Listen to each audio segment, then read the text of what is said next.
Karmelo Anthony, if the justice says he needs to be convicted, then that's what it is. If it says he doesn't, that's what it is. I'm the mother of both sides, so it don't matter. I left my son here to tell the young man that allegedly murdered my son, don't let my son fight you.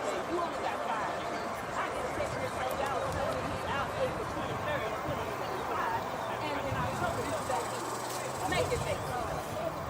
Make it make sense. You can. And if you can, I'll wait. Dallas County, y'all need to stop.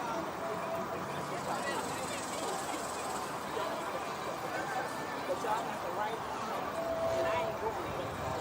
And this is where it's happening. Thank you.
God bless you.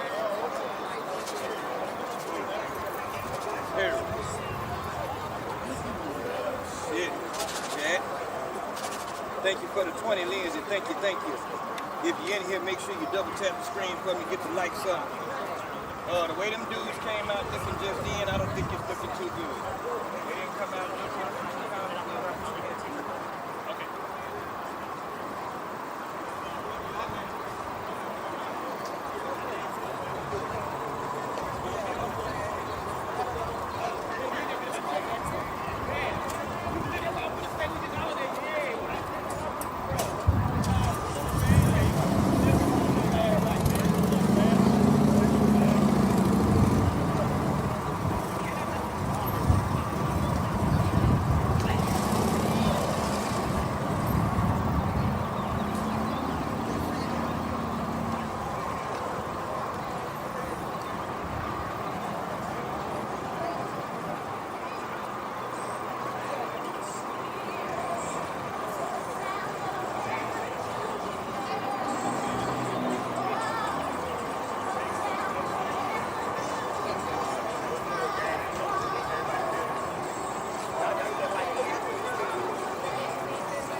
something for me, please?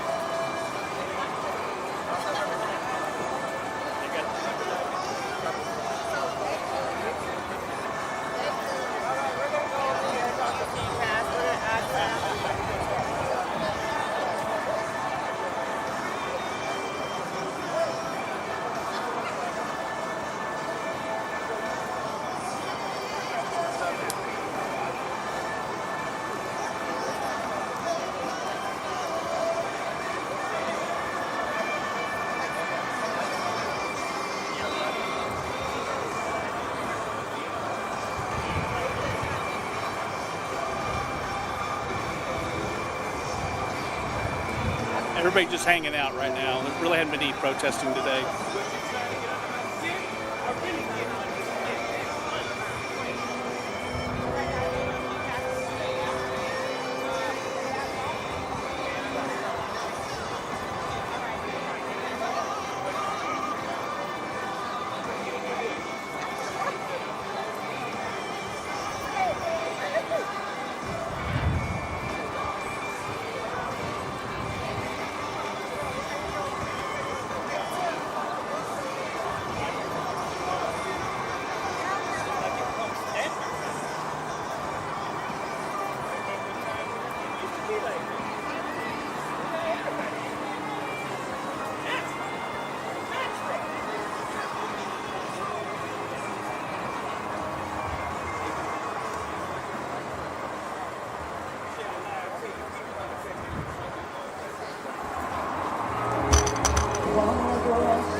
Breaking news into the Fox 4 newsroom. A verdict has been reached in the trial of Karmelo Anthony. That verdict announced at 2:05 today.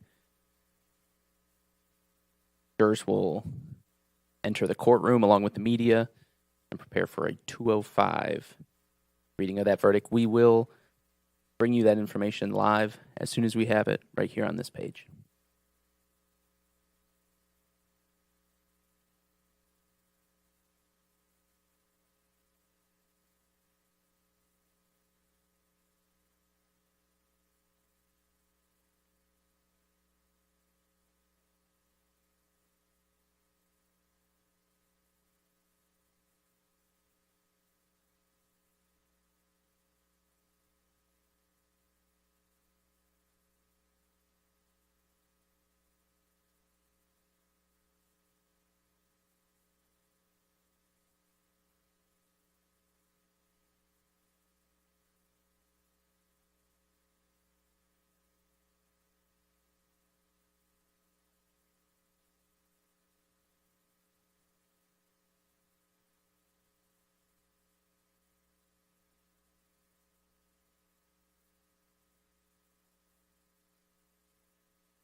Is receive salvation from Jesus Christ. He is the way, the truth, and the life. That goes for everybody. White, black, brown, yellow, and green. We come to declare the name of the Lord in this place. We're not racist. We don't understand racism. We love everybody from every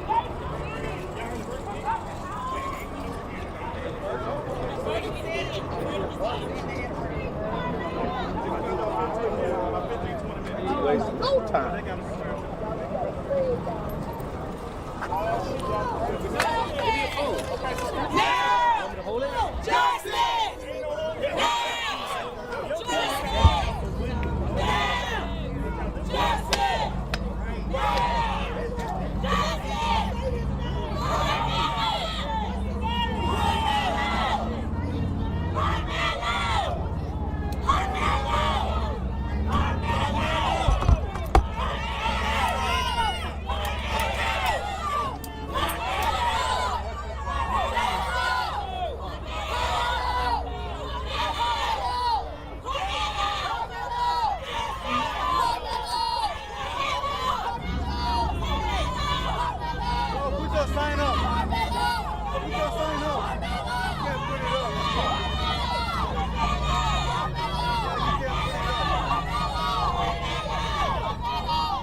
Free Carmelo! Free Carmelo! Free Carmelo! Free Carmelo! Free Carmelo! Free Carmelo! Free Carmelo! Free Carmelo! Free Carmelo! Free Carmelo! Free Carmelo! Free Carmelo! Free Carmelo! Free Carmelo! Free Carmelo! Free Carmelo! Free Carmelo! Free Carmelo! Free Carmelo!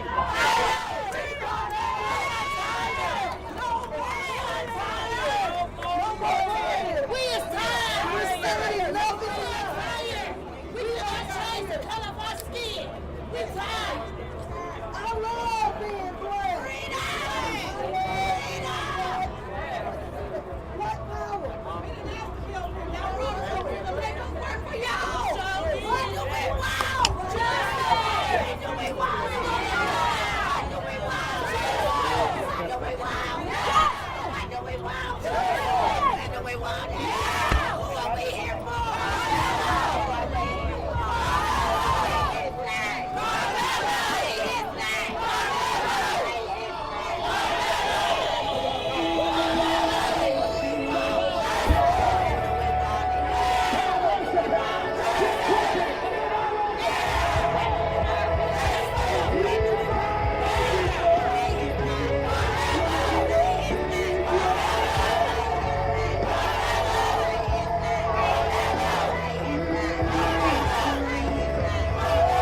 Sandler is right here, so He is, yeah. you're in contact with him. Yeah.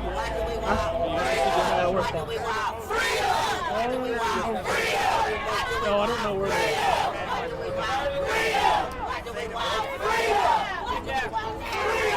What do we want? What do we want? What do we want? Who are we here for? Say his name. Say his name. Say his name. Say his name. Say his name. Say his name. Say his name. What do we want? When do we want it? What do we want? Freedom! When do we want it? Now! What do we want? Freedom! When do we want it? Now! What do we want? Freedom! When do we want it? Now! Free Carmelo! Free Carmelo! Free Carmelo! Free Carmelo! I stand there looking! I stand there looking! That's what y'all do to us! This is what y'all do to us! This is what y'all do to us! Free Carmelo! Free Carmelo! Free Carmelo! Free Carmelo! Hello, everybody. I'm Sean Rabb with Eat and Chuckle. We are in the Fox 4 Digital Studio. A verdict has been reached in the Karmelo Anthony trial. It's going to be announced in about 10 minutes, and we're watching now the tension that is growing outside of the Collin County Courthouse. Yes, you can see people there holding signs and chanting. People are holding signs there and chanting. As you can see, the noise, the chants are getting louder and louder. This jury started deliberating at around 10:52 this morning. So they have been deliberating for 3 hours, and we know they have reached that verdict, which will be announced at 2:05. This whole process really has moved fairly quickly. If you think about it, just last Monday, jury selection started. And by Wednesday, the jury was seated. And over the weekend, prosecutors rested their case. The defense rested its case Let me talk about this for a minute and what's happening right now. This is the tension that has been growing in Collin County since 2025 when this took place, okay? And these kinds of face-to-face, emotion-rising, shouting matches really do no good, but we've seen them become more and more intense, even as this trial has progressed, Eden, as you were talking about, since last week.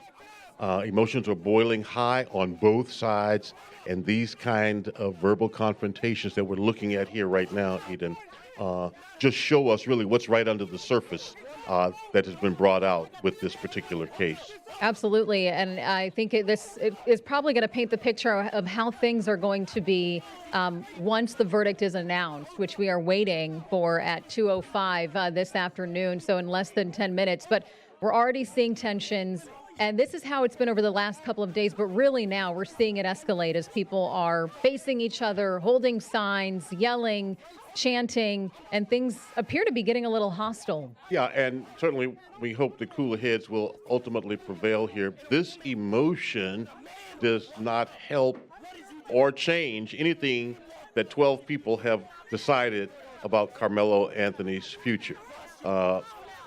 Let's just talk about that. He could be found guilty of murder, and there's never been a question about what happened. It's been a question about what happened. In other words, he's never denied. In fact, he admitted that he did stab the young man, Austin Metcalf. That's not the question. The question is, was it murder in the state of Texas? You have to prove intent. Did he intend to kill or cause serious bodily harm, cause death?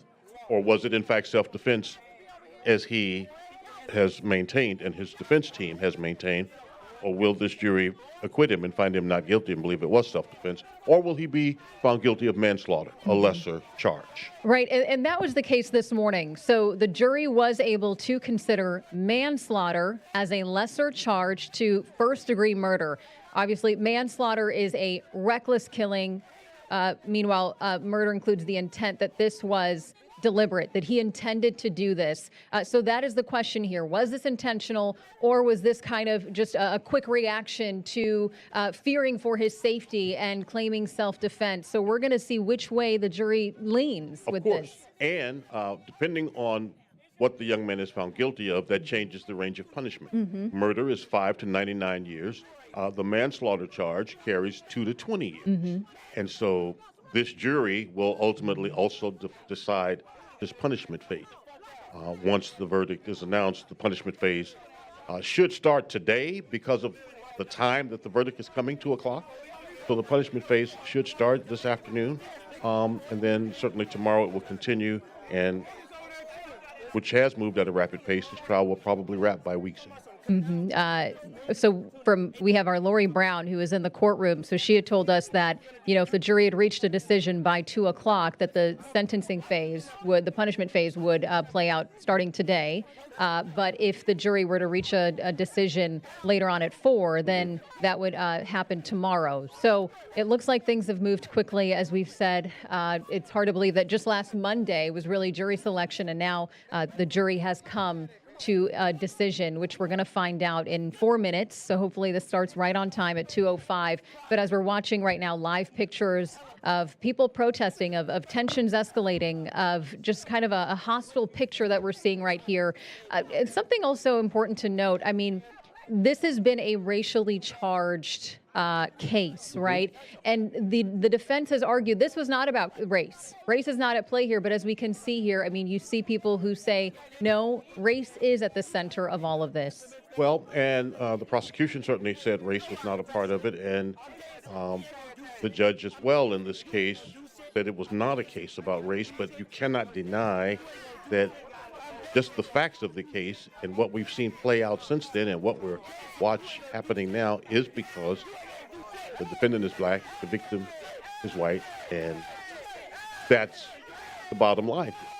But again, this is what I alluded to when I said this has brought out what's bubbling right beneath the surface. This should be a question of whether one youth acted in self-defense or whether he committed murder, period. And if justice is blind, that's where it would rest. But of course, even as you know, all the 3 blacks who could have qualified for the jury were all stricken by the prosecution. That caused the defense to raise the Batson challenge early on. The judge disavowed their challenge, and that has been a sticking point for people who support Karmelo Anthony. Right. There were 3 potential black jurors who could have been on the jury. And I believe either 3 or just a few of them are educators. And so they felt that they could not be a part of the jury. So there was some controversy surrounding that decision there. I feel as though we should probably give some background information as we await for, the jury to announce its verdict. This was a 12-person jury. There were 6 alternates. That included 11 women and 7 men. No black jurors, which really led to controversy. I mean, some people felt like because this case is racially charged that there should have been black jurors there. This all happened in 2025. This was during a track meet in Frisco at Centennial High School. Karmelo Anthony was sitting under the Memorial High School team tent. And something interesting that was brought up yesterday is one of the students who testified was asked, is this normal? And he said, when it comes to track and field, it's not rare, it's not unheard of. It is a social sport where sometimes, people from different schools are under another student's or another team's tent. And so, but he didn't say it was common or it happened often, but it was something that took place from time to time. So if you listen to some of the testimony of the witnesses, and again, the state, I believe, called 21 witnesses, I'm going from memory.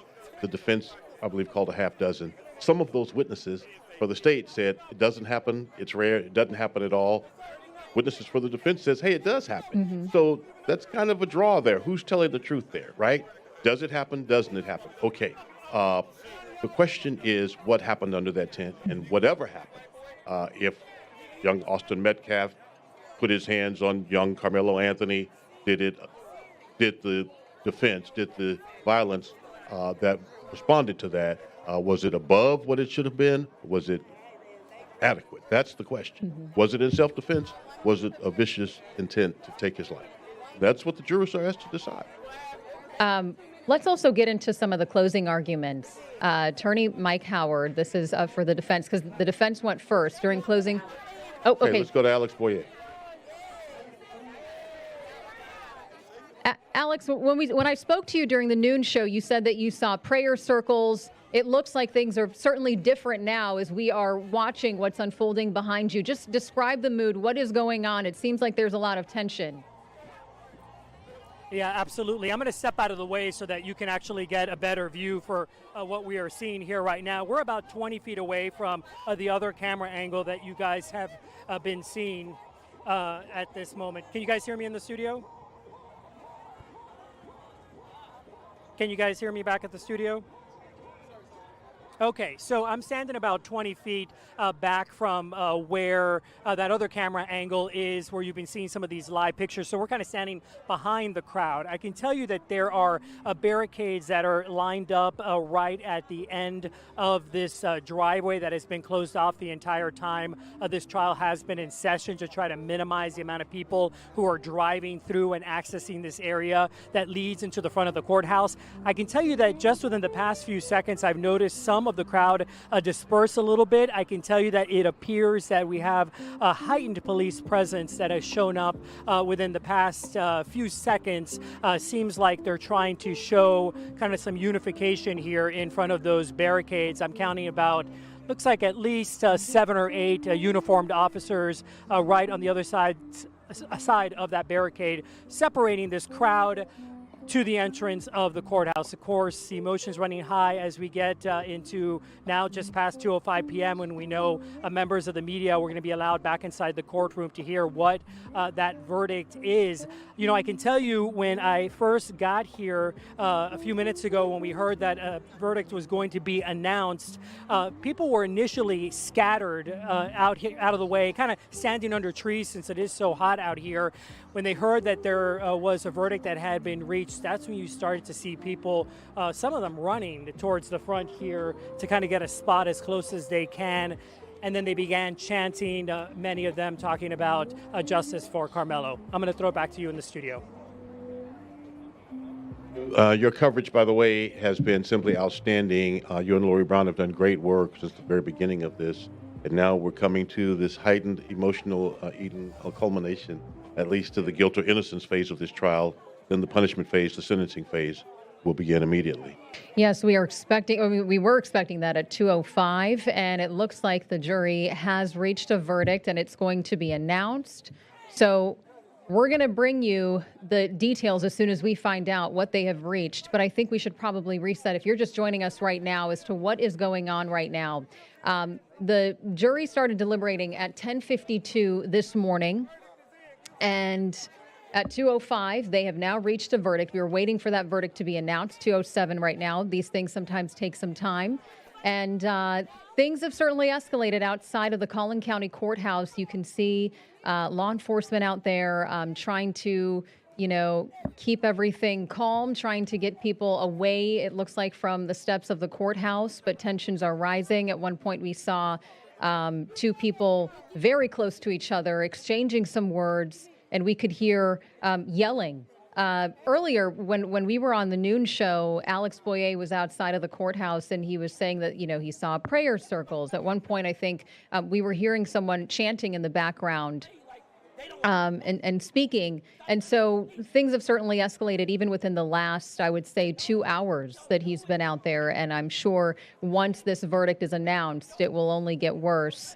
But this, as you mentioned, Sean, this doesn't really help the situation here, right? The verdict is the verdict. Right. It doesn't. And it could lead to even people having conflict with police out there and getting arrested out there because of their emotions. These moments are very tense and very intense, but you have to control your emotions in this moment.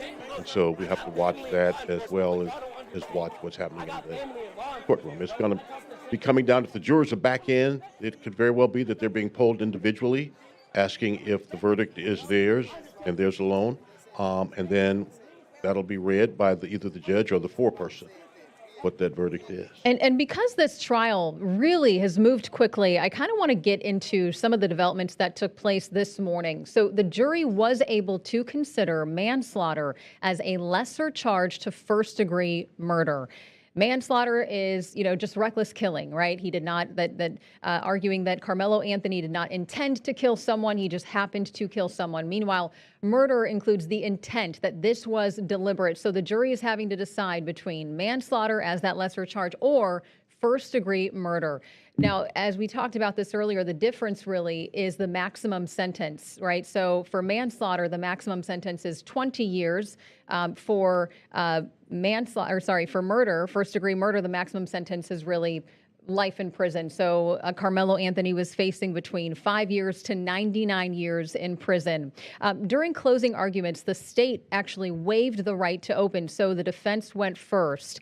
And so on Karmelo Anthony's side, his attorney, Mike Howard, argued that Anthony was invited into the tent by somebody he knew and that nobody had the right to use force to eject him in terms of, some of the witnesses have said he was pushed, he was shoved. They used different words to describe that physical altercation there. Attorney Howard also claimed that Anthony did have the right to defend himself against somebody much bigger than him. That was something else that was brought up, was the difference in size between both of these 17-year-old boys. But prosecutor Bill Worski, he argued that Anthony showed up with a mindset that, which is why he had a knife with him. Prosecutors argued that self-defense is not a defense in this case because Anthony provoked Austin Metcalf into pushing him when he said, "Touch me and see what happens." So the question here is, was this self-defense or was this deliberate? Did he intend to do this? What happened here? That is what the jury is going to have to decide on. Or was this a case of manslaughter, as we just mentioned, the lesser charge that was presented this morning to the jury that they could also consider? And in a case like this, you talk about Bill Worski waiving his opening opportunity in closing arguments. That's a strategic move, right?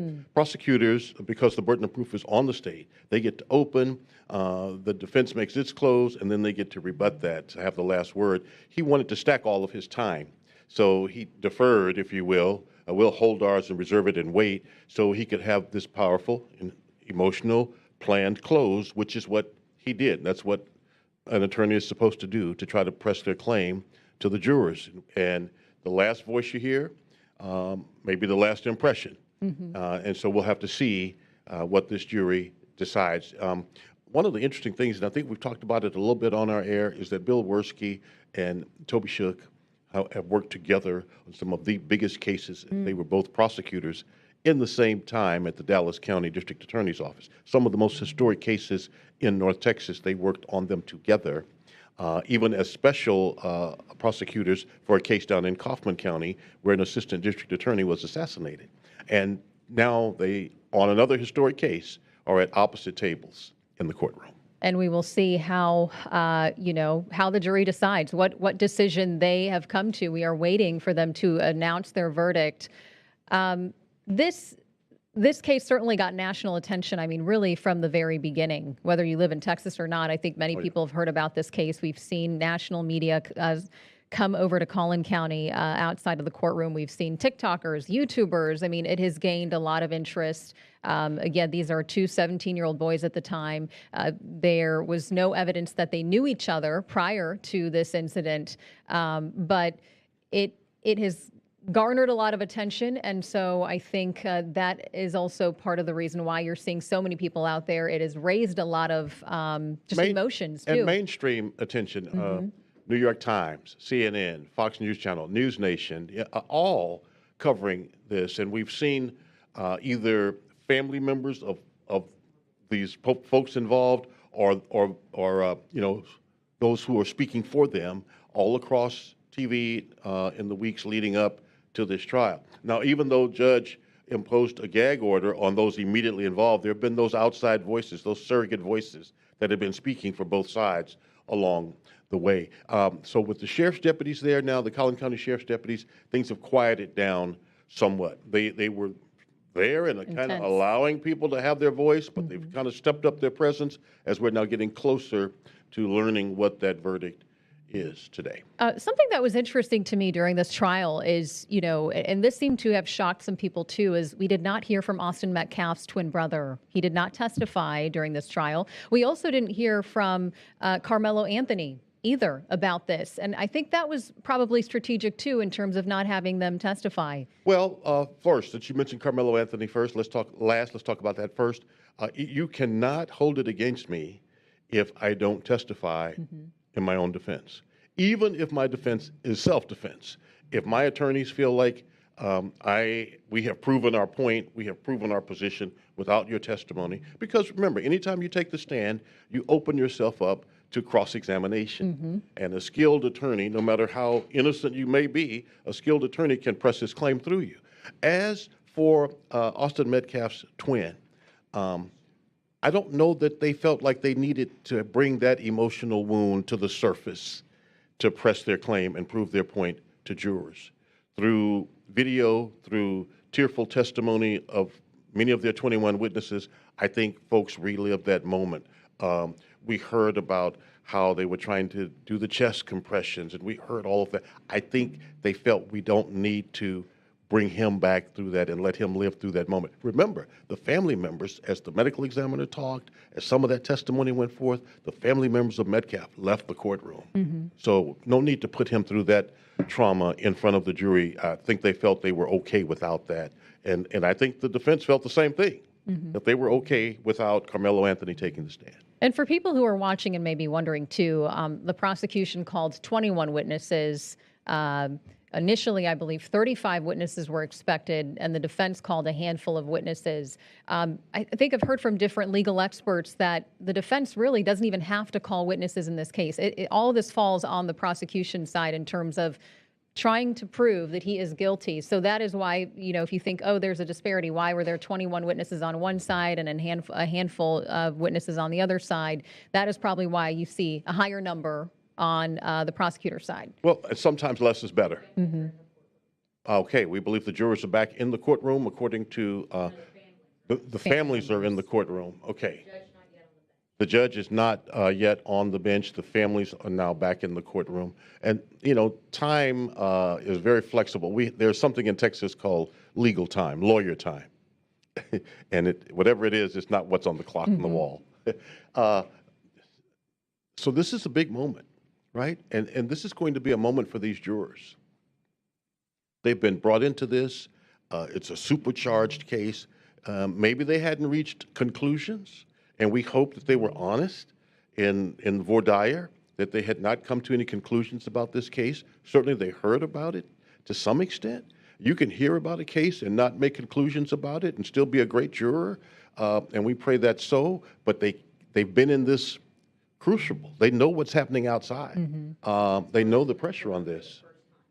And so we'll soon hear the verdict in this case.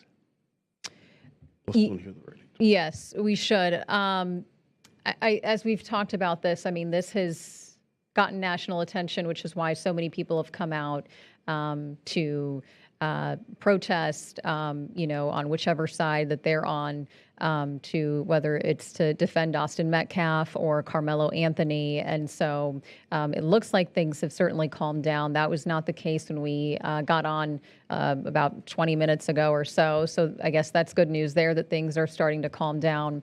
But we're going to see, how all of this plays out. And we'll go from there. I mean, this was a 12-person jury. 600 people were part of that initial jury selection. They narrowed it down to 12 people. And over the course of 2.5 days, the prosecution called 21 witnesses. The defense called a handful of witnesses. And so now it is this case is really in the hands of this jury. It is up to them. They have made their decision. And so we are patiently awaiting to find out what that decision is. Yeah, what have they fact, decided? It's done now. They've made their decision. They've come to a verdict. And we'll soon hear that. And then the punishment phase, sentencing phase will begin.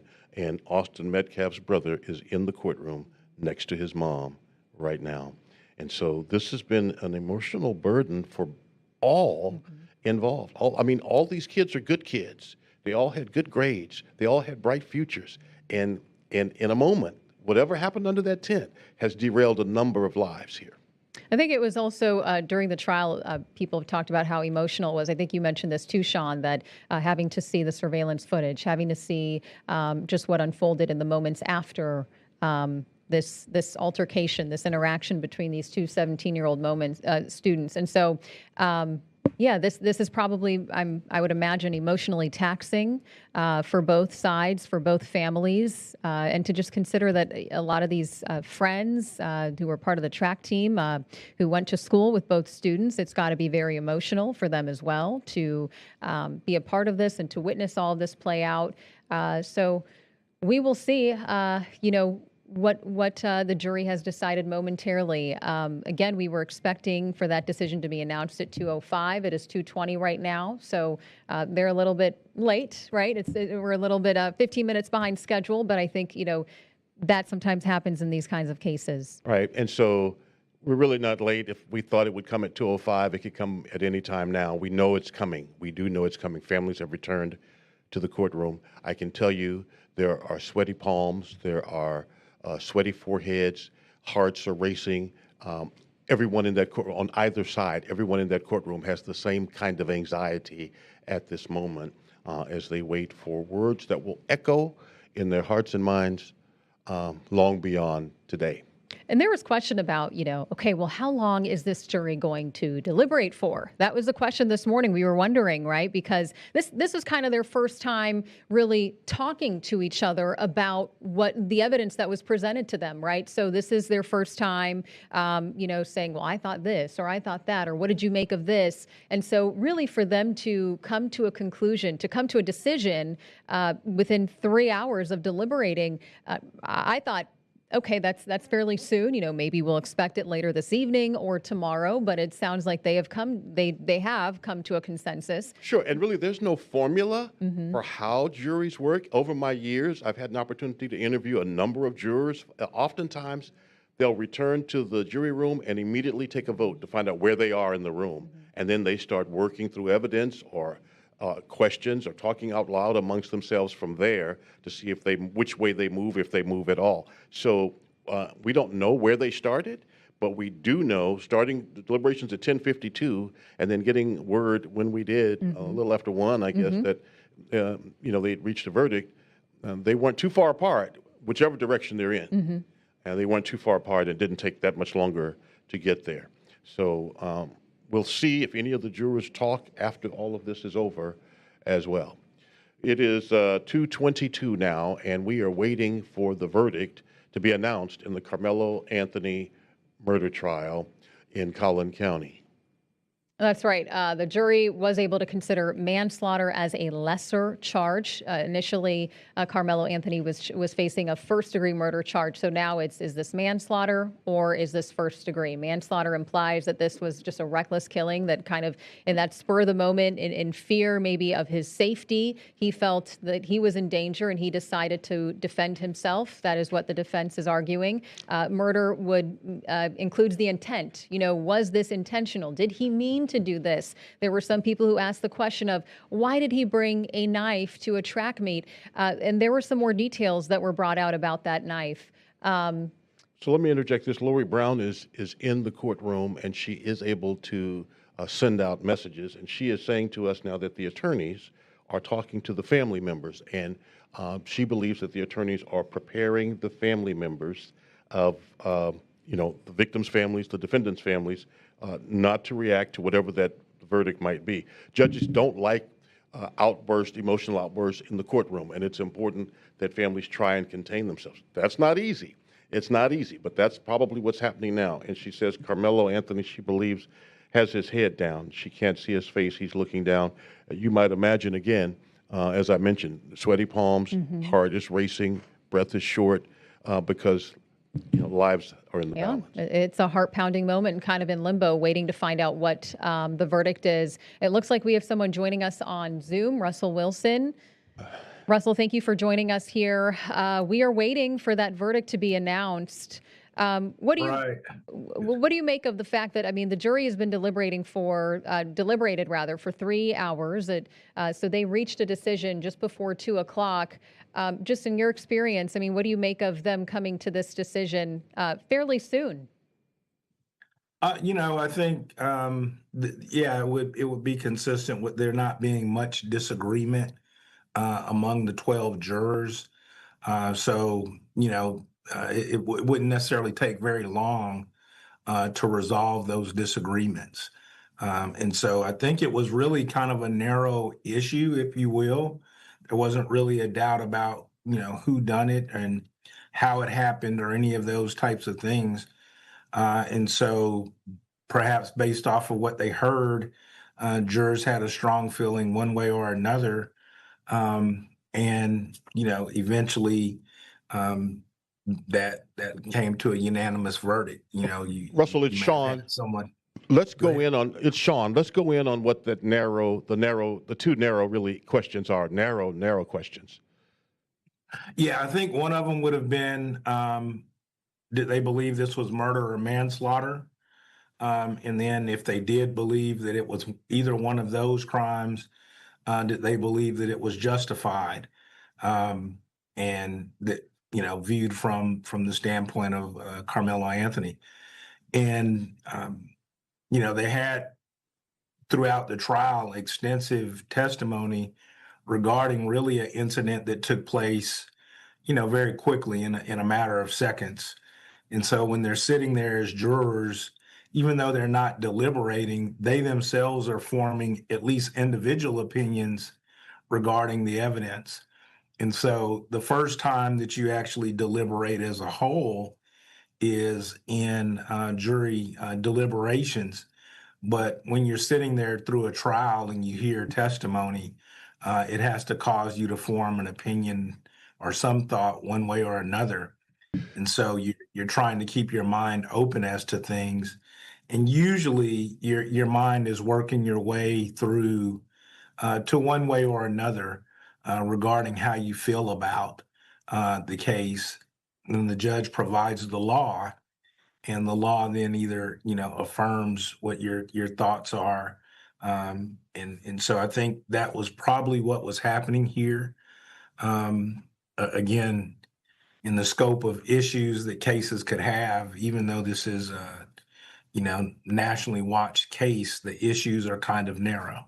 Right. And you've talked to many of your jurors, both as a prosecutor and defense attorney. Do you find they retire to that jury room and, Russell, they kind of do a straw poll to see where they are on guilt or innocence, and then they start really deliberating and look at facts or evidence or revisit testimony from that point forward, if need be?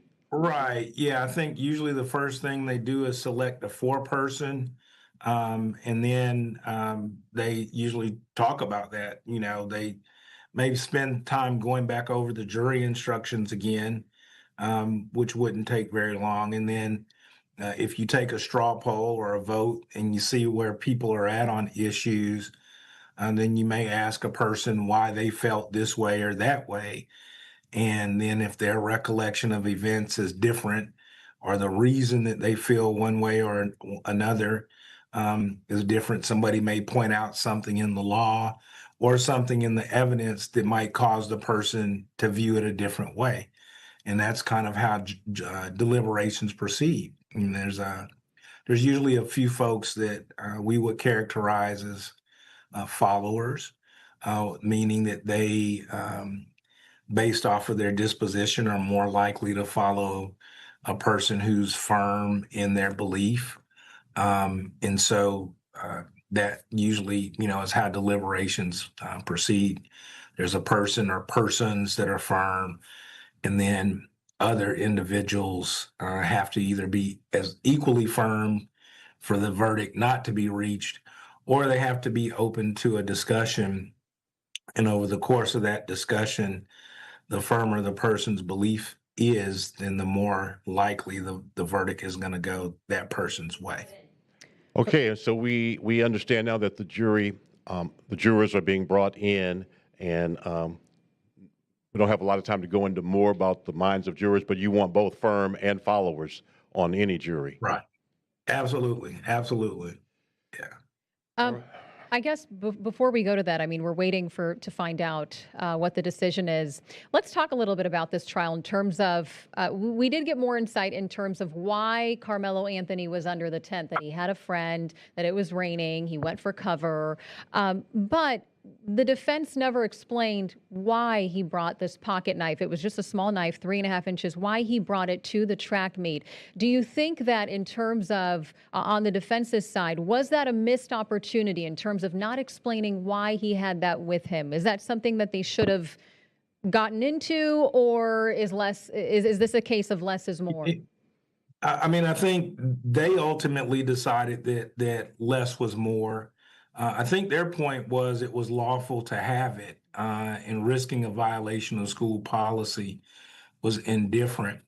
When you think of a person having a knife, the knife is displayed, and jurors have to form a belief if they think that knife can be used for other utility purposes, or if it's there exclusively to be used as a weapon. So in the range of knives, if you will, one of the things is that the knife was less than 5.5 inches, which suggests that under Texas law, well, not suggest, it is actually legal to carry it there. But it suggests that it also could have other potential uses. And of course, not having the knife cleaned, leaving the dried blood on the knife, lends to the mind and imagination of the jurors those other uses. Right. I think that, they decided that regardless of the reason, it did not sound like it was for purposes of a confrontation with the person that he didn't know he was going to be into a confrontation with on that day. So I think certainly you want to try to answer every question you can, right? But every answer comes with risk as well. If Karmelo had testified, he certainly could have been cross-examined, and it might have been an opportunity for the state to go back through in a different way the events as they unfolded from his seat. So I think they weighed that out and decided against it. Lori Brown is telling us now that Judge Roach is on the bench and said that we are now on the record to bring in the jury, warning those in the courtroom any outburst, a person will be held in contempt. Defense Attorney Mike Howard standing with his arms on Karmelo Anthony, and they are standing now waiting for the jury to enter the jury box with the verdict.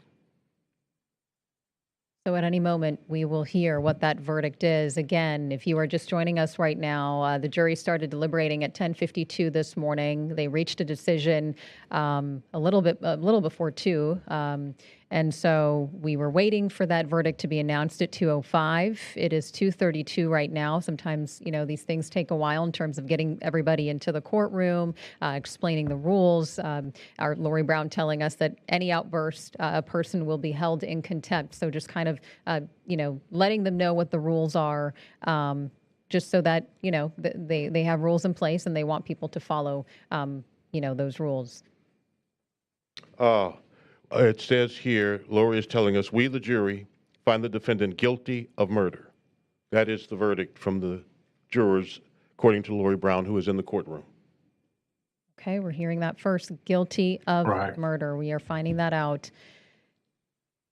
And I think Russell Wilson, with the brevity of Right. this deliberation, I don't think that's a surprise to many people.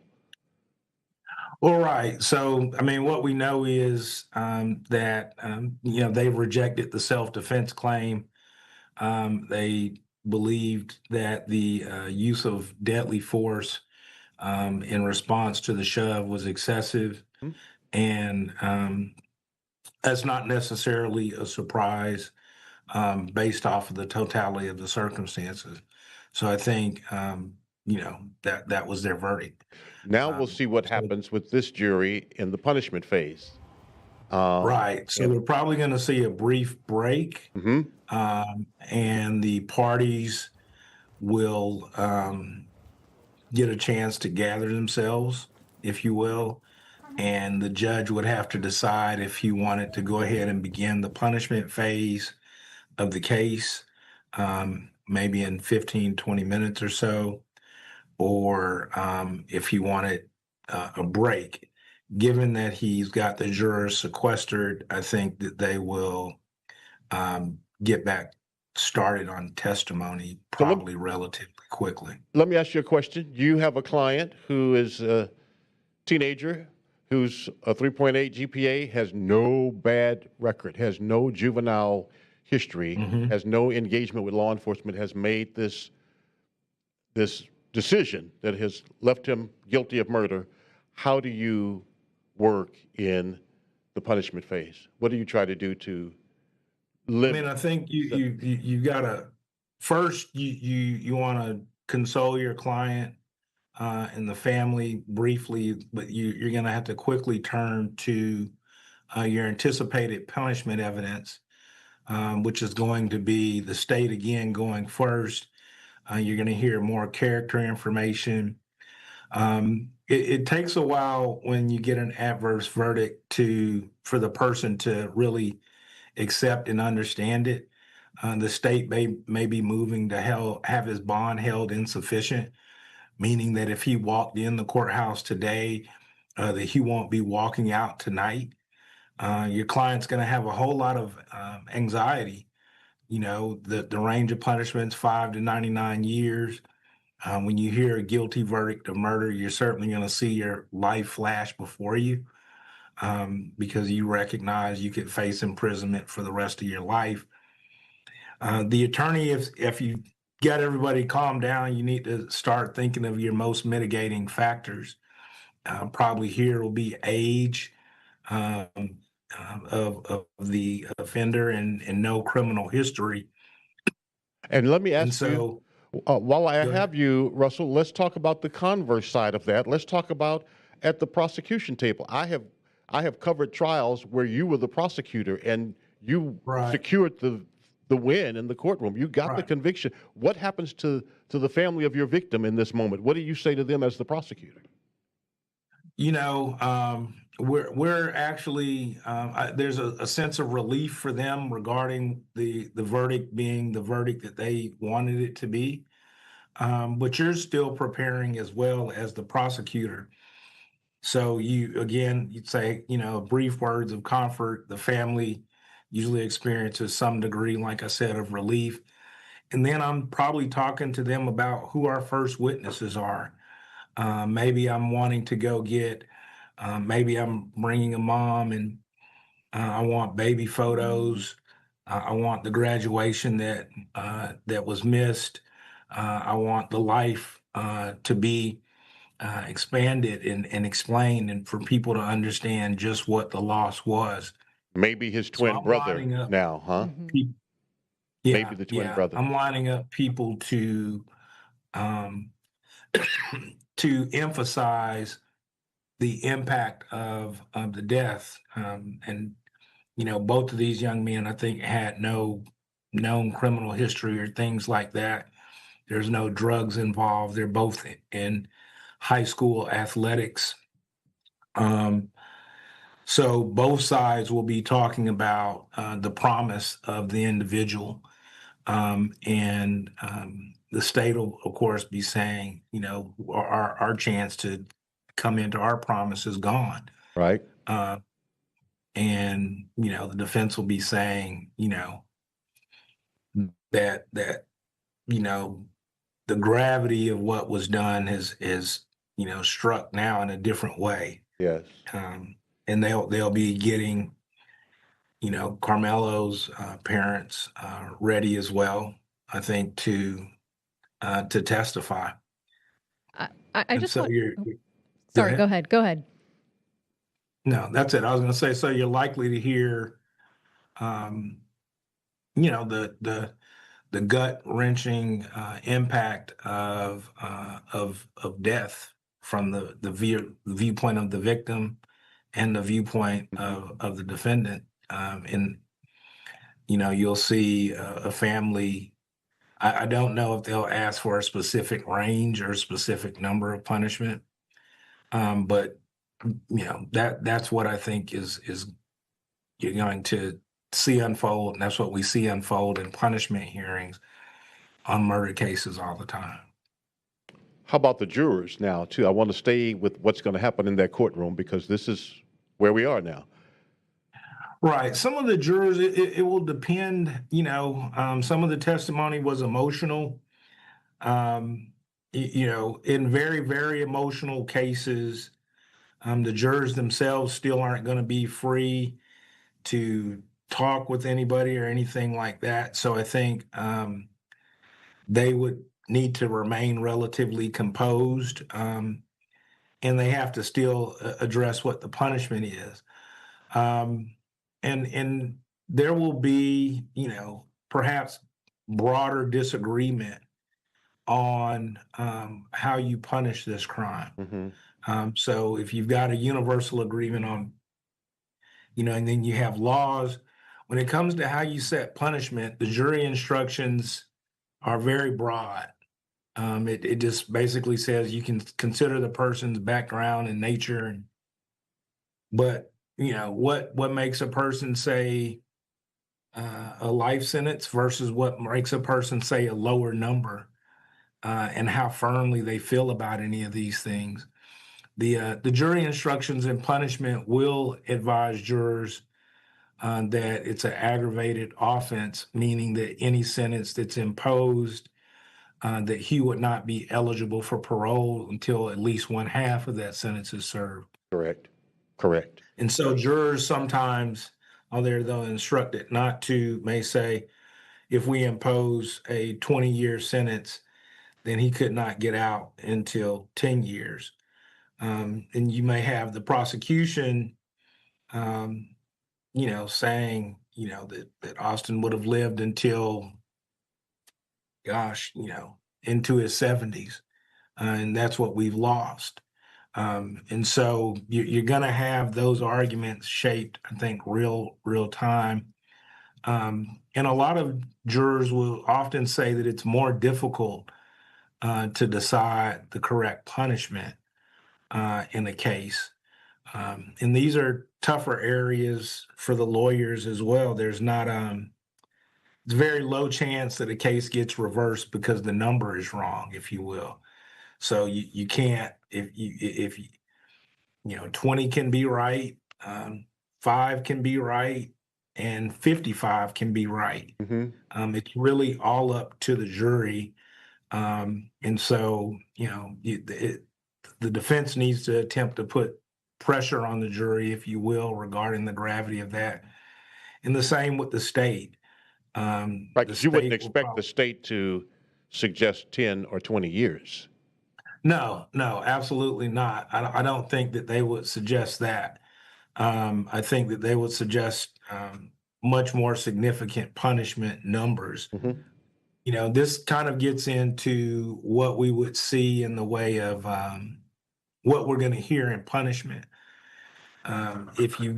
So without knowing what evidence they intend to put on, if it's just what I would call the emotional impact evidence, but they could get into, there may have been some scientific testing done more information about Karmelo, maybe more about his background, and that, maybe more questions, more answers as to what would have happened in his life that would have caused him to appear with a knife at the track meet this day.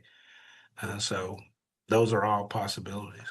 We're just getting an update from Lori Brown in real time. She is saying that the jury has left for a break. The sentencing phase is going to start next. So if anybody leaves the courtroom, they will not be allowed back inside. Russell Wilson, thank you so much for your insight. We do want to see what is going on outside of the Collin County Courthouse. So our Alex Boyer has been out there since this morning. So Alex, if you can hear me, just explain what you're seeing, what you're hearing, what is going on around you now that the verdict has been announced.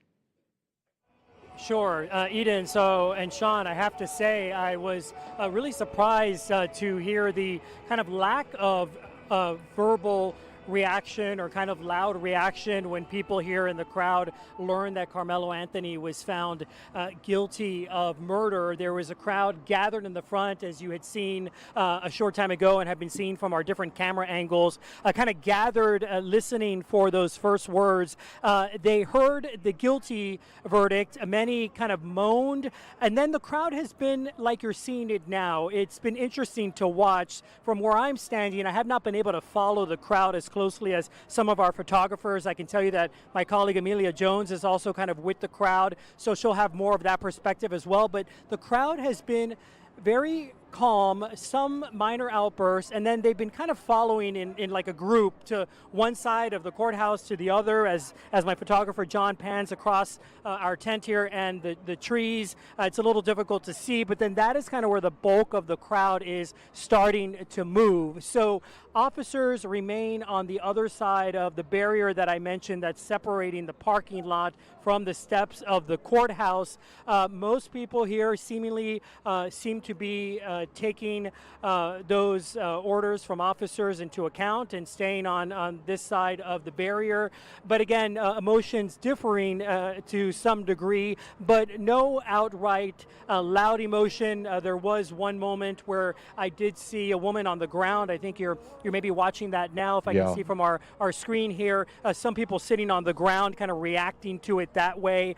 Folks were kind of following that person's lead and kind of saying, I heard somebody say, stick together, let's all stay together. And that seems to be the sentiment out here. But all in all, relatively calm. Still a very large police force, as you might expect, out here keeping an eye on things. I have noticed a couple of additional law enforcement trucks, vehicles, constable vehicles that are in the distance there arriving, kind of creating more of a barrier separating the crowd from the entrance of the courthouse. But that is really what we are seeing right now, keeping an eye on the developments outside. Certainly a packed scene, though, as I mentioned earlier. I would say between kind of the scattered people across the parking lot and the group that has remained up front, easily a couple hundred people are here. They were waiting to learn the fate of Karmelo Anthony, and now they know. And we watched in real time as a woman was on the ground being consoled, visibly shaken by that verdict there. Yeah, there is, in the same space today, Alex Boyer, joy and pain, you would agree, with those folk outside the Collin County Courthouse. Oh, absolutely. You know, from day one when I was here last Monday at the beginning of the jury selection process, keep in mind that there were some 600 potential jurors that were brought here. That was a massive number, larger than most high-profile case, because the judge said from the beginning that he was going to get this right, and both sides ending up with the panel that they chose. Again, as we knew early on when the jury was sat, there were no African Americans on this panel, but still several minorities on this panel that decided his fate. As you mentioned, though, Sean, certainly, of course, we have supporters for the Metcalf family, supporters for the Anthony family, and then just people in general who have really followed this case from the beginning, since it was such a high-profile tragedy from the get-go happening here in North Texas, involving these two young men, both 17 years old at the time, Karmelo Anthony 19 now. So, of course, lots of focus, eyes, and attention leading up to when everything began last Monday. As the week week progressed and as both sides started to present their case, it would ebb and flow with the groups that we would see here. Some groups louder than others. But then at the same time, we were also seeing people here that were very neutral, people that just wanted to come and pray with others and be someone that they could lend an ear to. I can tell you one day there was a pastor who was sitting out here, a non-denominational pastor who was here, and he was sitting down in a folding chair and offering free hugs and an ear. And I can tell you that certainly many people took him up on that. No doubt a lot of people are going to want to decompress and offload what they're learning today. Yeah, and you talk about the many people, the supporters, but then you talk about those who weren't in either camp, people who wanted to see what justice would look like in this particular trial. And so they've seen it. They've seen it play out. Yeah. Right. Yeah, no, absolutely. To your point, Sean, for many people, this was the first time they've ever come to a trial. And as you know, Sean, covering many yourself and Eden as well, what these trials are like. But for the average citizen and resident, this isn't something they experience every day. And this, of course, was a very, very emotionally charged, high-profile case that drew a lot of opinion and feelings on either side. Or as you mentioned, many folks just feeling bad, calling this a tragedy, which, of course, it was in it of itself. And then again, a lot of them coming today to the courthouse, wanting to be here in person for what you could argue, of course, is a moment in history, a sad history, of course, in terms of the gravity of the situation, justice being served by this jury, no matter what, how you feel about it on either side. Absolutely. And that jury now, according to Lori Brown, is back in the courtroom. The punishment phase is underway. They have waived opening statements and are going straight to witnesses. One of the things that the judge said last week, if you remember, Alex, is that we're going to be done by Friday, June 12th. That was his goal. And at this rate, well, certainly now the verdict's returned. At this rate, they'll be done with punishment before the weekend. Oh, absolutely. I think, many of my colleagues here that we've been speaking with from other outlets who have been covering this from day one, we certainly knew that the judge wanted a tight timeline. He said from day one that he was going to go from 9 a.m. to 6 p.m. every day. He stuck to that. And in fact, he held testimony all day on Saturday. I was here for that as well. He went from 9 a.m. to 6 p.m.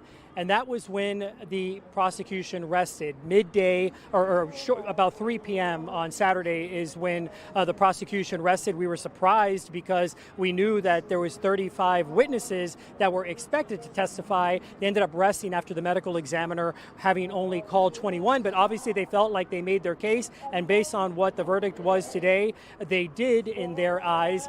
So you're right, the judge saying that he wanted to have this wrapped up by this coming Friday. Again, here we now find ourselves in the sentencing phase, just shy of 3 o'clock on this day. Right, and of course, it's not uncommon to have more names on your witness list than you actually call at any trial. Once you feel like you've made your point, once you feel like you've closed the circle, if you will, and nailed it down, that's when you stop, because you don't want to overwhelm your jurors. That's when you stop, and clearly the defense thought a half dozen witnesses, we've made our point. All we need is to create this reasonable doubt. That doubt was not created on the question of murder. And it looks like we are hearing from Karmelo Anthony's mother. I believe she has taken the stand. So she is saying, she was asked, do you believe he regrets it? She says, yes, I know my son. He is very sorry for what he did. Please have mercy on my son. And then she was asked, like any mothers, you love your son. She says, yes, regardless of what happens, you realize he will still get to be part of your life. Yes.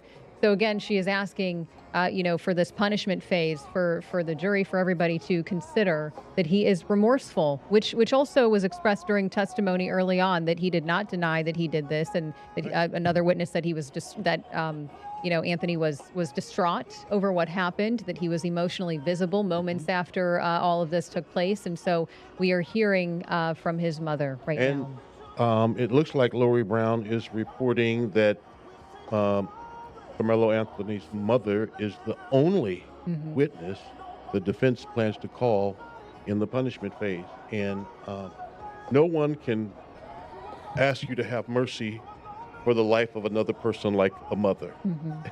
Yeah. she's pouring everything she has into this plea. She's literally begging people at this moment to give her son a chance at life at some point in the future. And again, he's looking at 5 years to 99 years in prison. So we will see what is decided. Lori is saying that the jury is out. They can't deliberate until they get the charge. So we'll see. So this is another little surprise. I think we all thought there would be more testimony in the punishment phase. I anticipated that we might now hear from Hunter Metcalf about the loss of his twin brother. Not only were they twins, they were best friends. Thought we might would hear from him. Thought we might would hear more about who Karmelo Anthony is and the life that he could have rehabilitated. I thought we might hear more of that, but only hearing from his mother now in the punishment phase. And so the jury could come back today once they get the charge. They have to get the charge, which will tell them, here's the range of punishment. Here's what you can do now. And I think because, Metcalf's brother, Hunter, did not testify before the jury reached its verdict, and because we did not hear from Karmelo Anthony's mother before all this, we thought perhaps, both sides were saving these family members for this stage of this case. And it looks like, they decided we're just going to hear from one person and we're going to move along, which is really how it feels like the whole trial has been. I mean, they've been on a tight schedule. Yes, it has moved along. And, there were some folks out loud questioning, should a trial of this gravity go so fast? Who were supporters of both sides. It wasn't just one side saying that. People were concerned about the pacing and whether there was pressure on the jurors from the very beginning, knowing that we're going to be done by the 12th, you're going to be sequestered. Was that unfair pressure? But the jurors, from what we know, based on what our reporters in the courtroom have said to us, they seem to handle the pressure in the moment extremely well. And court is in recess right now. So we'll see. Again, Karmelo Anthony is looking at 5 years to 99 years in prison. He was 17 years old when all of this took place. Important to also note that, both Austin Metcalf and Karmelo Anthony were teenagers at the time of all of this. They were 17. But because the state of Texas treats 17-year-olds as adults in the criminal justice system, that is why Karmelo Anthony is being tried as an adult. And so we found out not long ago that he was found guilty of murder, which was also interesting because, again, earlier this morning, the manslaughter charge was on the table as well for the jury to consider, and they decided to still go with that first-degree murder. Now, it's not uncommon for a lesser included, as it's called, charge to be added at the time that juries begin deliberation. The defense wanted criminal negligent homicide included in place of manslaughter, to which the judge said no. That would carry even a lesser sentence. So none of that is a surprise, really. His bond will be held insufficient. It is very, very rare that you are found guilty of murder and you're able to go home from the courtroom.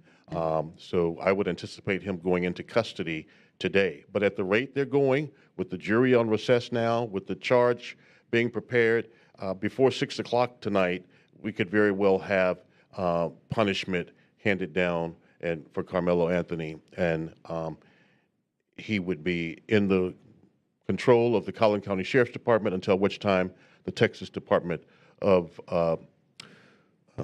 the prison system, they come and get him and take him to a prison farm where he would begin. And he's looking at quite a range, like we said, 5 years to 99 years in prison. Maybe the jury will consider the fact that he does not have a criminal history outside of this. That, both of these students did well academically, that he did well academically. He did not have any other history of committing any other crimes. So I think the question here, too, is, which side of the spectrum are we looking at? Our Amelia Jones has also been covering this as part of our night side shift. She's been covering this trial.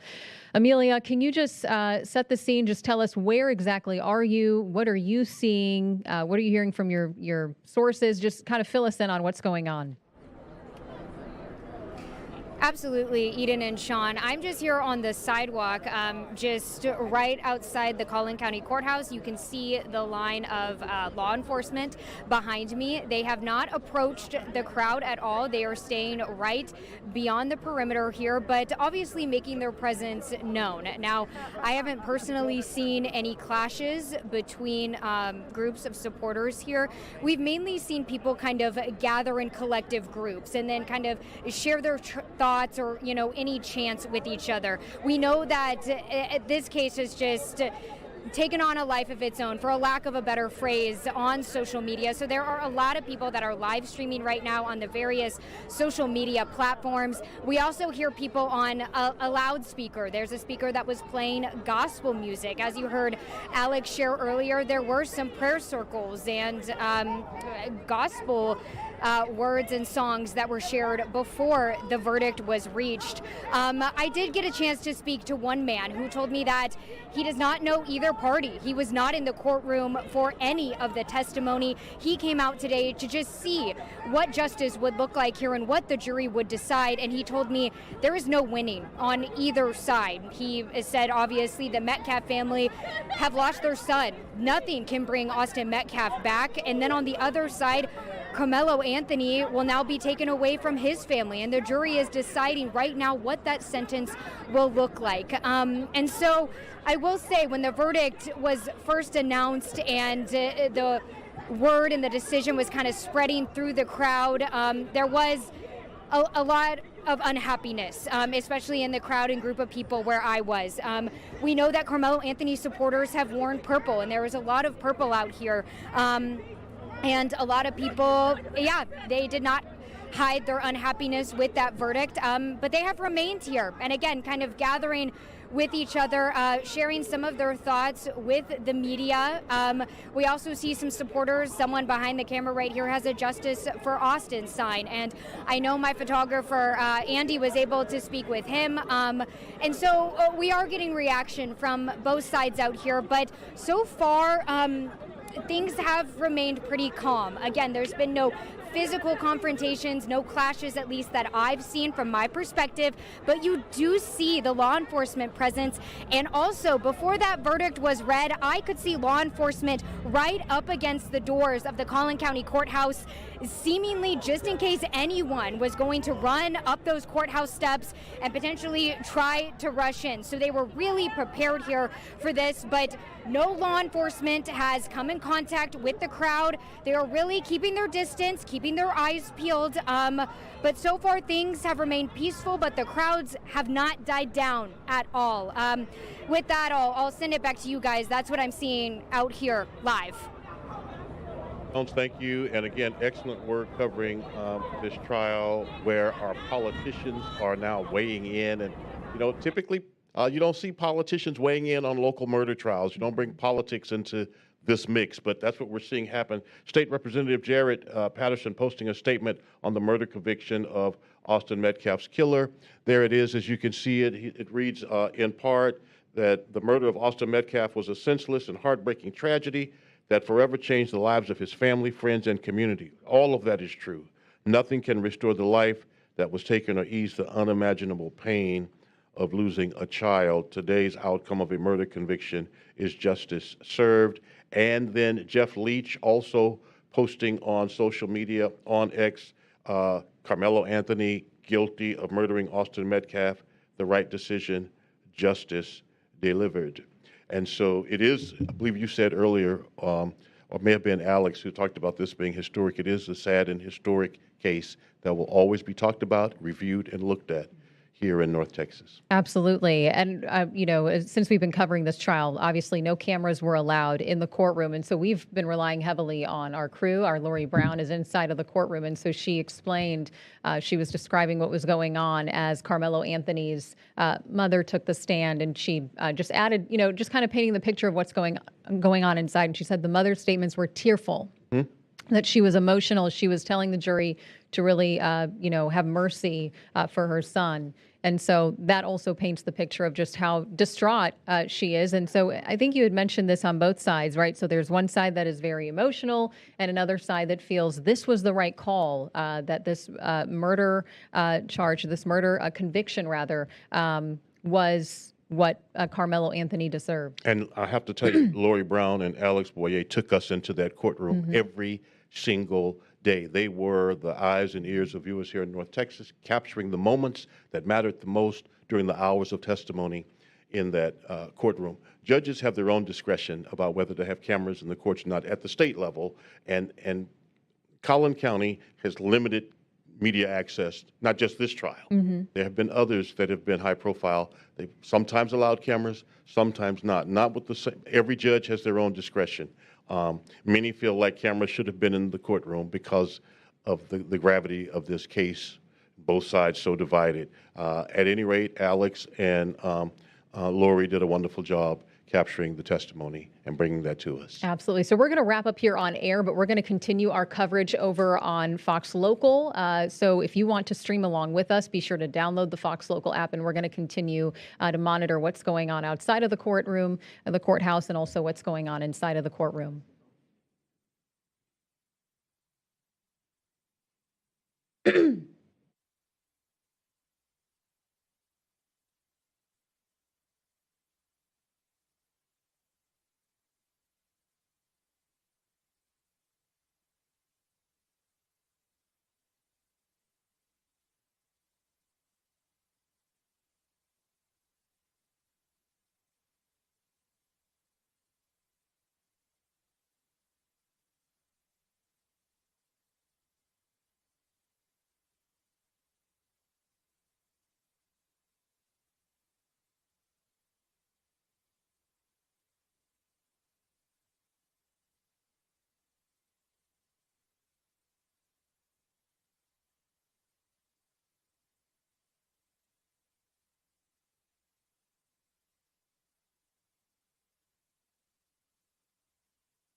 And welcome back, my friends. We are in continuing coverage in the digital studio. Sean Rabb here along with Eden Chuckle as we talk now about the Karmelo Anthony guilty verdict, Eden, and wait to find out the punishment. Russell Wilson, Attorney Russell Wilson is back with us. Russell, thank you for your insights today and walking through us the legal machinations here. Question, are you surprised there was only one witness in the punishment phase, that being the mother? Yes, that is a bit of a surprise. That usually can only happen with some type of agreement among the parties, whether formal or informal. Okay. So normally we would see the state put on, if you will, their punishment case. And so to hear that the first and only witness, if I'm understanding this correctly, was Carmelo's mom, I think would mean that the state views themselves as having presented a very strong case for a very harsh punishment.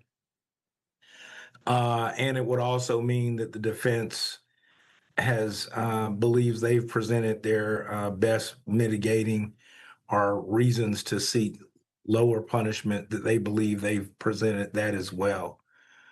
So I think you mentioned earlier, but yeah, I think if that is the case, that the only witness we hear from is his mom, Karmelo Anthony's mom, then I think that it's a fair chance we would have a final verdict soon. Yes, yeah, very soon. I'm mindful, as I mentioned earlier, of the sequestration issue, and I think you guys were mentioning that whether or not the case was tried at a fast pace or not. But I do think when you tell people they're going to be sequestered, it's just more likely that they're going to make a decision faster. Mm-hmm. And it may have been, to prevent exposure to social media or other things outside of the control of the courthouse. But I think that same principle will hold true in a punishment phase as well. Sure. And so if the judge was saying he's going until 6 every day and we're at 3:15, and jury just, if they're on a break, then the only other thing to do would be to prepare the punishment charge. I talked about that a little bit earlier. And again, that's a much shorter charge than the actual jury charge, and the jurors are given a space where they have to fill in a line. Right. They fill in a number of years between 5 and 99, and they can enter a fine up to $10,000. But given the brevity of punishment, I'm expecting both sides to argue for the polar opposite ends of punishment. Exactly. And Russell, I know every trial is different, every case is different, but I think we're all kind of shocked that we're only hearing from Karmelo Anthony's mom. So typically, how many people would you have normally expected to at least hear from? In a normal, usually you may have at least 5 or 6 relatives. Again, I mentioned certainly the possibility of testing. I mean, you pointed out we already know or appear to know he's a 3.7 GPA student. You'd hear this kind of from both sides. The attorney for the defense, Mike, he started out and he was saying a brother or son. So even in the punishment phase, you want to try to bring some of these notions back. The scope of admissibility is broader, and so there may be additional evidence that you want to put in. You could have strangers. Both of these young men, by being in athletics, may have encountered strangers, community service events, but other good, in essence, good acts of character that might cause a person to see you in a bit of a different light. Well, let me ask you this. So Let me interrupt. yeah, I'm go sorry to ahead. interrupt, but when you said only having one witness portends the possibility that there's already some kind of agreement, can you talk about, Russell Wilson, what that could be? Because in my mind, Bill Worsey's going to start out at 40 years or higher when he goes to this jury. Right. And when I say some type of agreement, I don't mean to suggest there's an agreement on the number. Okay. But it may be, look, we have 10 people that can say he's a great person, and we say we've got 10 that'll say he's a bad person. Okay. We're just going to skip saying putting our 10 on and you skip your 10, and we're both going to argue what we have to say. I see. Something along those lines. Got you. Could be like an informal agreement that I'm going to forego putting on something. And I think it's reasonable to think that Bill Worski would start at a 40-year type sentence. I think you're going to hear him appeal to community safety. You're gonna hear him say, a message to the community regarding this type of conduct. I think he'll come back to saying that the case is not about race, but maybe about safety in the community. And then you're going to hear Mike Howard or Toby Shook come in, and then perhaps bring from any of us that can think back to when we were 17 years old, and list off a number of terrible decisions that were made, but later on turned out to be okay people, and try to view it from that perspective. And so I think those two things are going to get ready to clash, perhaps just in a closing argument. Yes. That may be more contentious than the guilt innocence phase, if you will. Right. And your appeal to jurors in this moment, as a lawyer, as a defense attorney or prosecutor, your appeal is often more intense than it is in the guilt or innocence phase, because you are on one hand praying and begging, pleading with jurors to give this person a lesser sentence, that they might have a chance at life. And yet on the other hand, you're saying, I don't care that he's a good kid and 18, he took a life, and now he must pay that price. Right. Yeah. This part of lawyering is much more, you've got to tap into a humanistic side. This isn't about rules of evidence. This isn't about rules of procedure. This is really about being a member of community and understanding and trying to strike a chord that your potential jurors will identify with. So you may have talked with them, or your sitting jurors would identify with. So you should have talked with them in voir dire about punishment in general.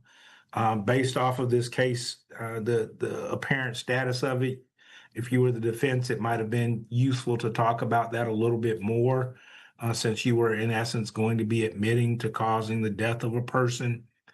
And so, maybe you're going back through your notes, you're looking at what types of things matter to them.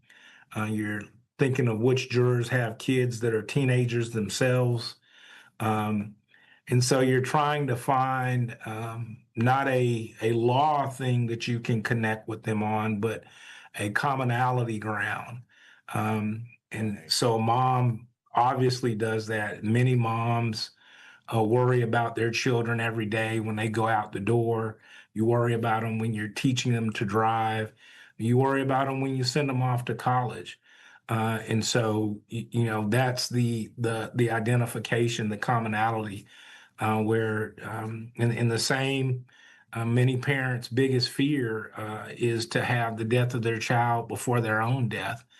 And so when I say there's a collision, it's these concepts coexist in this, this huge range of punishment from 5 to 99 years. Yeah. And so the jurors are trying to balance and circle all of that together in a way that reaches what we will consider, as a fair result. And that's, I think, a tough thing to do. And gut-wrenching for jurors. Mm-hmm. Absolutely. Right. Yeah. Right. There's not going to be a law and a boxes that you check. And it really comes down to your own conscience on a given day. And some people can be what we would call more of the high end of punishment. You know, some people are eye for an eye. We've heard that before. Other folks could be, again, that a person that young, that irreparable damage has been done. And no matter what the prison sentence is, a family will have lost a loved one no matter what. So it's a much tougher deliberation than the guilt innocence, because there's, again, no clear wrong or right answers. You don't have those guide rails. Right. Murder is intentionally, knowingly causing the death of a person. Was this a murder or committing an act clearly dangerous to human life? If those qualify, then jurors are really just checking those boxes. But what do you do about that now that you have that? There's not a guideline, and that's a unique thing about Texas criminal law. We're one of the few states that does have punishment by the jury. Yes, absolutely. I just wanted to ask, I mean, Sean had mentioned this earlier in terms of this is certainly a case, a trial that will be remembered here in Texas, one that we will probably refer to for years to come, even considering that it got national attention. As we dissect and kind of look back on this trial, was there anything in particular that stood out to you in terms of how prosecutors handled it, in terms of how the defense went about it? Did anything catch your attention? Not necessarily, and I don't say that, I guess, maybe in a bad way, but I think this case in particular received lots of attention, but a lot of the methodology that was actually employed to try the case was common to cases that just did not receive this much attention, and so there wasn't necessarily anything that was particularly surprising. A lot of the measures that were put in place to try to protect, if you will, the trial, I think were, those were the things that were unique about it.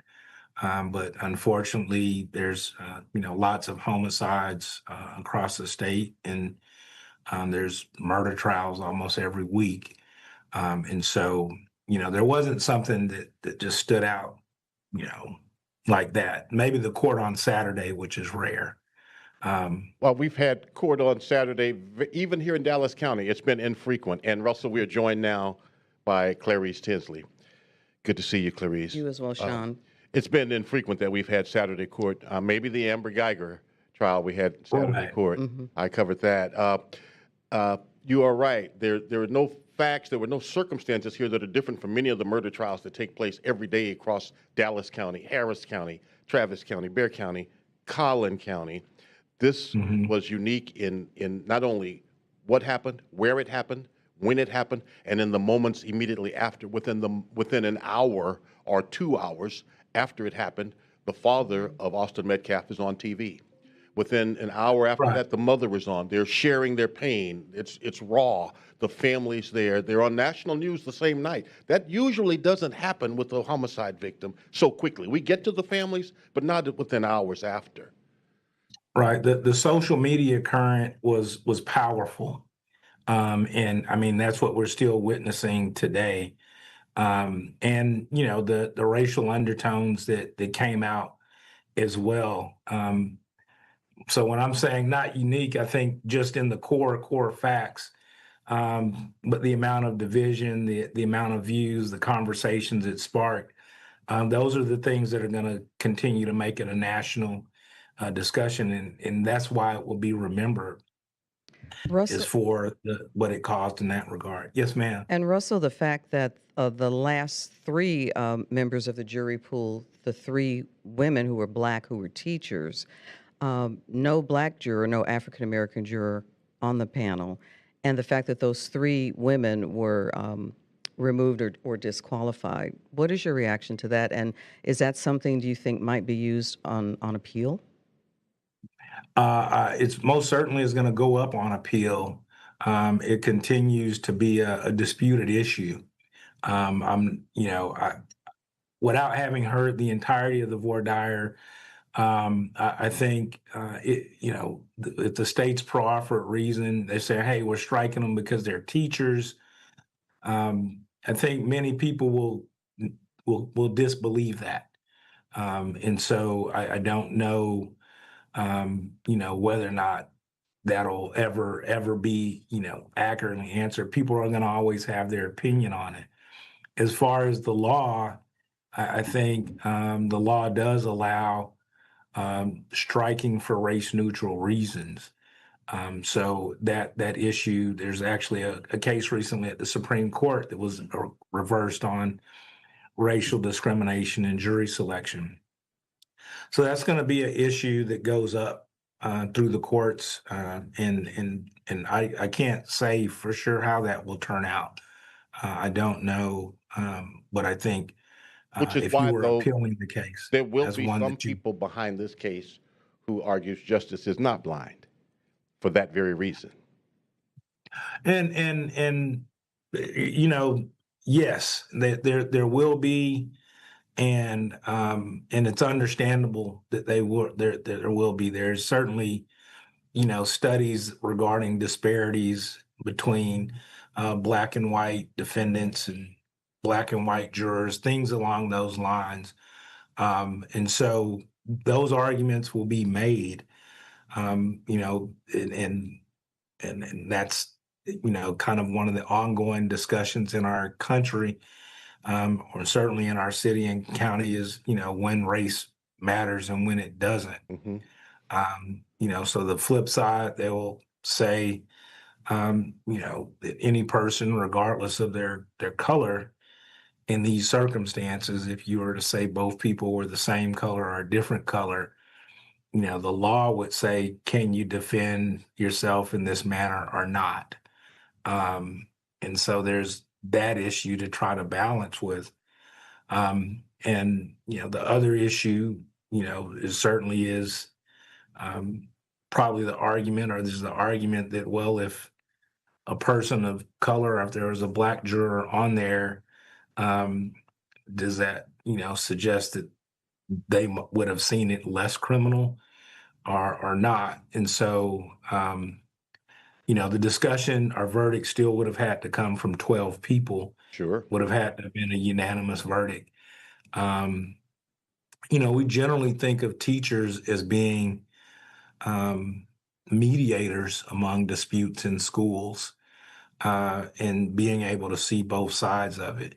So it may have been, that for whatever reason, the state may have decided that wasn't the best type of juror for this type of case. I guess And that's what surprised me, Russell and Sean, because when you do think of teachers, you think of the profession, you think of someone who's going to weigh different sides of an issue, someone who would be neutral and look at the information. I mean, really look at the evidence that would be provided and deal with it on a intellectual or a non-emotional way. And I guess I just was surprised that the teachers, that would have been a profession that they would not have wanted to be on the panel. perhaps there's, and Russell can speak to this better than me, but perhaps there's the idea that they might be overly sympathetic to a young person, race notwithstanding. Right, and I think that, but and I don't currently know the occupations of the other jurors. But if your strikes are among a conservative rancher who's let's say he has some cattle in North Collin County, and I have a teacher, I may choose to strike the teacher in favor of the rancher because I feel like the rancher may be less compassionate than the teacher. And so it's also a little bit of a relativity type thing. Or if I have a person who does what we call hard sciences, engineers, well, they may be less compassionate in their analytics. And so, I think that would come into play as well. And so that's going to be discussed.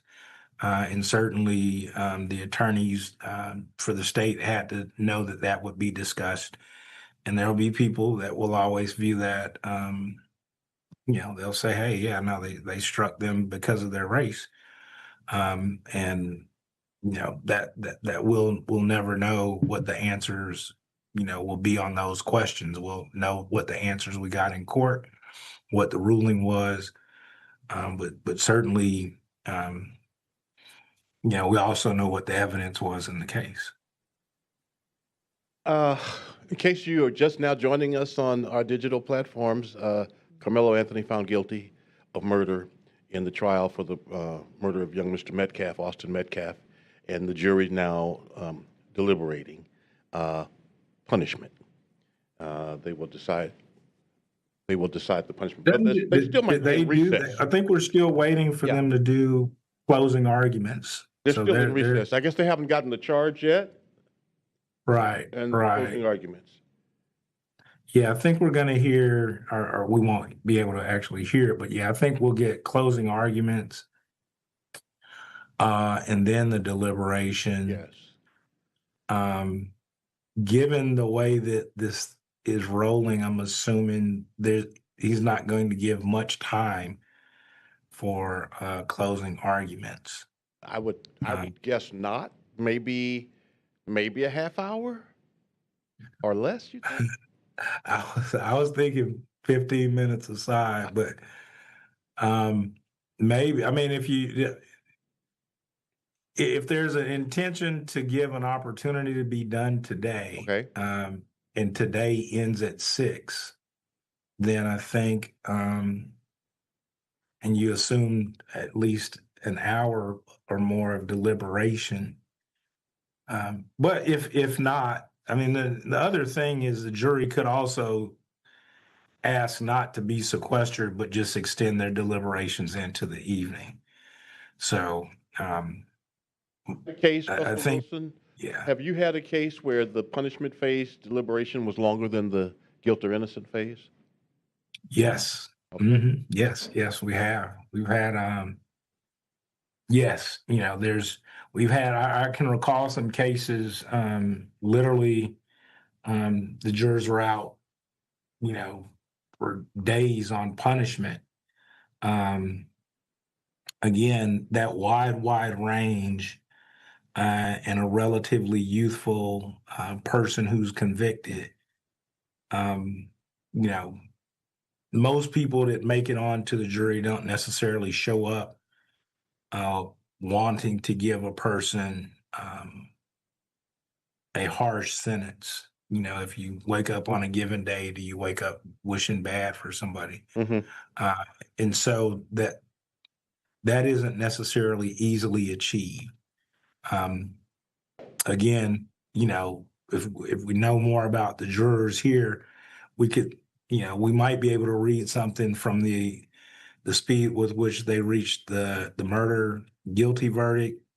And again, some of their backgrounds, I think some of them, from the descriptions I've understood, tend to be from more conservative professional sectors, which may suggest that they would tend to sentence higher on a punishment case.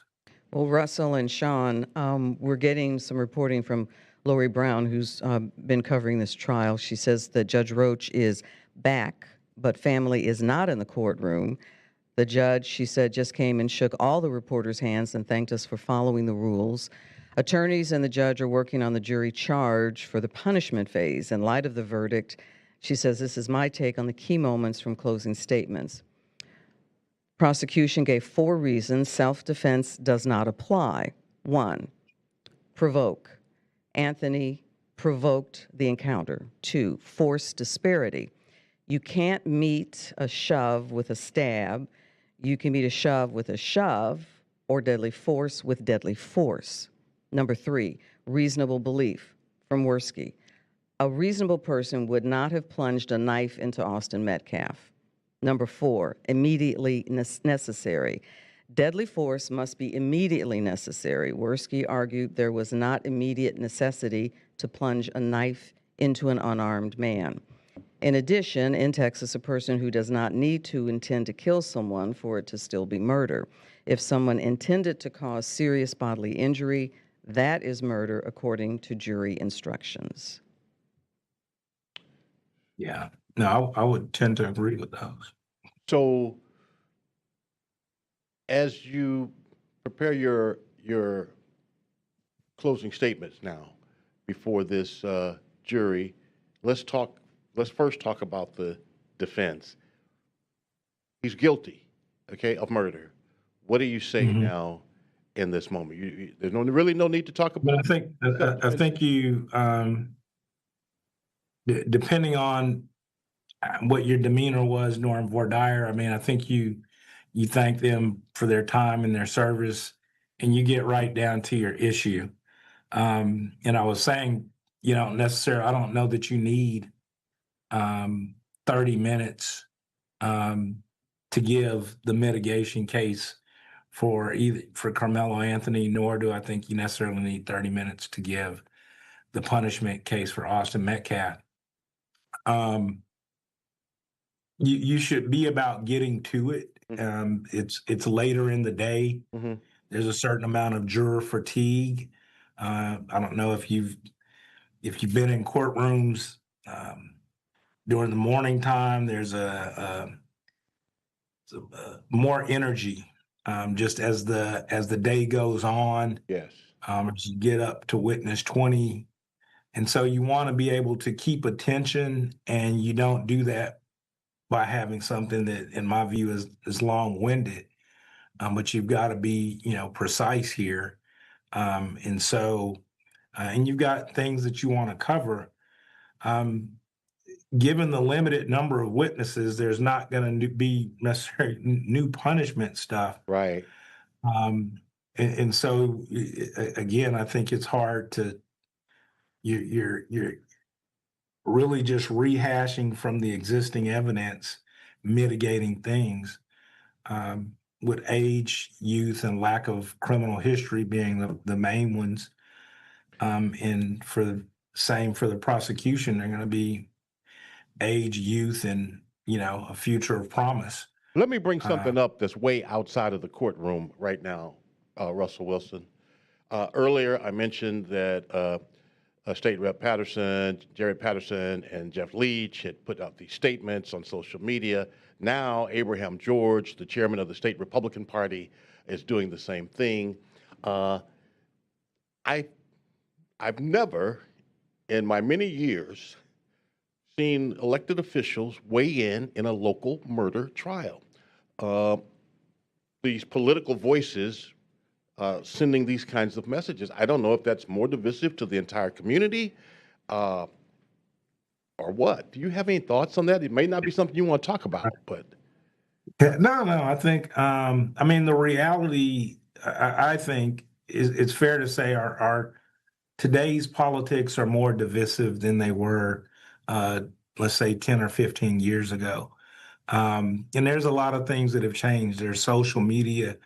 But one of the things that politicians certainly are aware of is that they're judged oftentimes perhaps on one or two acts, very few acts. And it could be what you did or said after the Austin Metcalf verdict or the position certainly could impact it. So it changes trajectories, if you will. And I don't know that I think it's a good or bad thing. I think societal involvement in our criminal justice system is good. But, I don't know, for example, when politicians come out and praise one verdict and then condemn another, if that promotes respect for our jury system or not. That's my point. Yeah. So I'm not so sure. That I would go to that, but I think that they do that because there's at least an impression that their constituents, you know, if I'm in your district and I'm voting for you and you didn't say anything on this or that, then maybe I'd have, the I believe the ones that you have mentioned are more conservative. It seems like those are Republican, and there may have been more conservative support groups that they might feel like they would have lost their support by not saying something. And so it's easy to put together a message, put it out on Twitter or TikTok, or issue a statement. Um, and and so that's what I think we're gonna. I think we'll see that going forward. And everything should not be colored with politics. So, Russell, the jury got the case started deliberating today at 10:52. They came back with a verdict a little bit after 1:30. It is now 3:42. And do you still see that all of this will end today, that it will wrap up today? Yes, I guess. If you let me, if once we know what time they start reading the charge and how much time he gives for closing arguments, but more likely than not, again, the jurors have some idea in their mind, and when they go into deliberations, there's going to be a debate regarding the number. And somebody may say, well, I could never agree to that. So I do think it may go relatively quickly. And in order for it not to do that, somebody has to feel very strongly about a particular position that they will not change no matter what. And I don't know, as I understand this group of jurors, and again, taken from that initial verdict, that type of division would be among this group of 12 citizens. So those are the things that are indicating to me that this could still be quick. That doesn't necessarily mean that there's not some weight assigned to the things we've talked about that are plus and minus. It's just that number may be assigned, considered. You could tell somebody, hey, if it's a 17-year-old kid and I think 20 years is good, somebody else could say, no, 40 is fine with me. Do those people then say, well, let's meet in the middle at XYZ 30? It certainly could happen. Because remember, they don't have a true basis. There's no guide rail to tell you why 28 is better than 32, or you don't have a way to distinguish the differences in the numbers. And you certainly don't have a way to tell somebody that their number is wrong, at least, and you may have some people that go in and say, no, I don't care, a life for a life. I want to see him get a life sentence. And, if you have enough people that view it like that, then that certainly is what could happen. But, it's, we know that they're, were able to reach agreement relatively quickly on,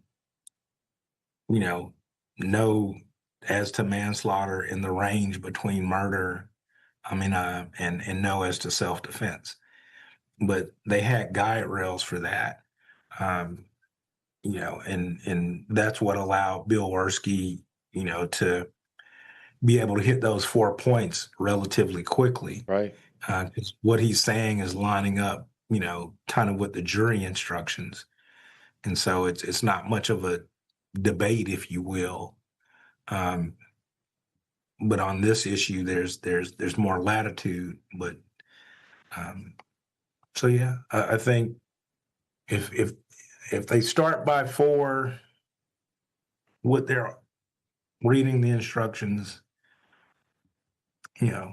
I think that they would choose to continue to deliberate as opposed to having to go home, be under guard, not being able to call your family overnight, being in a hotel room, perhaps with no TV, and provided, you know, neutral reading materials, if you will, and having to wake up, get on a bus because you're sequestered, come back to the Collin County Court for the sole purpose of continuing the deliberation. I think a lot of people in that boat will choose to try to finish. They're looking at a very large police presence outside of the Collin County Courthouse, certainly a very charged atmosphere, lots of reactions to the verdict today. But in terms of the crowd and the people who were there, the spectators, lots of conversation, lots of discussion, sometimes heated, yes, but peaceful. very peaceful, yeah. And we've seen people for and against who are holding up the signs, who are doing the protest, supporting it or speaking out against it. But Sean, no violence. No, and that's what it should be. Yeah. That's what our First Amendment, that should happen. That should happen. We should let our passions be known and express ourselves, but without assaulting one another. Right. Let me ask you real quick, Russell. I'm not sure on this, but in deciding punishment, is the jury required to be unanimous, or it's not unanimous for punishment? No, it has to be unanimous as well. Okay. So you've got to have an agreement of all 12. Okay. So Under prison sentence. Okay. I wasn't sure on Right. that part. And very I know death rarely has have there been juries that have hung on the punishment issue. Okay. So, but yeah, it's got to be unanimous. Again, they never have to explain their decision. If their identities have been, relatively sheltered, then they can render their verdict and go back to their lives. Some of them, I'm sure, though, I would not be surprised, will speak and say, Well, the families how are now they back in the feel. courtroom, Clarice. Yeah, Lori Brown's just reporting that both of the families are now back in Russell. So it looks like things are going to start to continue to move forward for the next phase. And maybe to your timeline, Russell Wilson, maybe by 6 o'clock today, or they might stay later if they're in the throes of weighing the punishment at that moment. We're gonna take a break. I would be. That's just the guess based off of experience, but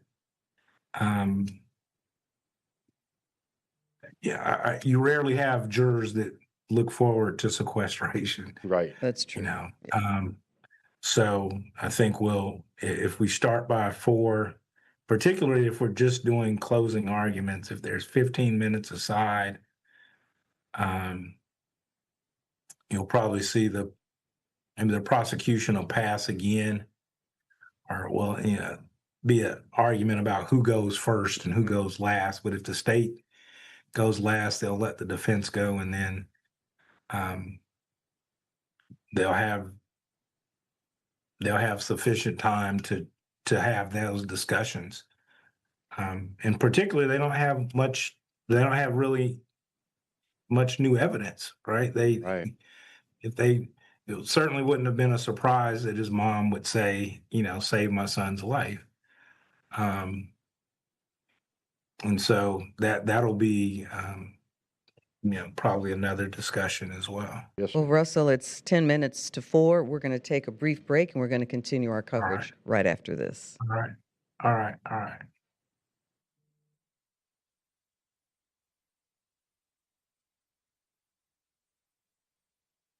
You guys can say goodbye to Russell. I think Okay. go and then we do Another little break. a little wrap, and then we'll take another break. Okay, because at 4 o'clock, Clarice, we're gonna have to switch to IFB on our phone. Oh, This IFB, we won't be able to yeah, hear. that's right. So whatever your IFB number is for live shots away from the building? I don't have that. Okay. Clarice, I'll put you in mind. 6, thank you, man. We're going to get ready for the 4 o'clock newscast. Russell, thank you so much, Frat. All right, talk to you soon. Bye-bye, Russell. Talk with y'all as always. All right, see y'all later. See you then, All right. man. Thank you. All right, boy. So we need to get Clarice's IFB.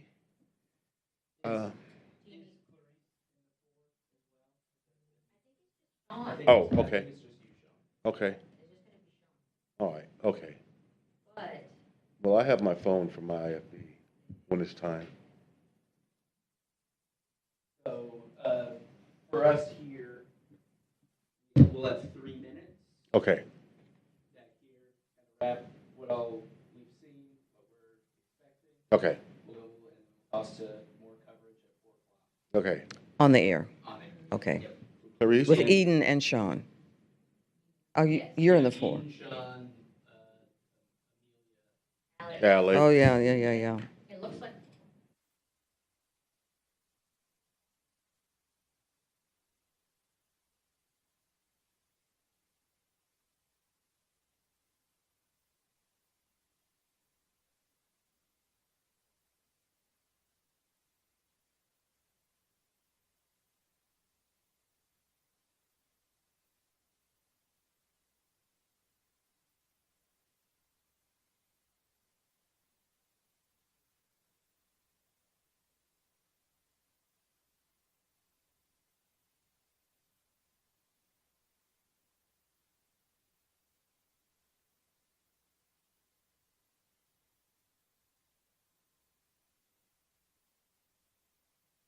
Jessica Gonzalez busted off the windows of his house. Jessica claims she caught Gary's son cheating. Okay, so you got home, or somebody called you and said there's a woman in the house. Call my work phone again. All right, close it up. Thank you.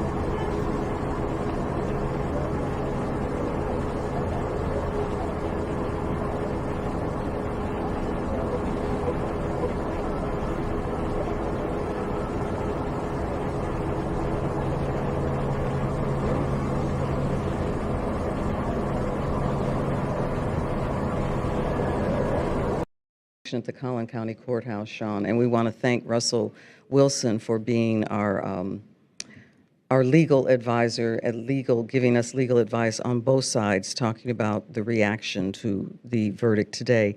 Both families, according to Lori Brown, are now in the courtroom, ready to start the next phase, the punishment phase. Right, and the charge to the jury is what's being prepared now. We will have closing statements from both sides. And one of the things that could come out now even is the idea of sudden passion, meaning this was not some premeditated planned thing. This was in the moment. It was in the heat of the moment action. Again, hoping to mitigate to some degree in the minds of the jurors as they decide how long Karmelo Anthony must serve time as justice for the murder of Austin Metcalf. And we've seen Judge Roach want to keep the progress moving, to keep this going, holding court on Saturday, which is very rare, and also telling the jury to bring clothes, to come to be prepared, to possibly be sequestered tonight. However, Russell Wilson was telling us he thinks that with the way things may continue, this could end this evening in terms of what the punishment will be. Yes, we're going to know, hopefully, fairly soon. We're going to know they are back on the record in the courtroom. Both sides have done their close. The jury's being brought in, so they're done with the charge now, I'm guessing? Or that's coming for the jurors? They're going to get the charge? Presenting the charge, okay. So it won't be long. Russell Wilson's timeline is pretty accurate. It won't be long before the jurors will get it and begin deliberating the punishment phase. We could have a decision by close of business today. That's what he was saying, maybe 6 or 6:30, because right now it's coming up on 4 o'clock. Very large crowd outside, very large, even larger law enforcement, no signs of violence. Very spirited, though, lots of charge comments going back and forth between both sides, but nothing violent, nothing violent. And there you can see people expressing their opinions, their reactions, and this is the way it should be. So again, No Karmelo violence. Anthony is guilty of murder, and his defense team obviously hoping for something less. That did not happen. We're going to continue, Clarice, covering the rest of the events of this day with this trial and beyond this day, because again, it's going to be one of those cases that works its way into law school. You watch. Absolutely, and we're Study. seeing it unfold right before our very eyes. We want to thank you for joining us, and we're going to have live coverage on Fox 4. Stay with us.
Okay, and do I stay put?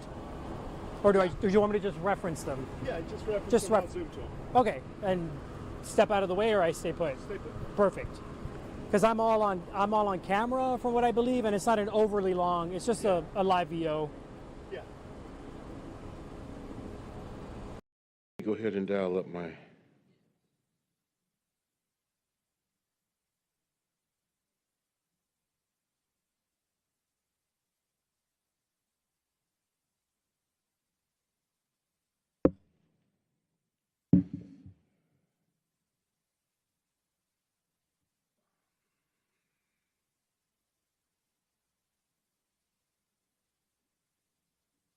You should go, look out here, world.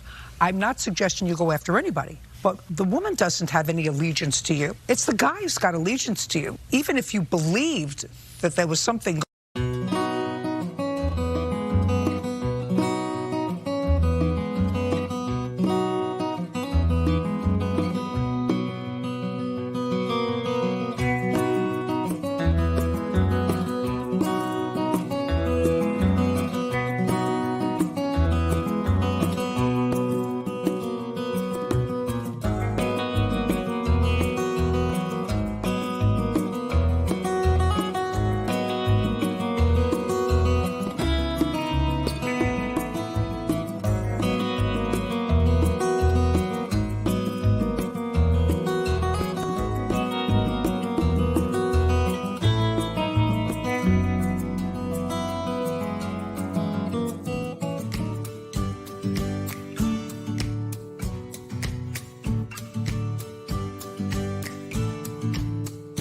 Now, with breaking news. A guilty verdict from inside of the Collin County Courthouse. After just 3 hours of deliberations, Karmelo Anthony was found guilty of murder in the track meet stabbing death of Austin Metcalf. We are seeing live pictures outside of that very courtroom where a crowd has swelled following the verdict, and we're still waiting for jurors to begin deliberating a sentence. Thank you for joining us as we continue breaking news coverage on Fox 4 News at 4. I'm Eden Sheckholm. We have team coverage on the ground as well. Several Fox 4 crews getting live updates from inside of the courtroom and reactions on the ground. First, though, we want to bring in Fox 4's Sean Rabb, who has been part of our breaking news coverage all afternoon. He joins us now with what's going on at the moment in the punishment phase. Sean. So at this very moment, the jurors are receiving the charge and will very soon begin deliberating and deciding the punishment for Karmelo Anthony. Listen, the charge says you have found the defendant guilty. It is now your duty to assess punishment. The issue of sudden passion has been raised. Sudden passion suggests this was not premeditated, this was not planned, that Karmelo Anthony didn't go to that track meet planning to exact violence and take someone's life. It was in the heat of the moment. And so because that has been raised, here's part of the charge to the jurors about sudden passion. If you determine sudden passion, you may not sentence him for more than 20 years. If not sudden passion, you can sentence him to life. Sudden passion caused by provocation by the person killed. So that's where the jury are. They're getting the charge, then they will return to that jury room and they will decide how long Karmelo Anthony will serve time in the Texas Department of Corrections for the murder of Austin Metcalf. That could happen between now and 6 o'clock. They could return with that decision before the day has ended. And considering how quickly things have moved in this trial, we might as well, find out what they decide very soon, surely by the end of the day today. Thank you so much, Sean. Let's now head over to Fox 4's Alex Boyer, who has been live outside of the courthouse in McKinney all day. Alex, what can you tell us about the reaction out there and just how people are feeling at the moment? When we spoke to you about 2 hours ago, it looked like tensions were rising. Have things calmed down? They have for the moment, Eden, as you mentioned, of course, like emotions, the day has ebbed and flowed with the way folks have been reacting to what they have been hearing. We've had a few people come up to us within the last hour and just kind of venting at us over what the verdict has been. But all in all, folks here have remained quite calm and peaceful. I can tell you that the crowd began to build first thing this morning outside the Collin County Courthouse as attorneys for both sides were presenting closing arguments. Then the jury got the case just before 11 a.m. Excuse me. During jury deliberations, many folks were out here live streaming on social media. Others were simply sitting under trees and talking to one another, and others were chanting and praying. When word got out that there was a verdict, the crowd all but began to gather near, excuse me, the steps of the courthouse. Over a dozen law enforcement officers came out and formed a line separating the crowd from the steps of the courthouse. And from my vantage point, most people seemed to abide by the officers' orders. When the crowd learned that Karmelo Anthony had been found guilty of murder, I heard some audible gasps and moans, but many people stayed quiet. I think that they were really digesting what they learned. Then I heard a woman yell, "Let's stay together," and another woman got on a loudspeaker and started preaching. Some people have left over the past hour, but many are staying to see if the jury who convicted him will also reach a sentencing agreement today. Now, if we can come back out here live to my ground shot here, you may be able to see the law enforcement presence that you were just seeing from Sky 4 on the ground. You can see at the moment kind of a casual stance. That they were all certainly lined up and a lot more active when that sentencing, or I should say verdict, first came down. Now, as we await what the sentencing will be for Karmelo Anthony, the fate, they are kind of more at ease, but keeping an eye on the crowd here, which again has remained relatively peaceful throughout the entire time that I have been here.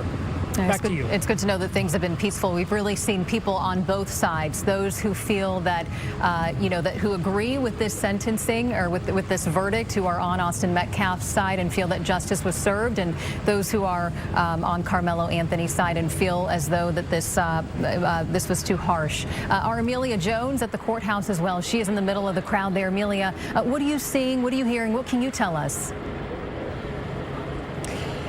Well, Eden, we have seen people gather in kind of large groups on and off all afternoon. I'm not sure if my photographer, Sam, can kind of pan in here over my right shoulder.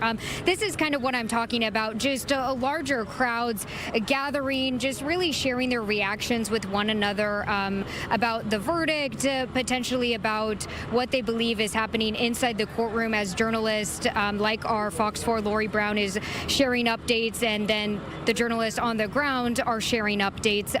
You might see a lot of cell phones up in the air. We know that social media, this case has really taken on a life of its own online. And so a lot of people are live streaming right now. They were live streaming before that verdict was issued, and they've kind of been live streaming ever since. Now, there are a couple of Collin County Sheriff pickup trucks and squad cars here. I have not seen any clashes with law enforcement. As you heard my colleague Alex Boyer say, the supporters and people who have gathered here have really respected law enforcement. Law enforcement has not had to kind of come towards the crowd, say anything. We haven't really even seen them interact much, but they do have a presence here, clearly, and they have created this barrier between the sidewalk here and the parking lot and the front of the Collin County Courthouse. I have been talking to people, and they shared their reaction with me after that verdict was issued, and one man told me that there is no winning on either side of this. Take a listen.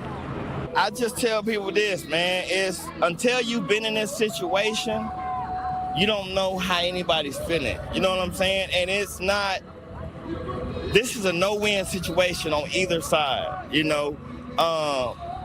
You have a child that is not going to be here anymore. God bless his family. And to the family who's going through this situation with their son, it's unfortunate. Now, we are hearing some, like Alex was talking, upset comments.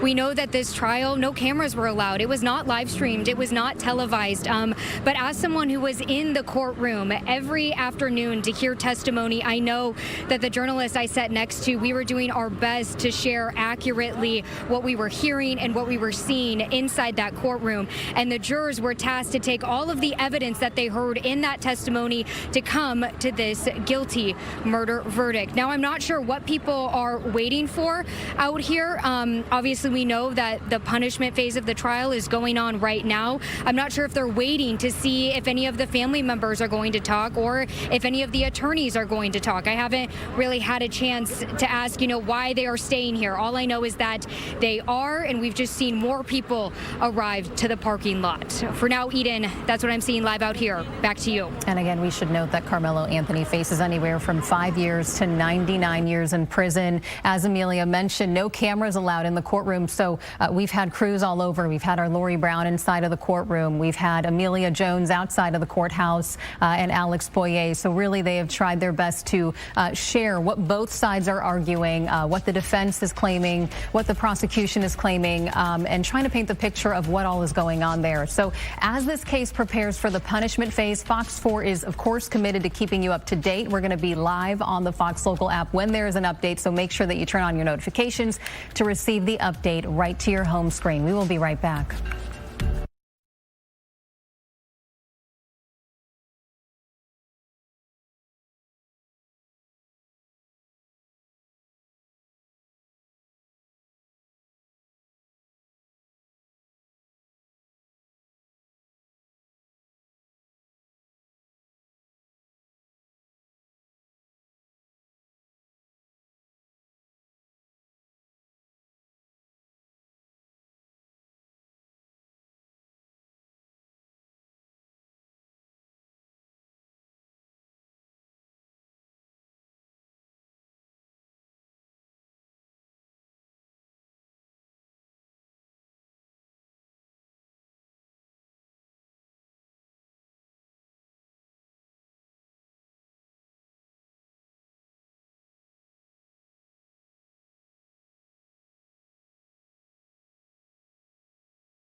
Well, National Weather Service offices across the country are painting the map orange today with heat advisories as temperatures begin to climb really for a good part of the country, especially through the Plains region and then way out across the West Coast. All of the orange that you see are active heat advisories, which does include kind of 3 separate sections of the state of Texas, way out west near El Paso, up in the Panhandle, and then a little bit closer to home, the Arklatex region there under heat advisory through 7 o'clock this evening. So we've got about 3 hours left of that.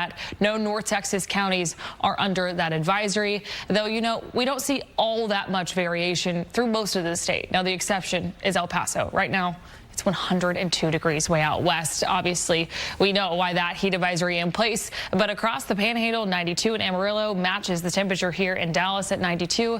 It's because each office of the National Weather Service has different criteria that you have to meet in order to warrant an advisory or a heat warning. For us to have received an advisory today, we would have had to reach a temperature of 103 degrees for multiple days, 2+ days, or a heat index of 105. And for an excessive heat warning, it would have to be temperatures even warmer than that, both air temperature or heat index. So we're thankful today to not have met that criteria, though that doesn't diminish the fact that it is very warm today. Temperature-wise, right now, sitting just ahead of 415. We are in the 90s for the most part. A few spots still holding on to the upper 80s just barely. Bridgeport, Bowie, Gainesville, all sitting at 89. Again, the big airport out of DFW is at 92. Fort Worth matches that temperature, and we don't see all that much variability. And then we flip over to heat index, which is a measure of moisture in the atmosphere, how it feels on your body when you step outside in the shade. And it feels like 97 right now out of DFW. Feels like 99 out of Fort Worth. Feels like 100 degrees right now in Comanche. Really warm, to say the least, and really muggy. Dew points tell the story really well here. Our dew points have surged into the upper 60s and 70s and have held steady there for the past several days. Also, a reminder, we've got a whole lot of saturation at the low levels because of how much rain we've received. Now, all the moisture we've built up today, it's not quite rain-making moisture, at least as far as North Texas is concerned. The only rain we're really seeing across the state, it's sea breeze showers that have been streaming up from the Gulf Coast through even as far as central Texas, but staying well to our south. We'll keep things dry today, again tomorrow, through most of your Thursday, though I've gone ahead and put a 20% chance through the overnight hours Thursday, right on into your Friday, continuing into your Saturday. Then better coverage looks to greet us as we head for the end of the weekend, and temperatures will follow kind of an inverse trend. So as coverage is lower, temperatures are higher. We're into the mid-90s again tomorrow, into Thursday, a little dip as rain chances increase. By the end of the week, we surge to 96 for Saturday. And then we work in the right direction when more widespread rain is expected into North Texas. 92 for Sunday, 87 for Monday. Hopefully to find a pretty significant cool down as we head for next week. I'll look ahead at your 7-day forecast here again. A lot of that attributed to the fact that a more unsettled pattern with a better chance for rain starts to move back into the forecast. Again, that starts by the end of the weekend and the start of next week. So for now, it's just hot and humid. Listen, you're going to see a lot of Memorial Day sales, but we're the only ones with prices like this. This $1,000 Texas-built reclining sofa for just $699 while supplies last. Home Zone, we're different. Well, we are just 2 days away from the world tuning in for the 2026 FIFA World Cup, and with just 5 days away until the first game at Dallas Stadium, Texas Attorney General Ken Paxton announced that he is investigating FIFA's ticketing practices. Paxton is citing reports of fans being misled about their seats and what they paid for them. This comes after the California, New York, and New Jersey Attorney Generals raised similar concerns last month. Paxton says his office received multiple complaints about buyers who paid for a premium seat and were later assigned to a less desirable spot. A group of kids in California got the surprise of a lifetime. Free tickets to a World Cup match. The 20 young kids are part of the soccer program at the Long Beach Boys and Girls Club. Los Angeles-based California Resources Corporation provided the tickets for these lucky students, and the kids were surprised and excited when they got the news. No idea. No idea. How about you? No idea. I thought we were just coming in to play a little bit of soccer. And when you heard? I was so amazed. I was like, this is going to be such a fun opportunity. The free tickets will allow the young players to attend the Iran versus New Zealand match at Los Angeles Stadium on Monday, June 15th. Fox 4 is giving you more ways to get local news and weather during the World Cup. So KDFI Channel 27 is now going to be called Fox 4 Plus. So when World Cup soccer is airing on Fox 4, our newscasts will be on Fox 4 Plus. Just scan the QR code for information on how to find Fox 4 Plus over the air or through your TV service provider. More Fox 4 News after the break.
President Trump is blaming Iran for the downing of a U.S. Army helicopter near the Strait of Hormuz. The two-man crew on board the Apache helicopter were rescued by a Navy drone boat after it went down earlier today. No injuries were reported.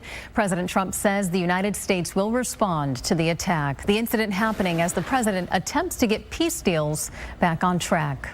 We're in the final throes of what will be a very, very good deal that will not allow in any way, shape, or form nuclear weapons, etc. And the strait will open up right away. It'll open up immediately upon signing, which could be in 2 or 3 days. Israel and Iran have agreed to cease attacks against each other, but Israeli attacks on Lebanon have continued. Those attacks have already threatened the peace deal's future. Wall Street nearly built back from a slump day as the shift away from chipmaker stocks resumed and Iran tensions were renewed. Micron, Nvidia, and Broadcom all saw losses today amid AI trade shakeups.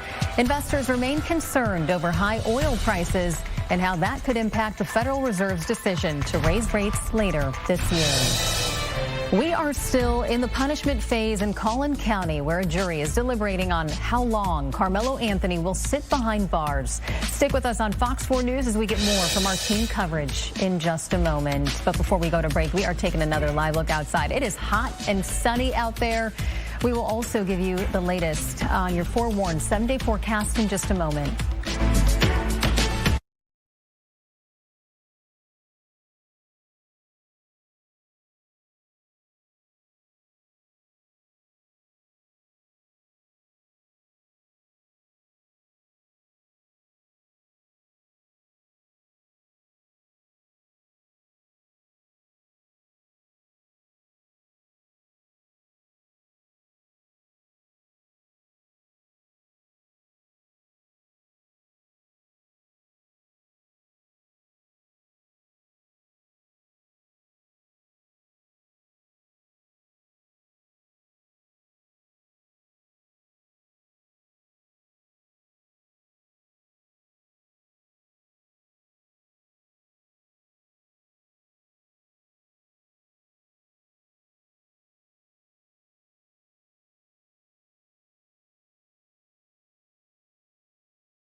Here for you and all North Texas. Fox 4 News starts right now with breaking news.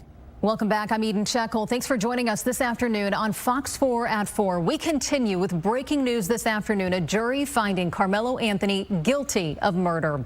We have crews inside of the courthouse and crowds outside of the courthouse. And here in the Fox 4 studios, we are getting live updates as this punishment phase moves along today. Now, here's Fox 4's Sean Raby joins us right now from our digital studio. Sean, sudden passion seems to be the focus right now for the jury. Yeah, and so the defense is wanting the jurors to consider that in a moment of terror, in a moment of fear, that Karmelo Anthony reached into his bag, pulled out this pocket knife, and in a defensive position, took the life of another person, Austin Metcalf. That's what the defense wants this jury to consider as they begin the punishment work in just a few moments. Sudden passion says it wasn't premeditated, it wasn't planned, that he didn't show up at that track meet looking for a fight. This happened in the moment, and that's what they would like for jurors to consider. The defense is hoping that jurors will take all of that to heart.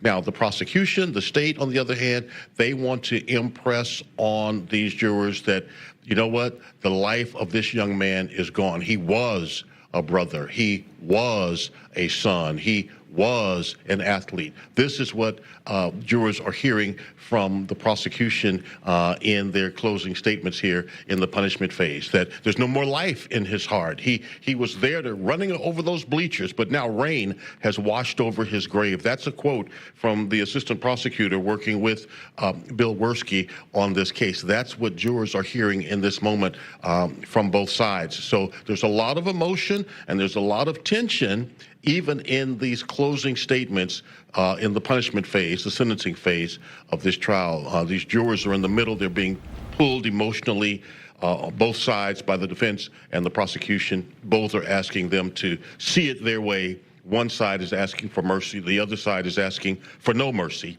And these jurors will have to decide how long Karmelo Anthony will spend in prison. Sean, thank you. Now we want to head over to Fox 4's Alex Boyer, who is live outside of the courthouse in McKinney. Alex, you've really been there since this morning. What can you tell us? What are you seeing out there?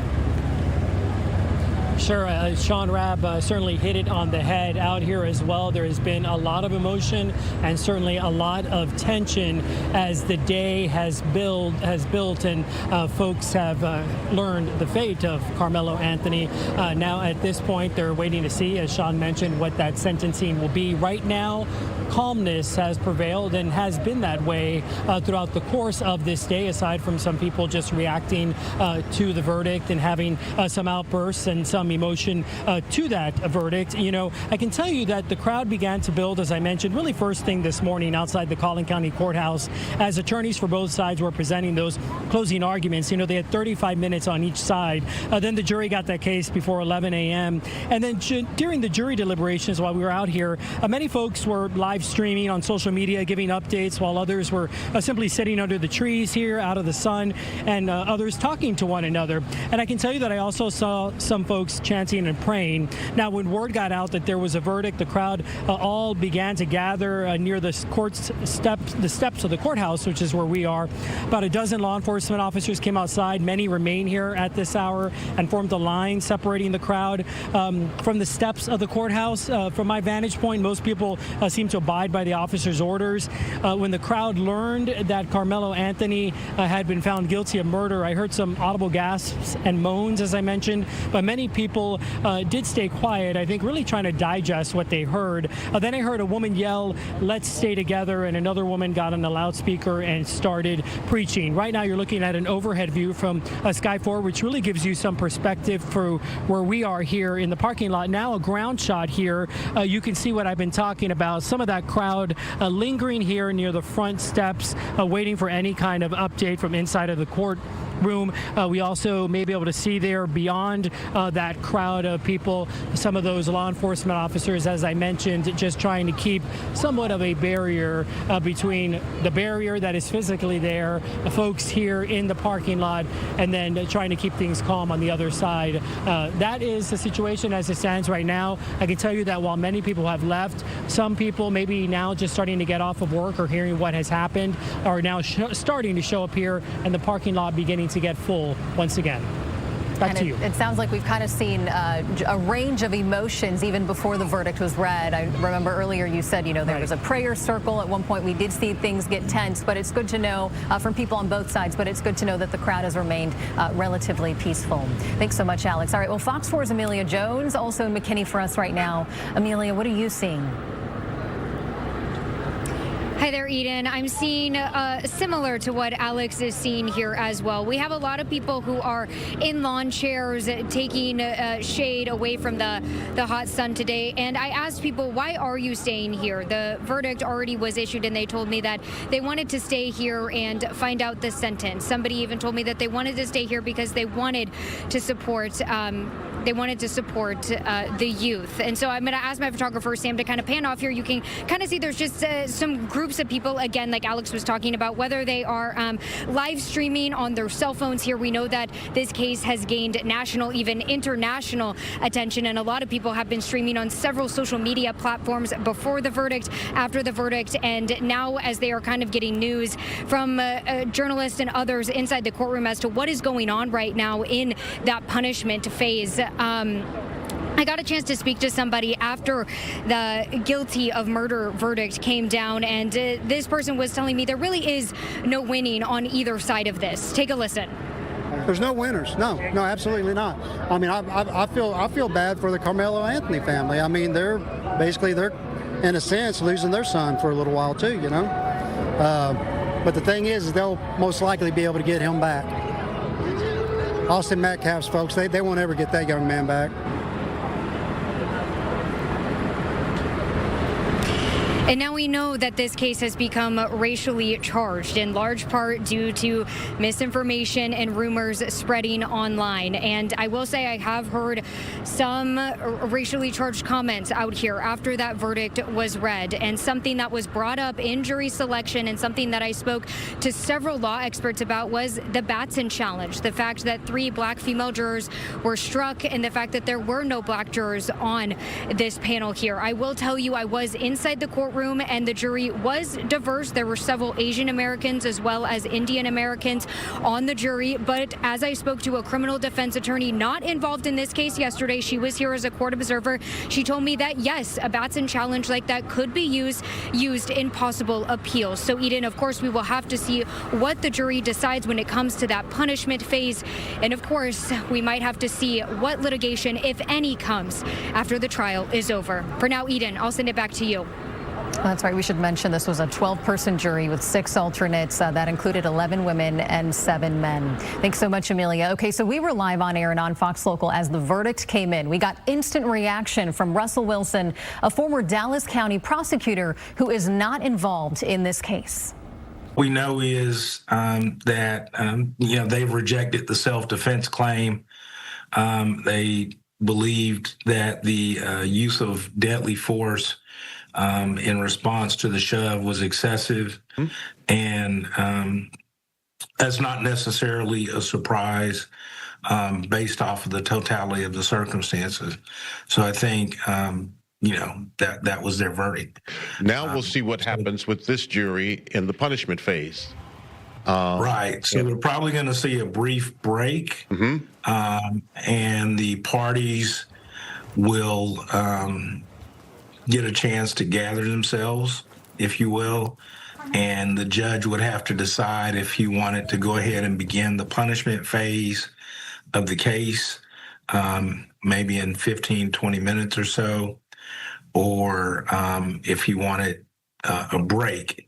Given that he's got the jurors sequestered, I think that they will get back started on testimony probably relatively quickly. Let me ask you a question. You have a client who is a teenager who's a 3.8 GPA, has no bad record, has no juvenile history, has no engagement with law enforcement, has made this decision that has left him guilty of murder.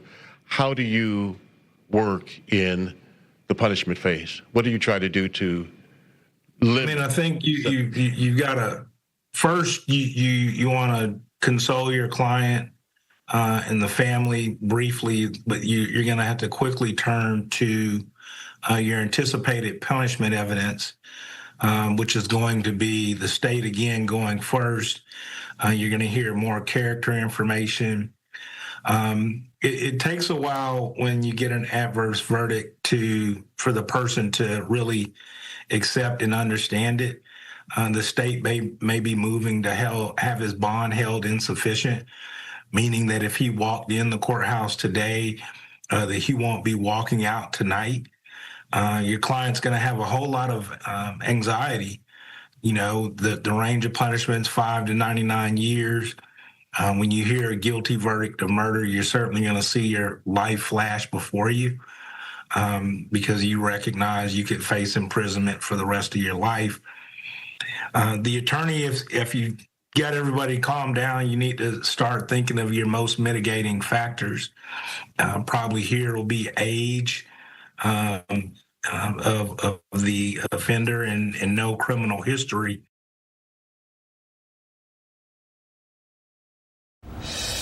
So one very unusual aspect of this case has been where some of the reaction is coming from. Several state politicians have issued statements in their official capacity, including Jared Patterson, the Republican state rep whose district includes parts of Frisco.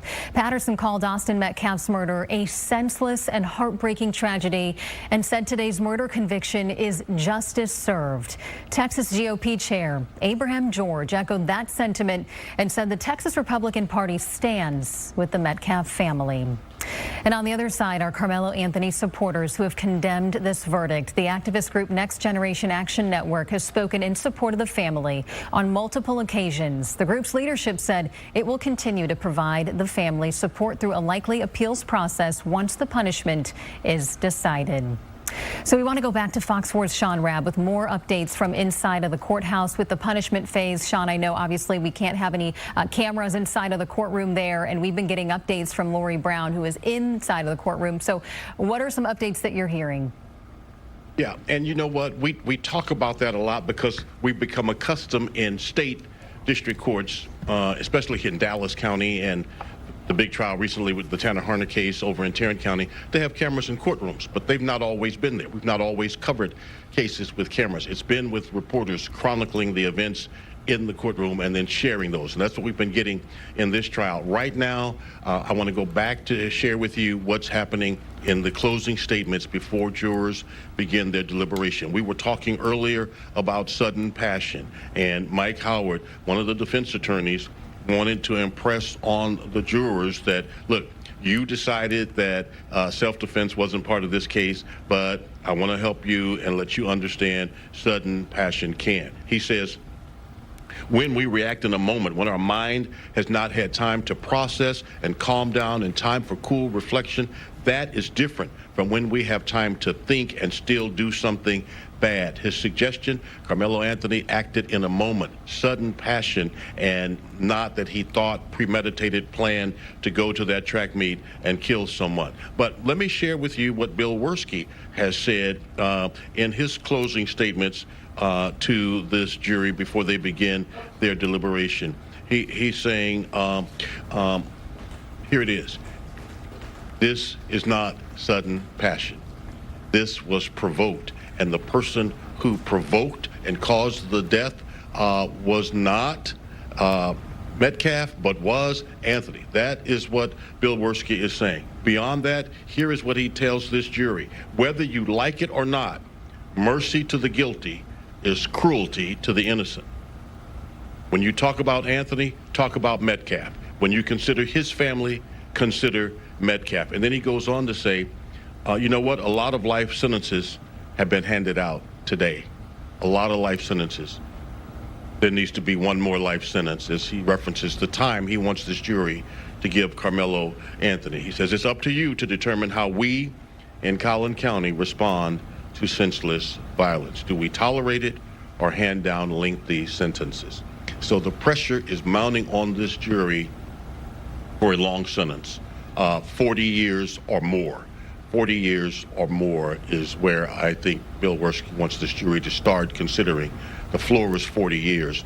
The ceiling could be 99. That's where he wants them to consider. So we'll see what this jury does when they do retire. But these are the passionate pleas in punishment that Attorney Russell Wilson was talking with us about earlier. Oftentimes, he said, more difficult at this moment, more intense at this moment, and more challenging for jurors at this moment than to return the guilty verdict. So once they begin their deliberations, and that has not happened yet, they're beginning their deliberations right now, actually, 4:37, about 3 minutes ago, they retired to start deliberating. Before 6 o'clock today, they could have their decision in terms of how long Karmelo Anthony will stay behind bars.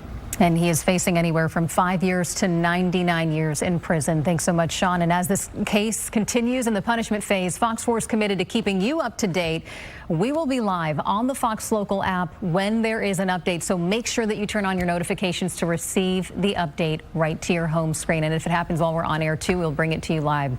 Well, street racing led to the deaths of 3 people in Duncanville. A 4th person was injured. Fox 4's Stephen Dowd joins us now live, where police just held a briefing. Stephen. Eden investigators and the police chief talked about the scene, and a witness we talked to earlier described a chaotic and a graphic scene because the vehicle carrying those who are deceased was completely just crushed and crumbled. We just heard from the police chief about 30 minutes ago giving us some more insight, saying that his first officer was on scene less than 30 seconds after that crash. They believe that this was due to street racing, and 2 suspects are in custody, a 20-year-old and a 21-year-old. I want you to take a look at some of the video that we have from the scene. The police chief saying that the family members tell Fox 4 that a 12-year-old boy, his 50-year-old mother, and 78-year-old grandmother were all killed. A father told me that his stepson is still in the hospital. Police call his injuries life-altering. He said to be in critical condition. We heard from a witness who described the scene earlier today. So I worked down the street, so I was pumping gas, and that's when I hear the impact, and automatic, everything closed. I mean, and we were like, you see, bringing flowers and everything because we were trying to help, and there was nothing we can do. I want to encourage every parent, grandparent, guardian, and family member to have an honest conversation with your family members, with your young drivers.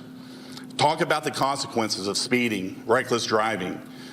Just the moment of that poor decision, what impact that has on the families.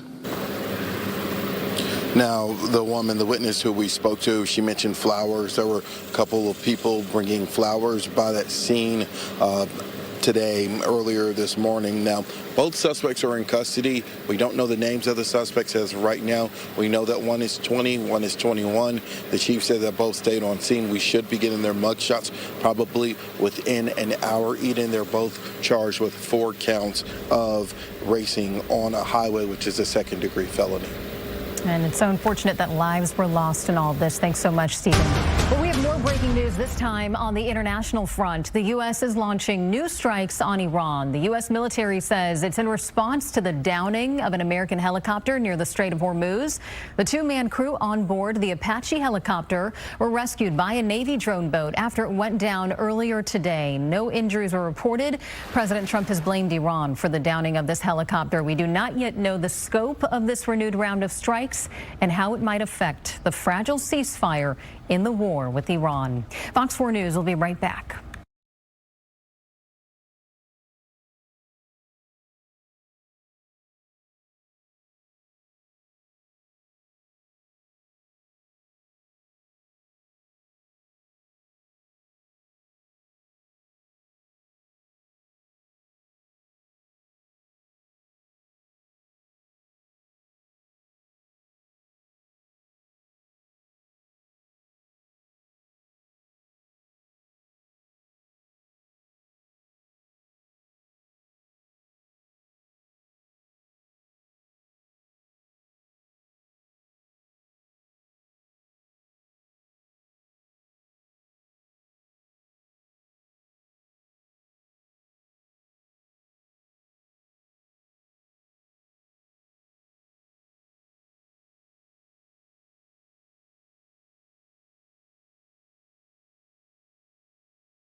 Weston McKinney hails from Little Elm, but credits a few years spent in Germany was spurring his interest in soccer instead of American football. After returning to the U.S., he joined the FC Dallas Youth Academy. Everything finishes with a cross-court shot.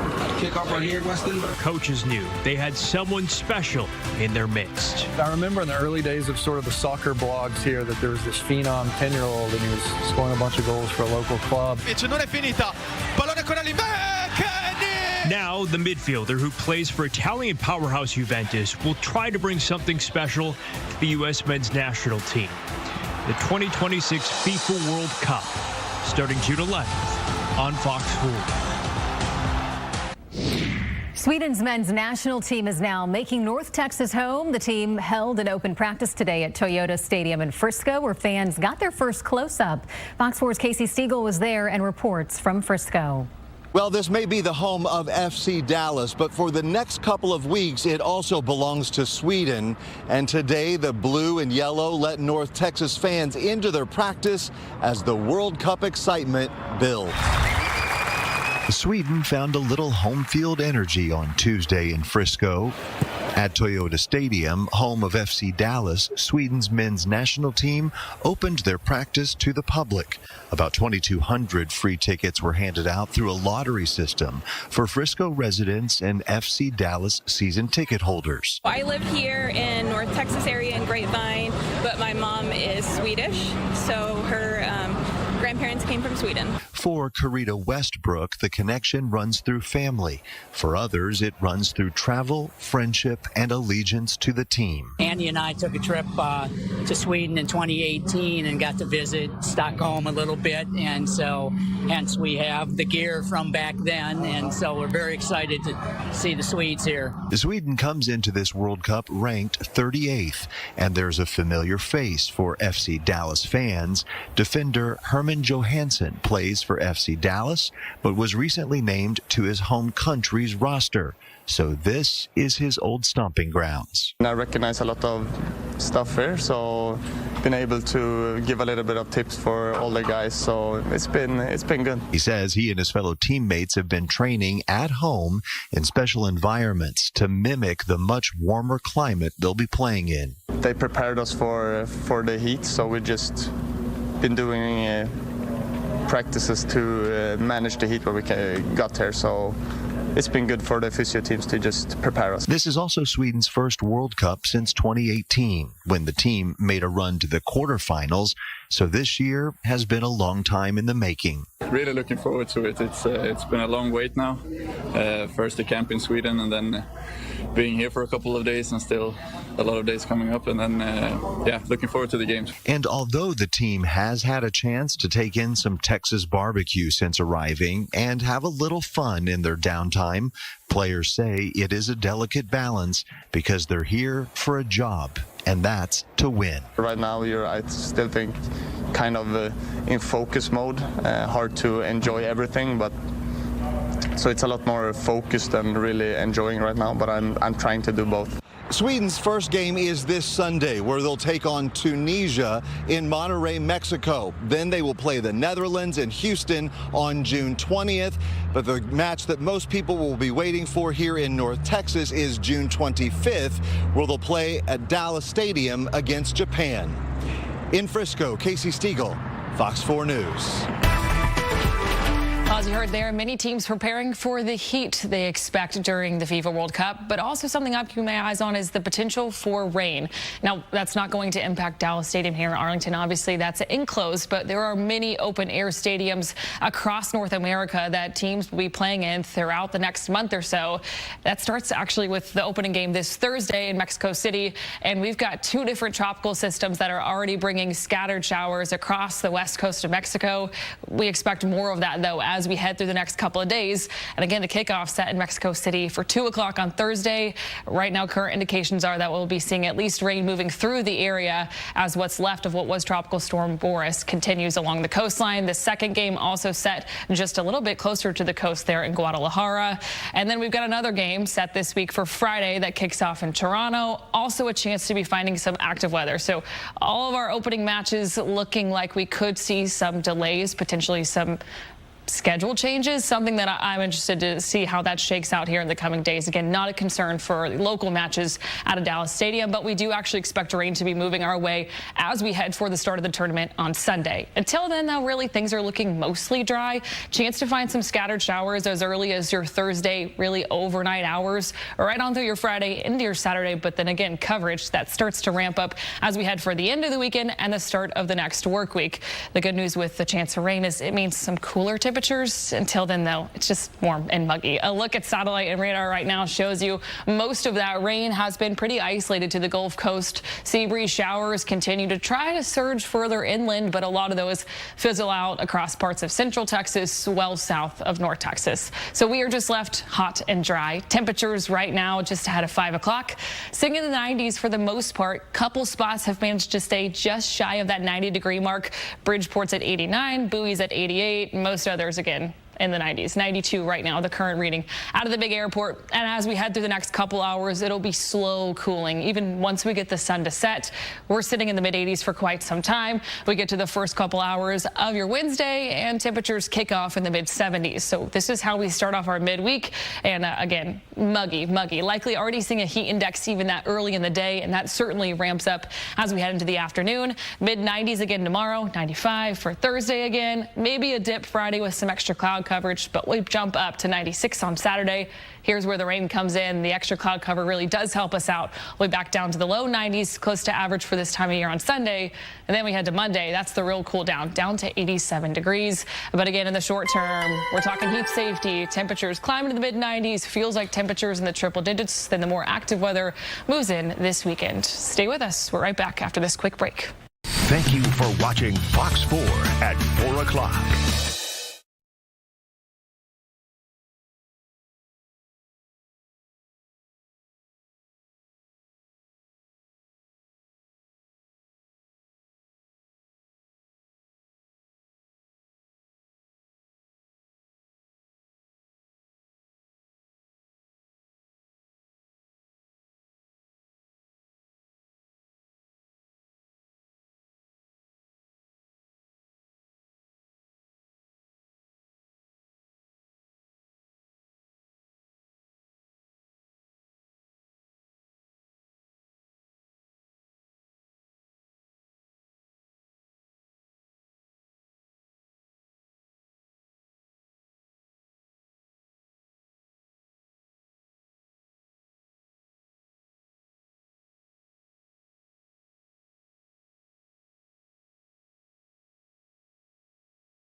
Thanks for joining us on Fox 4. Steve is coming up in 90 seconds with Fox 4 News at 5. But first, this Fox News report from Washington, D.C. This is your Fox News report. The U.S. launching self-defense strikes against Iran this evening after an Iranian drone shot down a U.S. Apache helicopter over the Strait of Hormuz. Both of the pilots were rescued by an unmanned boat. U.S. Central Command says these retaliatory strikes are proportionate to the, quote, unjustified Iranian aggression. The verdict is in. The Texas teenager accused of fatally stabbing another student during a track meet is found guilty of murder after around 3 hours of deliberation. Tensions flared outside of the courthouse. A fiery hearing on Capitol Hill. Republican lawmakers going after the Southern Poverty Law Center. The nonprofit's interim CEO in the hot seat, defending against claims of funneling money to the very extremist groups it says it's trying to, quote, dismantle. NASA unveiling the crew of the Artemis 3 mission set to launch in 2027, introducing mission specialists Andre Douglas and Frank Rubio, pilot Luca Parmitano, and Commander Randy Bresnik. They'll be taking a critical step towards putting boots back on the moon. And just 3 days out from the first U.S. Men's World Cup match, workers at the Los Angeles Stadium say they've reached a tentative deal to avoid a strike. It would provide wage hikes and job security for bartenders, cooks, and more. In Washington, I'm Bill Malugin. Have a great night.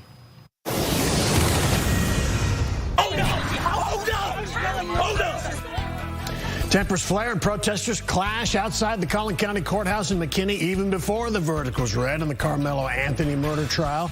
Now that he's been found guilty of murder, tension remains in the racially charged case, and we're waiting again now as the jury decides his punishment. I respected this process, but we're going to fight like hell to make sure that Collin County know that Karmelo Anthony is not going to go away. Jurors for you. Fox 4 News starts now. Jurors deliberated close to 3 hours before finding Karmelo Anthony guilty of murder. Good evening, I'm Steve Eager. Sky 4 is flying above McKinney right now, where the jury rejected Anthony's claim he stabbed and killed Austin Metcalf in self-defense at a Frisco track meet. The prosecution argued no reasonable person would have responded with such violence. We have several crews covering this emotional case. Right now, we begin our coverage with Fox 4's Alex Boyer, who's been on this from the beginning. Alex? Hey, Steve, that's right. Now, of course, the wait begins to see if this same jury that found Karmelo Anthony guilty of murder will be able to reach a sentence before they call it quits for today. Keep in mind that this jury will be sequestered throughout the entirety of this. So right now, we're waiting to see just how late they will go this evening, or how late the judge will allow them to go. Seemingly, he will allow them to go as late as they would like to deliberate while they were here in regards to the sentencing. I can tell you that outside here, it has been a wide range of emotions, as you might expect, with folks waiting to see what the verdict was going to be. As we now know, Karmelo Anthony has been found guilty of murder. I can tell you the crowd began to build first thing this morning outside the Collin County Courthouse as attorneys for both sides were presenting their closing arguments. Each got 35 minutes to make their final pitch to the jury. Then the jury got the case at 11 a.m. And during jury deliberations, I was keeping an eye on folks out here, kind of watching what they were doing. Several people here on social media live streaming. Others were simply sitting under the tree, kind of waiting to see what was going to happen. And others were also chanting and praying. When word got out that there was a verdict, the crowd all began to gather here near the steps of the courthouse. So over a dozen law enforcement officers came outside and formed a line separating the crowd from the steps of the courthouse. And from my vantage point, I can tell you that most people seem to abide by the officers' orders. When the crowd learned that Karmelo Anthony had been found guilty of murder, I heard some audible gasps and moans, but many people stayed quiet. I think they were really just trying to take in and digest what they learned. Then I heard a woman yell, "Let's stay together," and another woman on a loudspeaker who began preaching and praying for folks. But as we come back out here live, we've been keeping an eye kind of on the scene around me. I can tell you that there are still still easily several dozen people here, probably close to 100 people still here now waiting to see what the final fate of Karmelo Anthony will be. I can tell you within the past hour or so, we've seen some people leave and then some new people starting to arrive. So clearly lots of folks are going to remain here at the Collin County Courthouse, as will we, until we finally know what's going to happen, if anything's going to happen by the end of today or possibly go into tomorrow. Back to you. Absolutely. We know you'll be there. Alex, thank you for that. We want to transition now to Fox 4's Amelia Jones, who's been gathering a reaction outside the courthouse as well. Amelia. Hi there, Steve. I echo Alex in what he was saying, that we have seen some people leave, but then we've seen more people come into the parking lot of the Collin County Courthouse and kind of gather and talk to people who are still here. I asked people, why are you still here outside of the courthouse? And they told me that they want to be here to hear the sentence. And some of Karmelo Anthony's supporters who have been here in the multiple days of testimony wearing purple, I spoke to one of them and they told me that they want to stay out here to support the youth, meaning Anthony in this case. So some people, as Alex mentioned, they are gathered in small groups under the trees to get some reprieve from the heat here, but we have seen them gather in much larger groups at times. Things have gotten quieter. There's no longer music playing. We have not heard anyone come over the loudspeaker to preach, and no chants have been heard either in the last hour or so. Now, after the verdict was issued, I spoke to one man who lives here in McKinney. He wasn't a part of the public who was inside the courtroom for any of the testimony, but he has followed the case since it happened in April 2025. And he told me his reaction when he heard the verdict was that there are really no winners here. I just tell people this, man, is until you've been in this situation, you don't know how anybody's feeling. You know what I'm saying? And it's not, this is a no-win situation on either side, you know. You have a child that is not going to be here anymore. God bless his family. And to the family who's going through this situation with their son, it's unfortunate. My neighbor she had bruises all over her. She tried to play it off like, oh. Before the verdict, and now as we are awaiting the jury to decide the sentence for Anthony, people have been on their cell phones live streaming. You heard my colleague Alex Boyer talk about that. The media here, this has gained national and international attention. So we've seen a lot of people with their cell phones in the air, some small cameras just live streaming what's going on here. You can see the Collin County Sheriff's Office presence behind me. The officers are here making their presence known, but they have not approached anybody in the crowds. Nobody from the crowds waiting out here of the courthouse has approached the officers, so things have remained calm. I haven't seen any tensions or tempers flare, but we do know, Steve, as you mentioned, that this case, as it's taken on a life of its own on social media, it has become racially charged in large part because of the rumors, online speculation, misinformation that has spread on social media. And so I do have to tell you, I have heard some racially charged comments out here in response to the verdict, and as the jury is preparing to hand down that sentence as well. But I've also seen, obviously, people upset on one side, those who are supporters of Karmelo Anthony, but then we also have people out here with signs that say justice for Austin, and we've gotten a chance to speak to some of those people as well, echoing, you know, what you heard that man say right there, that there really are no winners here in this case, but people staying out here because they want to be out here when that sentence does come down. And of course, we'll be out here bringing you those live reactions once we learn them. For now, though, Steve, I will send it back to you. All right, Amelia, tell me about this observation. I think I've been here a long time, and there's been a number of big trials covered nationally, but this is the first one with national interest that had the new media that you mentioned, right? Everybody has a cell phone, everybody has a social media site, everybody posting all over. It's a different feeling out there. And is this the first big one for you where you've really seen the change of how this thing is covered? I would say so, Steve. And people are kind of, pointing their phone at you, just really recording everything, whether that's, just snippets of what you're saying, taking them potentially out of context. Also, people just really getting the emotional reaction from others. And at the time when I was mentioning that people gathered in those really large groups, it was because somebody was likely live streaming on social media and everyone was holding up their phones to kind of get that reaction. Again, we don't know if they are considering themselves influencers or calling themselves independent journalists. But then we have the national and international media out here with cameras and tents set up and, a microphone and talking to a news channel like you and I are right now. So it is kind of this balance here of obviously people just kind of talking about their reactions, and then you have the other side here that we have been allowed in the courtroom and we have heard some of that testimony, so we're kind of taking the facts that we know here and then the reaction that we are seeing out here. Yeah, it's interesting. Traditional media tries to play it down the middle and social media just plays it, so we'll see how it turns out. Amelia, we thank you for your coverage. We'll get back to you in a little while if anything changes. Now we want to bring in Fox 4's Sean Rabb, who's been part of our breaking news coverage this afternoon, and he joins us with some perspective about the punishment phase. And Sean, you've been talking about sudden passion, and that's an interesting topic, I think, in this case.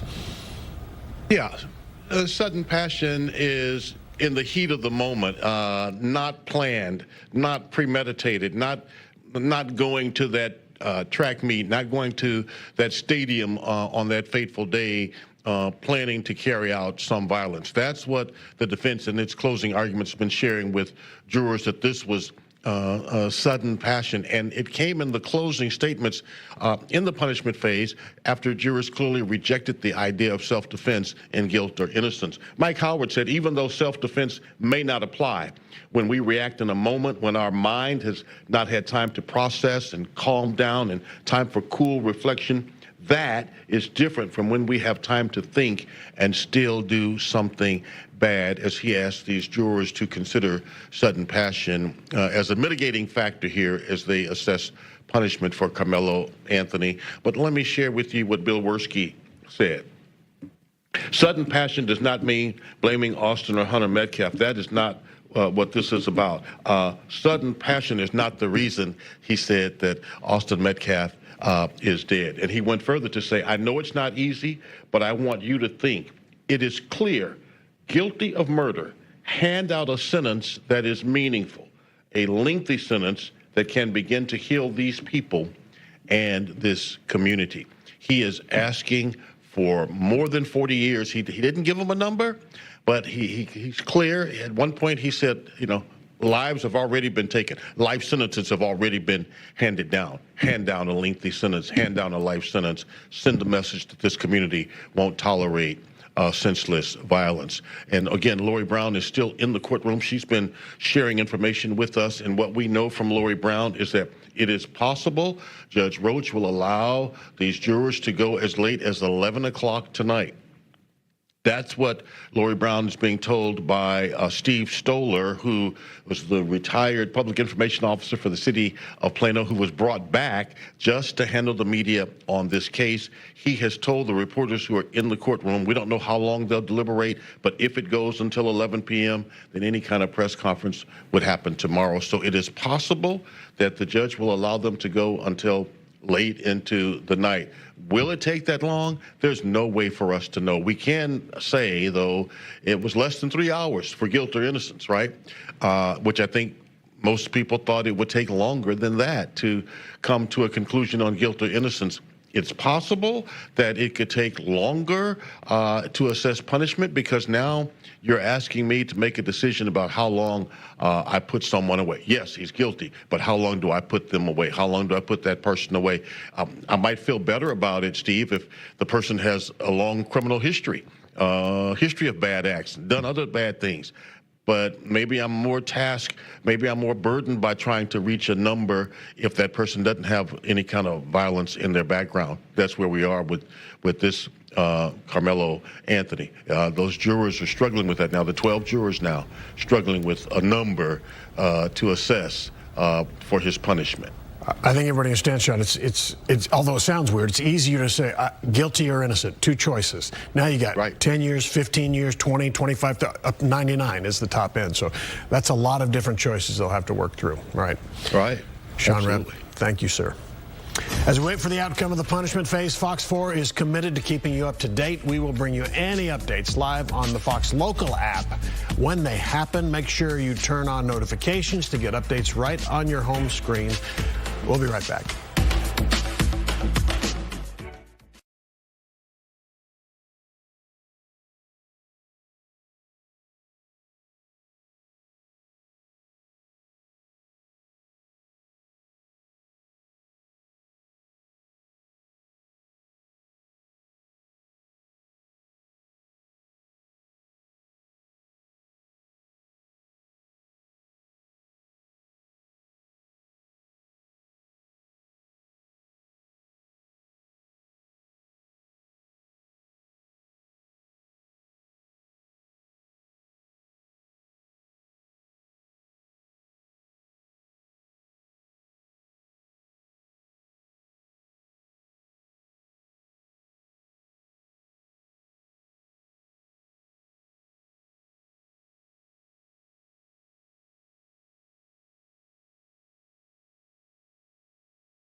I have more breaking news to pass along to you. This is from the war in Iran. The U.S. is launching new strikes. The United States military says it is responding to the downing of an American helicopter near the Strait of Hormuz. The two-man crew on board the Apache helicopter was rescued. Both men were rescued by a Navy drone boat after it went down earlier today. No injuries reported to this point. President Trump has blamed Iran for the downing of the helicopter in the last hour. A U.S. official said the helicopter collided with an Iranian drone, causing the crash. We do not know yet the size of the retaliatory strikes, but U.S. military leaders say it will be a proportional response. Duncanville police say a street racer crashed into another car last night, killing 3 innocent people. A 4th victim is in critical condition. The 2 drivers who were racing were not hurt and are both now facing charges. Fox 4's Stephen Dahl in more with a live report now. Stephen. Steve, witnesses I spoke to earlier today described a very gruesome graphic scene with the vehicle being very mangled when they got on scene. Now, we just got the mugshots for those two that are in custody. I want you to take a look at them. The mugshot for Keyshawn Copeland and Ronnie Coleman, both facing 4 counts of racing on a highway. Now, the police chief said that the first officer got on scene less than 30 seconds after both the 20 and 21-year-old suspects were still on scene. Family members tell Fox 4 that a 12-year-old boy, his 50-year-old mother, and a 78-year-old grandmother were all killed. A father told me his stepson is still in the hospital. Police calls his injuries life-altering and said he's in critical condition. Listen to what a witness described earlier. So I worked down the street, so I was pumping gas, and that's when I hear the impact, and automatic, everything closed. I mean, and we were like, you see, bringing flowers and everything because we were trying to help, and there was nothing we can do. I want to encourage every parent, grandparent, guardian, and family member to have an honest conversation with your family members, with your young drivers. Talk about the consequences of speeding, reckless driving. Just the moment of that poor decision, what impact that has on the families. While we were on scene earlier, we saw at least one person bring flowers. There were multiple flowers there at the crash site. Again, that vehicle completely mangled. I asked the police chief if they have seen street racing on this road before. He says that they have given speeding tickets on this road. He says the speed limit was 40 miles per hour. He says that their investigation is ongoing as to how fast these suspects were driving. All right, Stephen Dow reporting live from Duncanville tonight. Stephen, thank you. It is all about the heat and the humidity over the next couple of days as high pressure is in control. Check out those heat advisories extending across parts of the Midwest all the way through the upper Midwest, even encompassing portions of the Lone Star State. Now, this is out of our North Texas viewing area, but it goes to show you the trends that are in place with the very high humidity yielding a heat index above 103. And that's where, again, we get some of that criteria. A heat advisory versus an excessive heat warning. A heat advisory, the temperature is at or above 103 for 2+ days, and the heat index is right around 105. Now, we are not near that excessive heat warning criteria. We typically see that as we inch a little bit closer into the summer months. Current heat index across the entire state right now, we feel like the mid and upper 90s across North Texas. And where those heat advisories are in place for areas well to the north and east, they're dealing with the heat index right around 100 degrees. This is actually an improvement from yesterday. Yesterday, we climbed to 95. Today, we've officially topped out at 92 degrees at the big airport, and it feels like 96 once we factor in that humidity. Again, the humidity is the name of the game. With dew points in the upper 60s, that's enough to give us that added heat index several degrees above the ambient air temperature as those winds continue out of the south, pulling up more Gulf moisture. Speaking of Gulf moisture, that's where showers are ongoing across far southeastern parts of the state. A couple of stronger storms to the east of the Austin area. These are called sea breeze showers. In the heat of the day, with all of that moisture in place, that's where showers are confined to areas well to the south and east. Temperatures across the board this afternoon, low 90s for most, and the dew point, again, is kind of the name of the game over the next couple of days, currently in those upper 60s and low 70s. So looking ahead tonight, we'll feature mostly clear skies. We'll see extra clouds build in by sunrise tomorrow morning. Our futurecast shows just that before they clear out, leaving us with ample sun by the afternoon. Couple stray showers possible again across far southern parts of North Texas. High pressure eventually heading off into the northern Gulf. That will allow for another couple of fronts to slide our way, which means on your forewarned 7-day forecast, we do eventually see an improvement in our high temperatures, as well as an increase in shower and thunderstorm chances. We'll be right back after this.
With just a few days now before the start of the World Cup, we're finally getting a look at the setup for Fan Fest. Fox 4's Shannon Murray shows us around at Fair Park.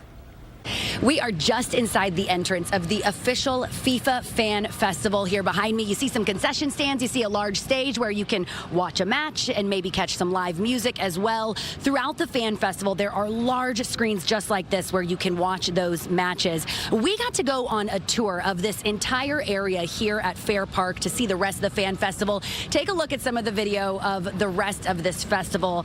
You will find several concert areas. You will find the main stage inside the pavilion. That's where they have a super large screen where you can watch games, you can watch shows, including Turnpike Troubadours and Major Lazer as well. And there will also be a fireworks show there on July 3rd. Now, throughout the Fan Festival, there are also concessions from 20 different vendors, a beer garden, and a Coca-Cola fan zone, along with other sponsorship pop-ups. Something that soccer fans will really appreciate when they are coming to watch a match here. You see all of these areas have turf, and then up above they are covered with plenty of shade and very large fans to keep everyone cool during these hot summer months during the World Cup. All of it opens this Thursday when the World Cup begins. We'll have all of the information on our website, fox4news.com. Reporting in Dallas, I'm Shannon Murray, Fox 4 News. A massive soccer festival docked in Seattle just in time for the World Cup. The Seattle Soccer Celebration Barge will serve as an unlimited sports oasis for international fans. The main deck features a floating mini soccer pitch and some LED screens where people can watch the World Cup matches. The upper deck features a premium VIP experience overlooking the pitch and the downtown waterfront. Fox 4 is giving you more ways to get local news and weather during the World Cup. KDFI Channel 27 is now Fox 4 Plus. When World Cup soccer is airing on our station, Fox 4, our newscasts will be on Fox 4 Plus. Scan the QR code for information on how to find Fox 4 Plus over the air or through your TV service provider. We'll be right back.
Thank you for watching Fox 4 News at 5. I will see you back at 6 o'clock. Clarice is next with more team coverage on the Karmelo Anthony verdict.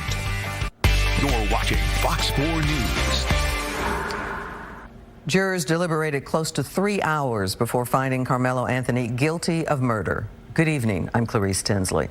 Sky 4 in McKinney over the Collin County Courthouse is going to give us a view of the situation there where the jury rejected Anthony's claim that he stabbed and killed Austin Metcalf in self-defense at a Frisco track meet.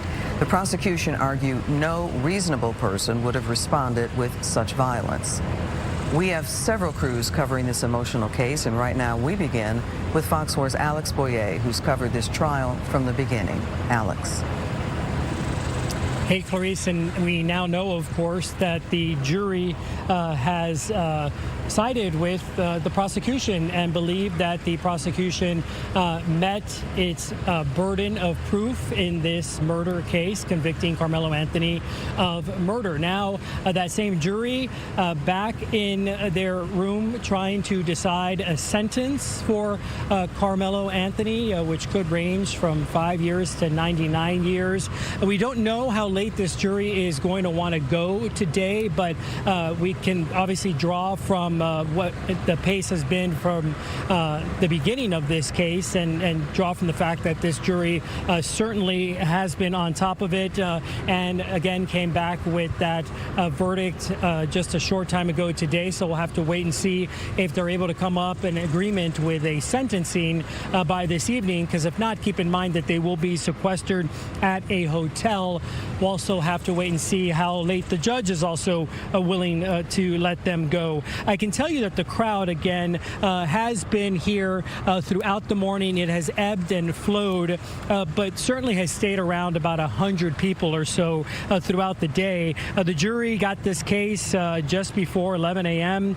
During jury deliberations, lots of folks just eager to hear what that verdict was going to be. Many of them have been live streaming since the beginning of this case. Others have been simply waiting here, trying to find out any information they can from folks who have been able to get a pass to be inside. And others have been chanting and offering prayer to those who want it. You know, when word got out that there was a verdict, the crowd that has been here began to gather here out front. They found out that Karmelo Anthony had been convicted of murder. I can tell you that I heard some audible gasps and moans. Many people, though, stayed quiet, and they were digesting really what they learned. Then I heard a woman yell that we must stay together, and another woman began preaching over that loudspeaker.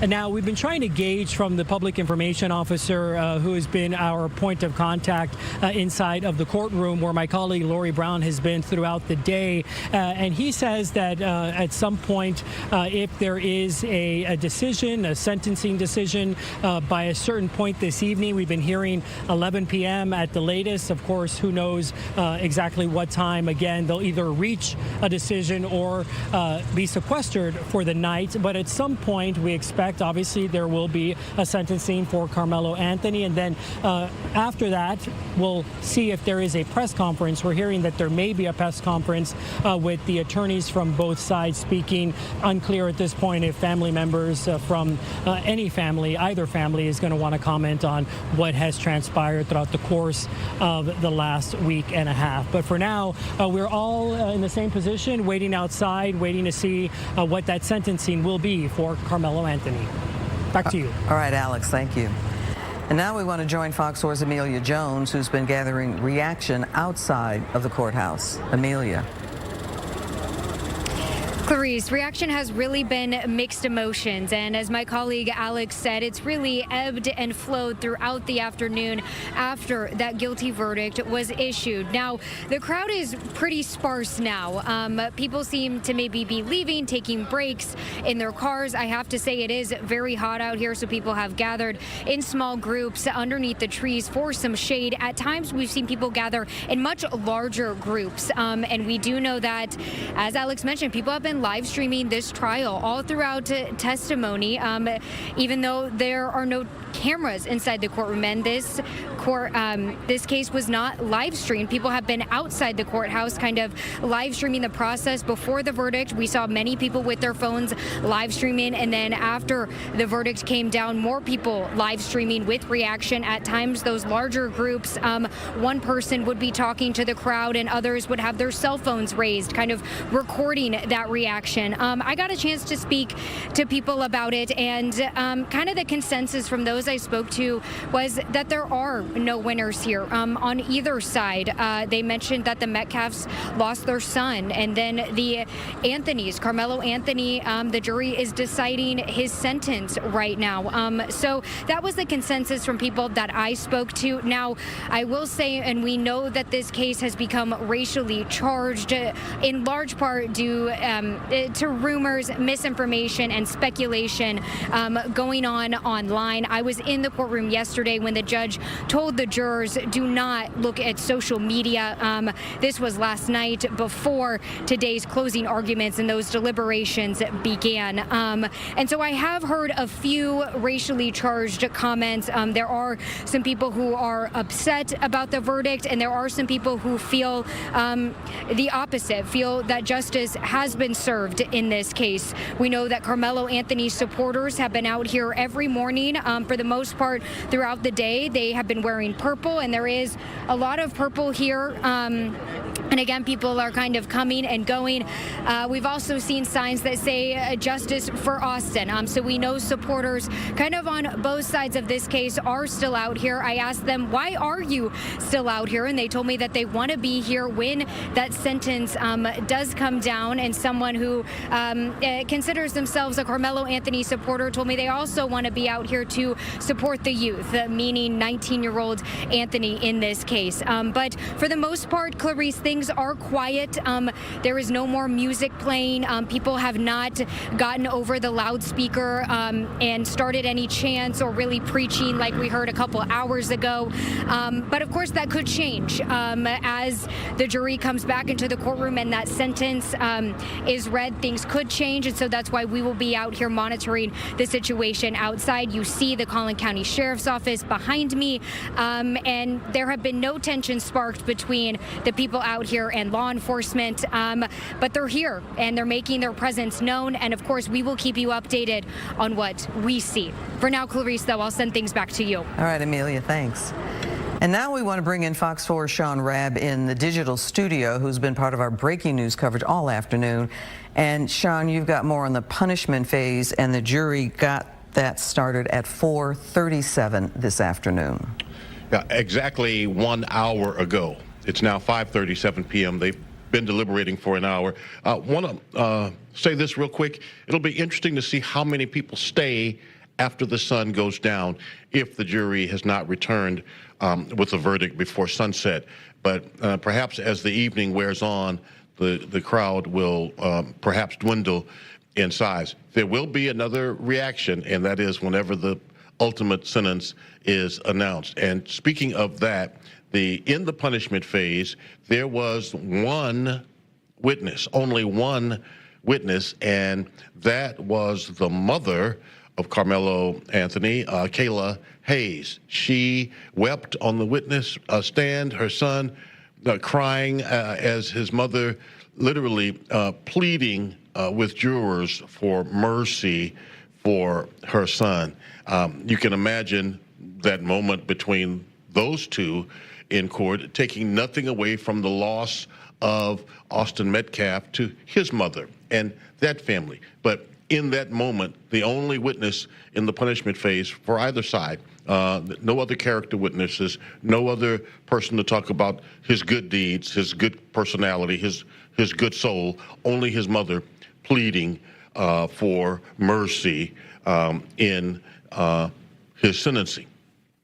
Sentencing which could range 99 years. That would be the ultimate. I believe the sentence, I believe the floor is around 40 years and up is what I think Bill Werski is looking for. He asked the jurors, he said, I know it's not easy, but I want you to think it is clear. Guilty of murder, hand out a sentence that is meaningful, lengthy, that can begin to heal these people and community. And so we believe the jurors will work through the evening, could very well come back tonight with their final decision. And Sean, that final decision has to be unanimous, right? The punishment must be agreed upon by all, yes. All right, Sean Rabb in our digital studio. Sean, thank you. Fox 4 is committed to keeping you up to date on this case. If there is a sentence update from the courtroom, we will be live on the Fox Local app. Make sure you turn on the notification to receive the update right to your home screen.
Sweden's men's national team is now making North Texas home. The team held an open practice today at Toyota Stadium in Frisco, where fans got their first close-up look.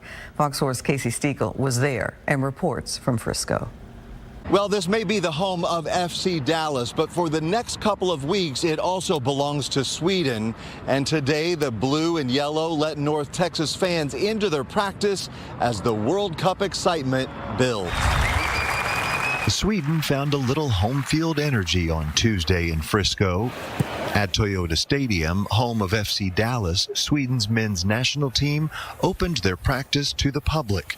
About 2,200 free tickets were handed out through a lottery system for Frisco residents and FC Dallas season ticket holders. I live here in North Texas area in Grapevine, but my mom is Swedish, so her grandparents came from Sweden. For Carita Westbrook, the connection runs through family. For others, it runs through travel, friendship, and allegiance to the team. Andy and I took a trip to Sweden in 2018 and got to visit Stockholm a little bit, and so hence we have the gear from back then, and so we're very excited to see the Swedes here. Sweden comes into this World Cup ranked 38th, and there's a familiar face for FC Dallas fans.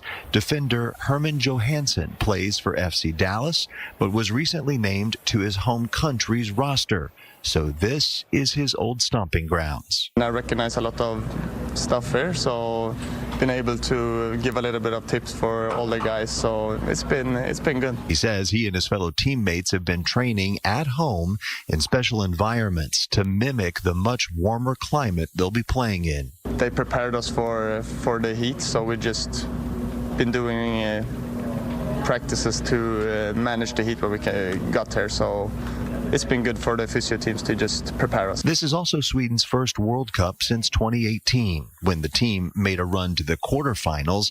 So this year has been a long time in the making. Really looking forward to it. It's been a long wait now. First the camp in Sweden, and then being here for a couple of days, and still a lot of days coming up, and then looking forward to the games. And although the team has had a chance to take in some Texas barbecue since arriving and have a little fun in their downtime, players say it is a delicate balance because they're here for a job, and that's to win. Right now, I still think, kind of in focus mode. Hard to enjoy everything, but so it's a lot more focused and really enjoying right now. But I'm trying to do both. Sweden's first game is this Sunday, where they'll take on Tunisia in Monterrey, Mexico. Then they will play the Netherlands in Houston on June 20th. But the match that most people will be waiting for here in North Texas is June 25th, where they'll play at Dallas Stadium against Japan. In Frisco, Casey Stiegel, Fox 4 News. And Fox 4 is giving you more ways to get local news and weather during the World Cup. KDFI Channel 27 is now Fox 4 Plus. When World Cup soccer is airing on Fox 4, our newscast will be on Fox 4 Plus. Scan the QR code for information on how to find Fox 4 Plus over the air or through your TV service provider.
Downtown Dallas will see new digital kiosks to help visitors find their way around the city ahead of the World Cup. The city partnered with Ike Smart City to place the kiosks around downtown. They're going to help people find their way around neighborhoods, see nearby restaurants, and find community resources. The city says the kiosks will be helpful for visitors and residents. Whether someone is looking for directions, planning a trip across the city, finding a local event, or receiving important public information, these kiosks will make Dallas more accessible, connected, and user-friendly. 150 kiosks are planned to be installed. Houston, St. Louis, and Atlanta have also added these digital kiosks. And for the first official weekend of the World Cup, it is all about the heat and the humidity. Yes, it's off to the races the next several days as high pressure nudges its way into South Texas. That will allow us to climb quite a bit as we round out the work week. Now, the good news is we do have a couple of fronts to discuss. This first one looks to approach our Red River counties Thursday night. And because it'll likely stay to the north of the Red River, maybe we knock Friday back down a couple of degrees with some extra clouds. Saturday, we soar once again out ahead of another front approaching in the Sunday-Monday time frame, knocking temperatures back down to average as we close out the weekend.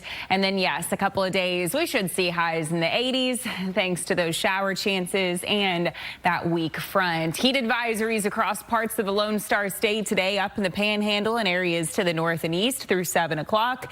The rest of us, though, we are dealing with the heat and humidity, but it is shy of heat advisory criteria. Hey, if we can put that off for as long as possible, we'll take it. Temperatures right now are in the low 90s and winds are breezy and out of the south and southeast, pulling up more Gulf moisture, adding to the humidity in the atmosphere. We did knock off a couple of degrees this afternoon compared to yesterday afternoon's high temperatures, climbing into the low 90s as opposed to the mid 90s. But with that added humidity, we all feel like the mid and upper 90s. Right now, satellite and radar is quiet, just some cumulus clouds that'll continue through this evening. Couple showers down south of Waco will stay shy of our viewing area. We'll stay off to the south. Again, we start off our night mostly clear with increasing clouds by sunrise tomorrow. You can see that on our futurecast. By tomorrow morning, very similar to what we woke up to this morning, with those clouds clearing by the afternoon and highs back in those mid 90s. Couple showers again possible down south, with a repeat expected on Thursday. These winds are also going to continue to crank up. We'll see gusts between 20 and 25 miles per hour both Wednesday and Thursday. Then that weather pattern does look to turn more active late weekend into the weekend. A couple of storms are reintroduced to the forecast Thursday night into Friday. That could send a boundary south on Friday. That'll help set up a couple of thunderstorms in the afternoon, but better rain and storm chances hold off until the end of the weekend, where we could tack on a couple of inches of rain on your forewarned 7-day forecast. We keep that active weather pattern around through early next week, with again those fronts slated to move through North Texas as we stay in the 80s. We'll be right back after this.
A ceremony commemorating 25 years since September 11th made its final stop in Texas at the Fort Worth Stockyards.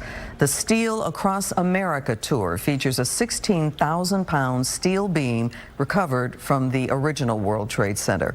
It offers the public a rare opportunity to see the artifact up close and hear firsthand stories. Organizers say the tour connects those who may not have ties to New York City.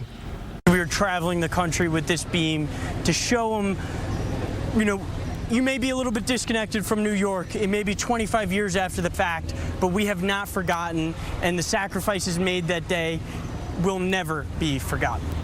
The tour will make 35 stops across 21 states, and it will finish in New York. More Fox 4 News in a moment.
Thank you for joining us at 5:30. Our coverage continues with Steve. All right, Clarice, thank you very much. Today, a Collin County jury found Anthony guilty of murder for the 2025 track meet stabbing death of Austin Metcalf. That jury now deciding on how much time Anthony will spend in prison. Even before the verdict, we saw some tense moments outside the courthouse between demonstrators. And with all the attention on this case, we saw a large law enforcement presence, too. Our team coverage of the trial begins right now on Fox 4 News at 6. Here for you, the news leader, Fox 4. Hello, everyone. I'm Steve Eager. After a little less than 3 hours, a Collin County jury found Karmelo Anthony guilty of murder for the stabbing death of Austin Metcalf. Anthony now faces a sentence of 5 to 99 years in prison. The jury is deciding that number right now. We've got crews inside and outside the courtroom, as well as in our Dallas newsroom, keeping tabs on all of today's developments. Fox 4's Alex Boyer, who's been covering this trial since the very beginning, starts our coverage tonight from McKinney. Alex. Hey, Steve, and to your point, we do know now that the jury is trying to determine a sentence for Karmelo Anthony. No telling just how late they could go tonight. I'm going to step out of the way to give you a live look at how the scene looks right now. You got that vantage point from Sky 4, and as you talked about at the top of the newscast, Steve, we did see that large presence of folks out here along with law enforcement when that verdict came down. You can see right now a little bit of a calmer situation situation. Lots of folks have kind of sought refuge in their cars since it's very hot and humid out here. While we wait to see if there is a sentence, I can tell you can see a handful of law enforcement officers remain here at a much more casual stance, waiting again to see if a sentence will be handed down tonight or if this will go into tomorrow. So again, as you mentioned, this has been an all-day affair with some quick developments. I can tell you that the crowd began gathering here first thing this morning, as they have been since last Monday when this all started with jury selection. Then the jury got the case just before 11 a.m. after hearing those closing arguments, each side given 35 minutes. Those jury deliberations pretty quick, over 3 hours or some 3 hours later, we heard that there was a verdict. We found out that the jury found Karmelo Anthony guilty of murder. That is when the crowd then kind of began to form, and they lined up here in front of the barricades and also began to some chant. Some were live streaming on their phones. Others were using a loudspeaker to pray. So I did hear from one guy here who says that, he's been here since the beginning. He says he doesn't know anybody involved in this case, but it's just something that has always stuck with him since this incident happened over a year ago, which is why he wanted to be here today and be a part of history, in his words. So he is waiting to see what happens, just like the rest of us. Again, Judge Roach will have the ultimate say as to how late this jury wants to go. But if the jury informs him that they think that they are close in reaching a decision, I'm sure he will honor that and allow them to stay, because as we know, this jury has been ordered that they will be sequestered until a sentence is ultimately reached. Steve, as you mentioned, there's a wide range there for murder, ranging from 5 years to 99 years. Of course, both families now waiting to hear exactly what that decision is. Yeah, homing in on that number, that years of the sentence is probably what's taking them time. And yes, you're right, they want to get home to their families, so we'll see how that plays in as well. Alex, thank you very much. We also have Fox 4's Amelia Jones at the Collin County Courthouse in McKinney. She is also in the middle of a crowd there, or has been. Amelia, what can you tell us? Well, Steve, I echo what Alex was saying, as we have seen the crowd kind of disperse. Some people head to their cars, take refuge from the heat here. There were a lot of lawn chairs laid out, people taking refuge under the trees in the shade and just in smaller groups talking amongst themselves. But then we've seen more people show up to the Collin County Courthouse parking lot, get out and kind of come to the scene and see what's going on and talk with people.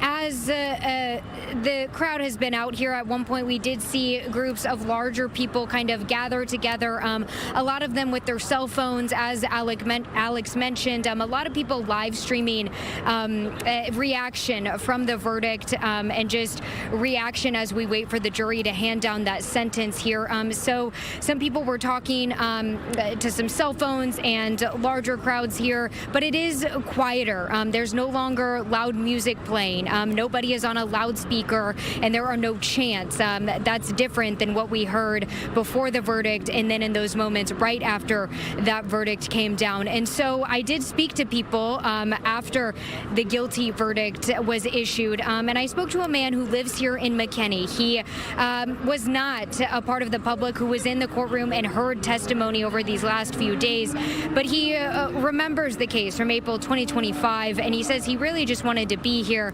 to hear what that verdict was going to be, and he told me that there really are no winners in this case. I just tell people this, man, is until you've been in this situation, you don't know how anybody's feeling. You know what I'm saying? And it's not, this is a no-win situation on either side, you know. You have a child that is not going to be here anymore. God bless his family. And to the family who's going through this situation with their son, it's unfortunate.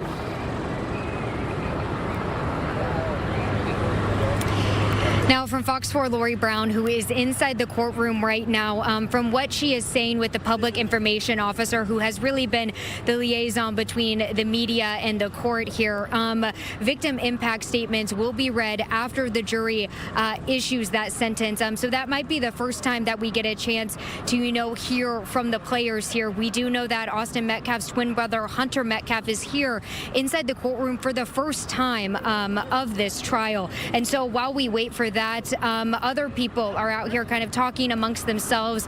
Again, just kind of wondering what the jurors are deliberating, how those deliberations are going. We know that this case has become racially charged, in large part because of rumors, misinformation, and speculation that has spread online. And I will say, as I've been out here for the last few hours, I have heard some racially charged comments here. Some people very upset with the verdict. Others saying that they believe justice was served. We know Karmelo Anthony supporters out here have been dressed in purple, and we've seen quite a bit of purple out here. We know they have been here every morning throughout the day of this trial. And for those that I spoke to, they said that they wanted to be here for this sentence. They wanted to be here for the entirety of the trial. And even one of his supporters told me they wanted to support the youth, meaning 19-year-old Anthony in this case. But then you obviously have the other side. And there are several signs out here that say justice for Austin. And those supporters echoing that they want to stay out here and see the sentence. And as Alex mentioned, possibly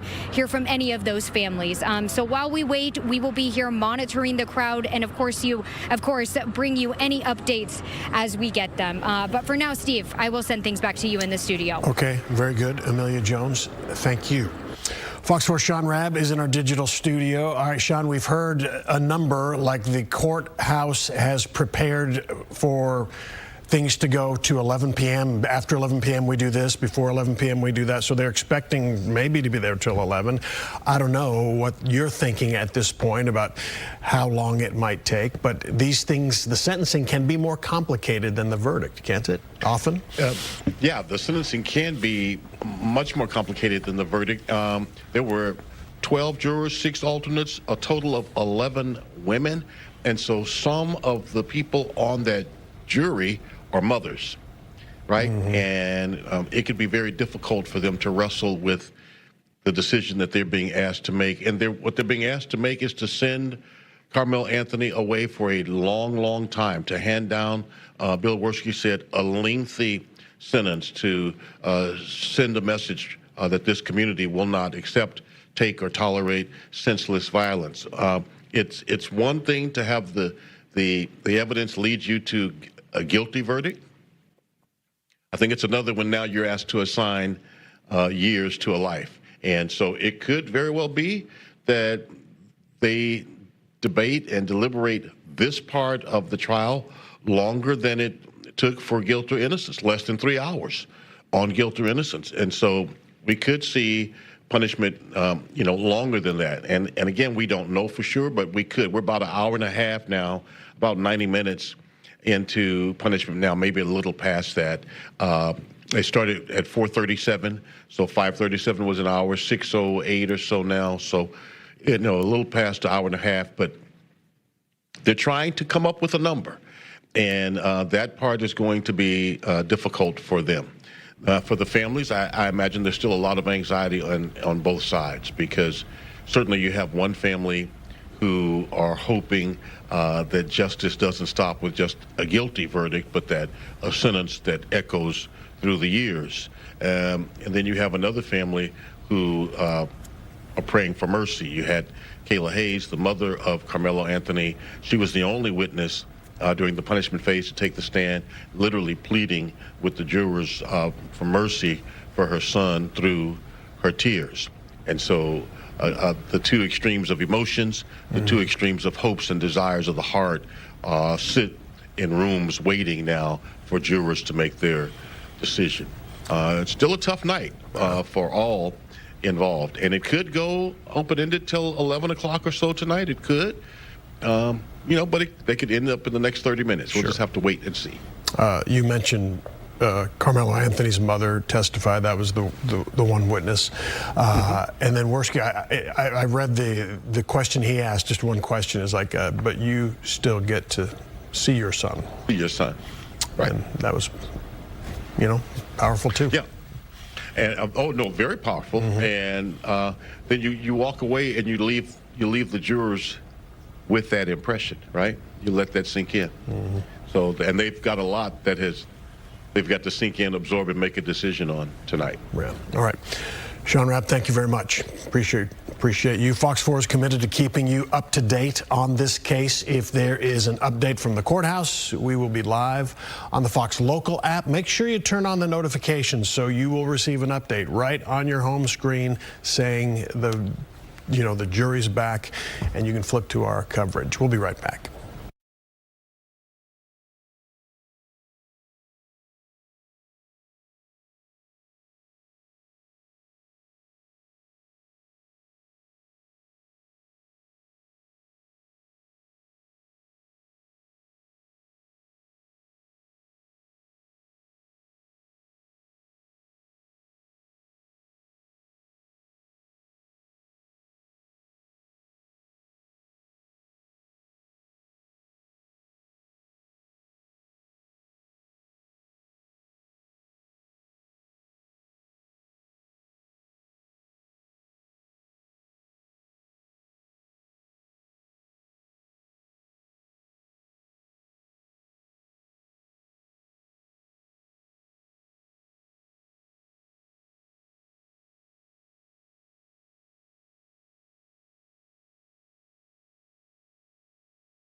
We've got some new developments to pass along regarding the war in Iran. The U.S. is launching new strikes. The United States military says it is in response to the downing of an American helicopter near the Strait of Hormuz.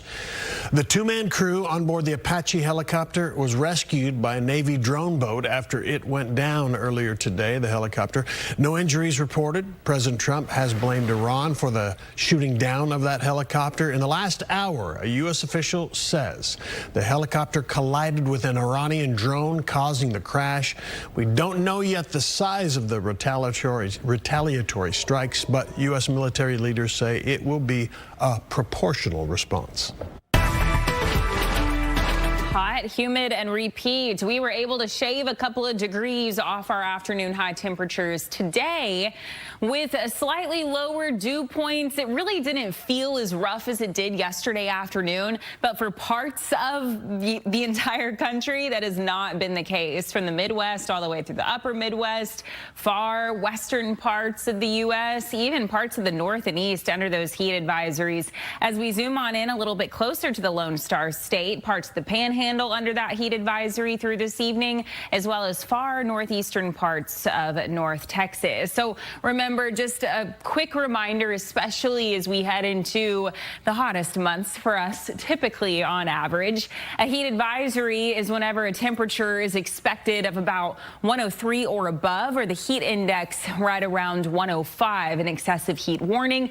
The current ambient air temperature is expected to be 105 and above, with the heat index approaching 110. So here's a look at the current heat index across the entire state. Only a few spots reporting triple-digit heat index values. Right now, we feel like 94 degrees at the DFW airport, with dew points in the mid to upper 60s. That's an improvement from yesterday. Remember this time yesterday evening, dew points were in those low to mid 70s. That was pretty brutal. That's not been the case today. We'll take it. Again, topping out in the low 90s for most. We do feel a few degrees above that, with winds staying breezy and out of the south. Right now, satellite and radar is quiet. We've seen a few of these cumulus clouds continue all afternoon.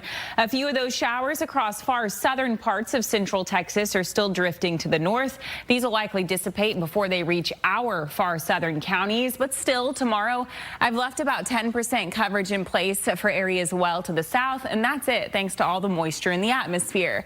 Right now, we're sitting in the upper 80s and low 90s, with dew points in those mid to upper 60s out in East Texas. A dew point currently of 70 degrees. So our feels like temperatures are still an issue, a few degrees above the ambient air temperature. Looking ahead, tonight will feature mostly clear skies. A few morning clouds. Tomorrow will clear for plenty of afternoon sun, and I think we're a little warmer tomorrow afternoon too. Either way, our futurecast showing those clouds clearing out. A couple of spotty showers well to the south and southeast, and that is it, with a repeat expected on Thursday. Then our weather pattern starts to change. That ridge of high pressure heading off into the northern Gulf. That'll allow for a couple of weak fronts to slide our way. The first one looks to approach Thursday night into Friday and should stay north of the Red River. That could send a boundary south on Friday, where we could squeeze out a couple of afternoon thunderstorms. A drier forecast is shaping up for Saturday, and then Sunday evening, Sunday night into Monday. That's our next front that's expected to slide through. About 40 to 50% coverage right now of showers and storms, with highs in the 80s. Kylie, thank you. Sweden's men's national team is now making North Texas home. The team held an open practice at Toyota Stadium in Frisco, where fans got their first really up-close look at a team ahead of the tournament. Fox 4's Casey Stiegel was there and reports from Frisco. Well, this may be the home of FC Dallas, but for the next couple of weeks, it also belongs to Sweden. And today, the blue and yellow let North Texas fans into their practice as the World Cup excitement builds. Sweden found a little home field energy on Tuesday in Frisco. At Toyota Stadium, home of FC Dallas, Sweden's men's national team opened their practice to the public. About 2,200 free tickets were handed out through a lottery system for Frisco residents and FC Dallas season ticket holders. I live here in North Texas area in Grapevine, but my mom is Swedish, so her grandparents came from Sweden. For Carita Westbrook, the connection runs through family. For others, it runs through travel, friendship, and allegiance to the team. Andy and I took a trip to Sweden in 2018 and got to visit Stockholm a little bit, and so hence we have the gear from back then, and so we're very excited to see the Swedes here. Sweden comes into this World Cup ranked 38th, and there's a familiar face for FC Dallas fans. Defender Herman Johansson plays for FC Dallas, but was recently named to his home country's roster. So this is his old stomping grounds. I recognize a lot of stuff here, so been able to give a little bit of tips for all the guys, so it's been good. He says he and his fellow teammates have been training at home in special environments to mimic the much warmer climate they'll be playing in. They prepared us for the heat, so we just been doing practices to manage the heat when we got here, so it's been good for the physio teams to just prepare us. This is also Sweden's first World Cup since 2018, when the team made a run to the quarterfinals so this year has been a long time in the making. Really looking forward to it. It's been a long wait now. First the camp in Sweden, and then being here for a couple of days, and still a lot of days coming up, and then yeah, looking forward to the games. And although the team has had a chance to take in some Texas barbecue since arriving and have a little fun in their downtime, players say it is a delicate balance because they're here for a job, and that's to win. Right now, I still think, kind of in focus mode. Hard to enjoy everything, but so it's a lot more focused and really enjoying right now. But I'm trying to do both. Sweden's first game is this Sunday, where they'll take on Tunisia in Monterrey, Mexico. Then they will play the Netherlands in Houston on June 20th. But the match that most people will be waiting for here in North Texas is June 25th, where they'll play at Dallas Stadium against Japan. In Frisco, Casey Stiegel, Fox 4 News.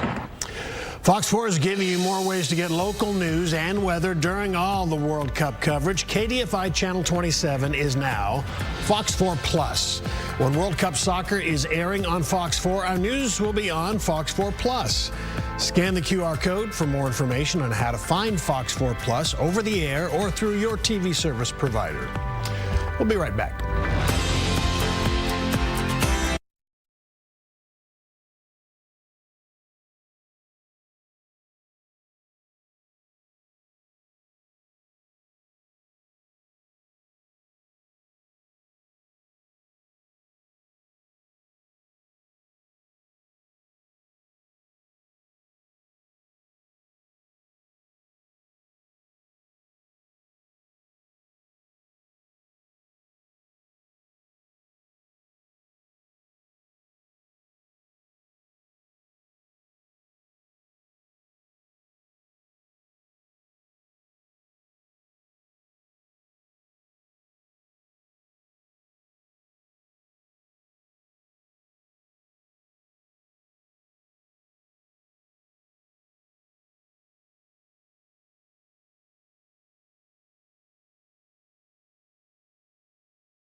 NASA revealed the 4 astronauts today who will join the next Artemis mission. It's a crucial 2-week space flight that aims to test out several different technologies considered vital to putting astronauts back on the surface of the moon.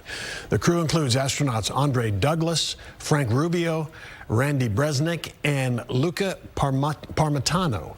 Artemis 3 is designed to serve as a precursor mission to a moon landing. It'll test out how the NASA-built Orion spacecraft will dock with a lunar lander. We are certainly humbled as a crew to be able to be your crew that executes this Artemis 3 mission in space. Being that unifying link between the phenomenal Artemis 2 mission we just had 2 months ago and the Artemis 4 mission that will follow ours, where we will again be the first to land humans on another celestial body. So they have a pretty tight calendar. The crew is set to launch as soon as late 2027, and NASA officials hope the lunar landing will take place as soon as 2028. Subaru is recalling nearly 70,000 vehicles because of a defect that can cause the moonroof glass panels to fall off while driving. The National Highway Transportation Safety Administration says the impacted vehicles are 2026 Subaru Forester and Forester hybrids. Notification letters for affected owners will start going out next month. Dealers will inspect and fix the problems for free. Our team coverage of the Karmelo Anthony trial continues. Today, a jury finding him guilty of murder for the stadium stabbing death of Austin Metcalf. Now we wait for the sentence. We'll be back.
Let's go places. If you are just joining us, we want to give you a quick reset on everything that happened today in the trial of Karmelo Anthony. The 19-year-old defendant was found guilty of murder for the stabbing and killing of Austin Metcalf in 2025. The crime happened at a high school track meet in Frisco, and now the jury is focused on the sentencing phase, asked to decide with a punishment range of 5 to 99 years or life in prison. Anthony could receive a punishment on the lighter side if the jury follows the defense attorney's suggestion that the crime was an act of sudden passion. We've got team coverage tonight. We begin with Fox 4's Alex Boyer. Alex. Hey, Steve, and my colleague Lori Brown has been inside of the courtroom the entire time, so she's been providing updates as to what's happening there, and we just learned from her that the jury has requested dinner, which is a good indication that this jury is really hoping to get this wrapped up tonight. Hopefully, in their mind, I would imagine they want to be able to come up with a sentence this evening, because if not, the judge ordered that they will be sequestered. So within the last half hour, again, they did indicate that they wanted dinner, which means that they plan to work at least for the next few hours. Now, I want you to take a live look at what the scene currently looks like here. Much different than it looked like shortly after that verdict came back. You can see a couple of officers here kind of at a casual stance. They've been out here throughout the afternoon, just keeping an eye on the crowd and the situation and making sure that things continue to run smoothly as they have been. You can also see that there is some people who are out here just kind of keeping an eye out to see if there is indeed a decision reached by this jury on a sentencing for Karmelo Anthony. I can tell you that when word got out that there was a verdict, again, kind of the opposite effect. The crowd really began to gather here on the steps near the courthouse. Over a dozen law enforcement officers were here, along with those officers that I pointed out to earlier, separating the crowd from the steps of the courthouse. I can tell you from my vantage point, though, it really seemed like most people seemed to abide by the officers' orders to really stay on this side of the barricade. Now, what was interesting was when the crowd learned that Karmelo Anthony had been found guilty of murder, I heard just a couple audible gasps and moans. I think many people were still trying to digest what happened. Again, I mentioned earlier that I heard a woman yell out loud, "Let's stay together." I think really trying to tell the crowd to stay unified and to remain calm, which is what they have been doing this afternoon. Again, people have been starting to disperse a little. Keep in mind, it has been a very hot and humid afternoon. A lot of people out here for hours all day. So not a good gauge at this point as to how many people may have just gone to their cars or may have left. I can tell you, at looking at the parking lot behind me, I would say 90% of the parking spots are still taken. So still a lot of interest in seeing exactly what that jury is able to decide on a sentence. Again, whether that will be this evening or if not, tomorrow. Back to you. Okay, Alex, thanks for your work this afternoon. Appreciate it. We also have Amelia Jones outside the courthouse as well with her observations so far this evening. Amelia. Steve, I want to talk about an interaction that I just saw off to my left here. Some people have a cooler and they're handing out water bottles. It is really hot and humid out here. And I saw people kind of gesturing, shaking hands, introducing themselves to each other. I even saw one of the Collin County Sheriff deputies come up to the cooler and shake hands with some of the people. Some of them I recognize have been here all afternoon since before that verdict came back. And the deputy shook their hand and just said thank you. And from what I could overhear, thanking them for keeping things calm. There has been no tension between law enforcement and supporters gathered out here. I am hearing, though, kind of some yelling over here to my right side. Just kind of some commotion as I'm talking to you right now, Steve. It looks like someone has their cell phone out here in the group, and that's what we've seen a lot of. People streaming live on various social media platforms throughout the day. People have kind of left the parking lot, then other people have showed up, and it looks like that person is videotaping or live streaming, perhaps, just kind of sharing some reaction to that guilty verdict. Okay, and looks like we are getting some tension between people out here, again, just kind of sharing their reactions and comments out here. And this is kind of the first time I've seen things spark really within the last couple hours. So incredible juxtaposition there to kind of the polite coming together gesture, gratitude over to my left, and then some tension sparking over onto my right side here. I'm not really sure. I wasn't able to fully hear what the two people were kind of arguing about, but I do know that somebody over to the crowd to my right was upset, and then the man in the pink tie with the white jacket was videotaping with his cell phone. So again, tension still a little bit high as people might just be hearing the news or feeling the need to want to come out here to the courthouse as we are waiting for the jury to hand down that sentence. As Alex mentioned, we know the jury just decided that they were going to order dinner, so we are going to be monitoring things here and of course keep you updated as to what we are hearing. Okay, back to you. All right, Amelia Jones, thanks for hanging in there. Keep us posted. Fox 4's Sean Rabb is in our digital studio. All right, so we knew after they reached the verdict in about 3 hours, you got on the air really quickly and started delivering that news to our viewers, and now it's a wait for the sentence that could take easily 3 hours, but we never know. I think the word we're getting, Sean, let me see if I'm surmising it. I don't think they want to stay over. They don't want to be in a hotel tonight, but they're going to take their time and they use some time, and they've ordered dinner, and they're going to do this with care. But I don't think they want to be there tomorrow.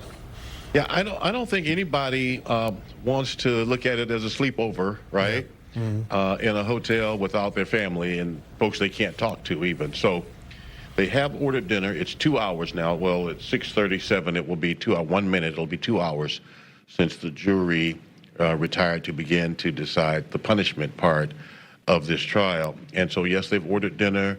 They're going to work through dinner, and so we could have a decision sometimes after they finish eating. That could happen. And I think that Bill Werski is asking for a lengthy sentence, 40 years and beyond, is what he is looking for, and pressing this jury on putting the community's safety on them, and in fact said as much to them about making their community safe and sending a message that this community won't tolerate senseless violence. The young man would be eligible for parole, but he would have to serve either half of his sentence or 30 years, whichever, I guess, is less. So we'll see what happens with that sentence later. I believe later tonight. I just think they're going to work through dinner. I think they're still working, because now you're asking people, give me a number. It's one thing to say guilty. Now it's another thing for you to decide how long someone will be confined for their crime. And because when this happened, there's no criminal history, all of that comes into play. There's nothing for the jury to weigh in terms of bad acts in the past to help them make their decision. What they have to go on is what happened in 2025, the horrible event that took place, the unbelievable event that took place, that took a life, that this young man admitted to within minutes to police. That was all captured on body camera. And so now, they're trying to decide what that punishment should look like. Yeah, 5 to 99 or somewhere in between and all those things. All right. I don't think it's going to be on the low end of that. We keep saying, and yes, that is the range, 5 to 99. I would not expect it to be on the low end. I will say there were 18 jurors, 12 and 6 alternates, 11 women, 7 men, 11 women. Some of those are certainly mothers, right?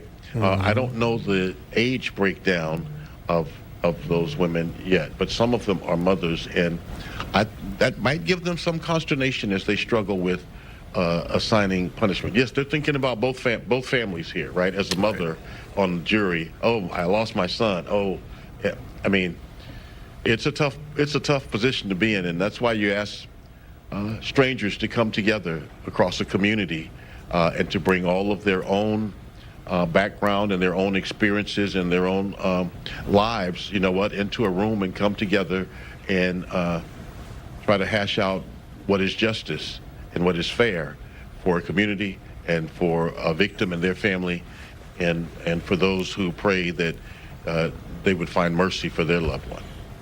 And actually, Sean, this process is why so many people think this is the greatest country in the world. A jury of our peers are primarily so, and this gets done every day, every week of every month in the United States. So, all right, Sean Rabb, thank you very much. Appreciate your time and your information. Fox 4 is committed to keeping you up to date on this case. If there is an update from the courtroom, we will be live on the Fox Local app.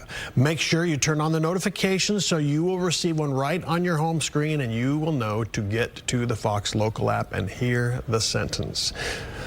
In other news, 3 people are dead after a street racing crash in Duncanville, south of Dallas. It happened just before 9 last night at West Wheatland Road, South Cedar Ridge Drive. That's south of I-20 and west of US 67. Fox 4 Stephen Dowell has the latest on this investigation. Witnesses described a graphic scene when they got on scene, saying that the victim's car was just mangled. I want you to take a look at the mugshots that we just got about an hour ago from the Duncanville police chief. The suspects, Keyshawn Copeland and Ronnie Coleman, both facing 4 counts of racing on a highway, which is a second-degree felony. The police chief said that the first officer got on scene less than 30 seconds after the crash, and both the 20 and 21-year-old suspects were still on scene. Family members tell Fox 4 a 12-year-old boy, his 50-year-old mother, and 78-year-old grandmother were all killed. A father told me that his stepson is still in the hospital. Police call his injuries life-altering, he said, to be in critical condition. We heard from a witness who described the scene earlier. Take a listen. So I worked down the street, so I was pumping gas, and that's when I hear the impact, and automatic everything closed. I mean, and we were like, you see bringing flowers and everything because we were trying to help, and there was nothing we can do. I want to encourage every parent, grandparent, guardian, and family member to have an honest conversation with your family members, with your young drivers. Talk about the consequences of speeding, reckless driving. Just the moment of that poor decision, what impact that has on the families. And that witness was describing multiple people coming to bring flowers to that crash site. Still pieces of vehicle spread out throughout that parking lot of a shopping plaza. The police chief says that they will continue to release as much information as they can. He said that the speed limit on that road is 40 miles per hour. Again, both the suspects, the 20 and 21-year-old, all being charged with 4 counts of racing on a highway. In Duncanville, Stephen Dial, Fox 4 News.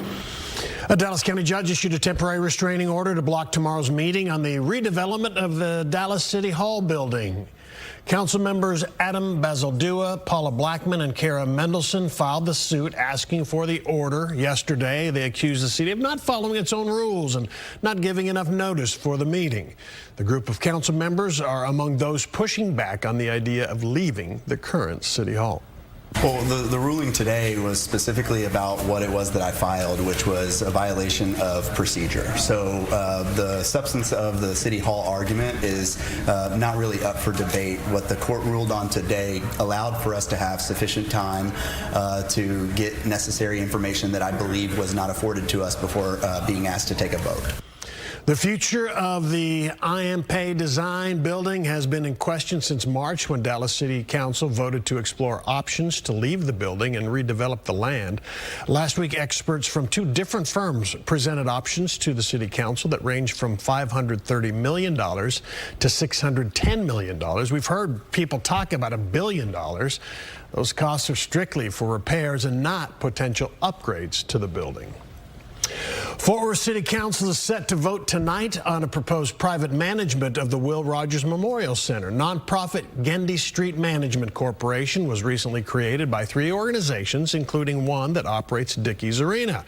GSMC would take over day-to-day operations and staff management of the center. The partnership is expected to reduce costs and allow for faster facility improvements. The agreement would become effective October the 1st. Fox 4 News will be right back.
On Fox.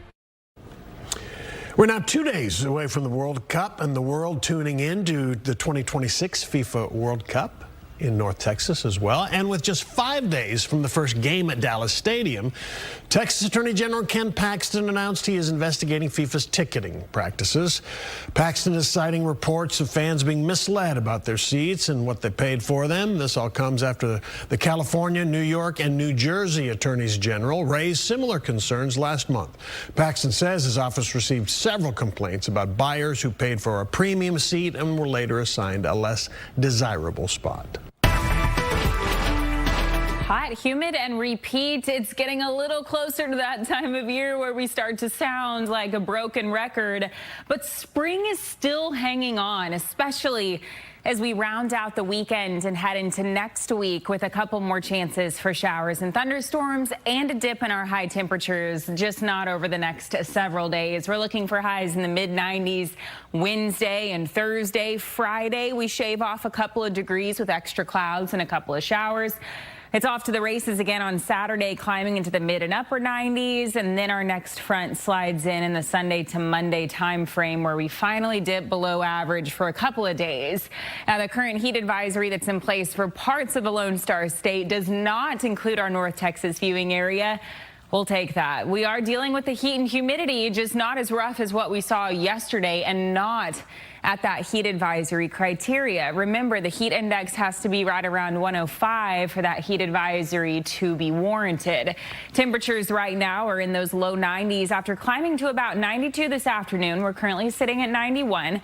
Winds are still breezy out of the south and southeast, pulling up more of that Gulf moisture, and that's contributing to a few showers on radar right now for far southern parts of the Lone Star State. A couple of outlying areas are currently in those upper 80s. Our feels like temperatures, though, yeah, still pretty rough, several degrees above the ambient air temperature. So here's a look at satellite and radar. You could see parts of the hill country in central Texas dealing with a few of those showers.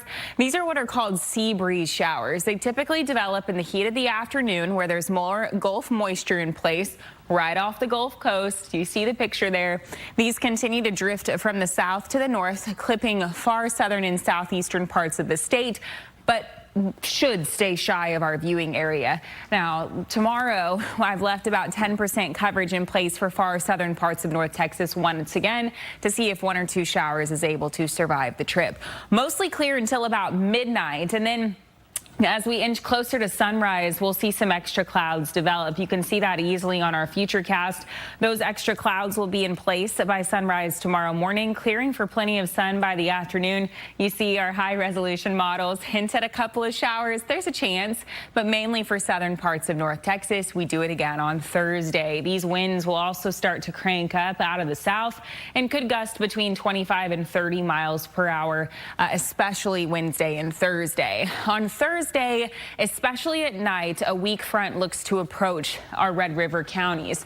That could help squeeze out a couple of thunderstorms, which in turn could lay out a couple of boundaries on Friday closer to the Metroplex. Either way, that active weather hangs around, especially for areas north and northeast over the next week. On your forewarned 7-day forecast, where we keep those increased rain and storm chances. So again, first chance for a couple of thunderstorms late Thursday night, mainly along the Red River, and then on Friday a little bit closer to the Metroplex if a boundary is able to sag south. Mostly quiet Saturday with a few more storms possible late Sunday.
A ceremony commemorating 25 years since 9/11 made its final stop in Texas at the Fort Worth Stockyards.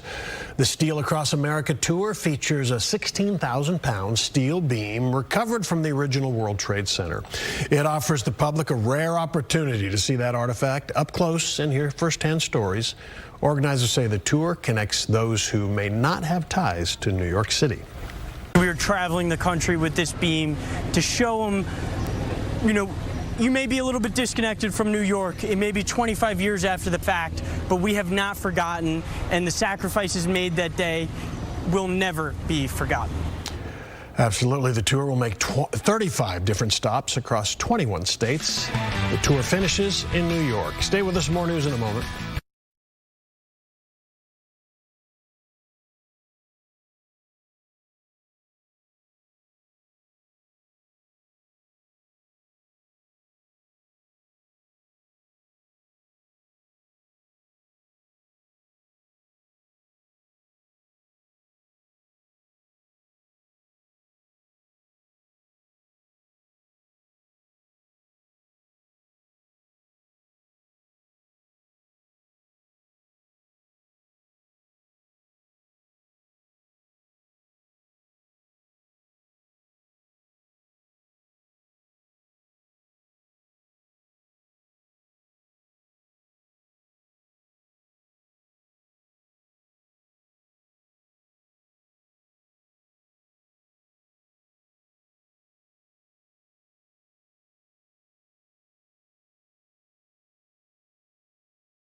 Jordanians living in North Texas are ready to see their team play in the World Cup in Arlington. Jordan will face Argentina later this month. That's a tough draw, playing the reigning World Cup champs. How one local Jordanian restaurant is getting ready to welcome these fans tonight on Fox 4 News at 9. Taking a final look at your forewarned 7-day forecast. Hot, humid, and repeat the next couple of days before a weak front approaches Thursday night with low storm chances. A stronger front late in the weekend into early next week will knock several more degrees off of our afternoon high temperatures and bring those widely scattered showers and storms back to the forecast. Back to you. Okay, Kylie, thank you. Our coverage continues right now in just a few minutes at the top of the hour on the free Fox local app and the Fox 4 Plus station, formerly KDFI, channel 27. Fox 4 Sean Rabb and Clarice Tinsley will be giving live updates as we wait for the jury to hand down a sentence. We'll also be checking in with our crews outside the courthouse. That coverage starts at 7, again, on Fox 4 Plus, and there has been an arrest. Remember the man who walked past Amelia with the camera? Been arrested. So developments are happening out there. I'll see you at 9 o'clock.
after about 3 hours of deliberations, they came back with the guilty verdict.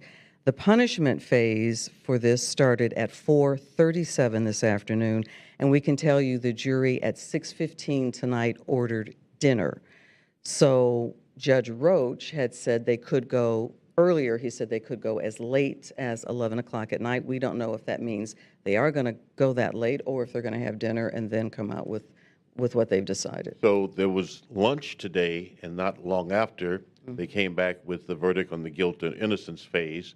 It's possible that same thing could happen after dinner as they work through dinner, and then come to a conclusion on the punishment phase. How many years will be assessed between now and 9 o'clock even, or later. And they did bring their clothes with them, so they could be sequestered if need be. Right. That's another level of pressure, psychological pressure on a juror.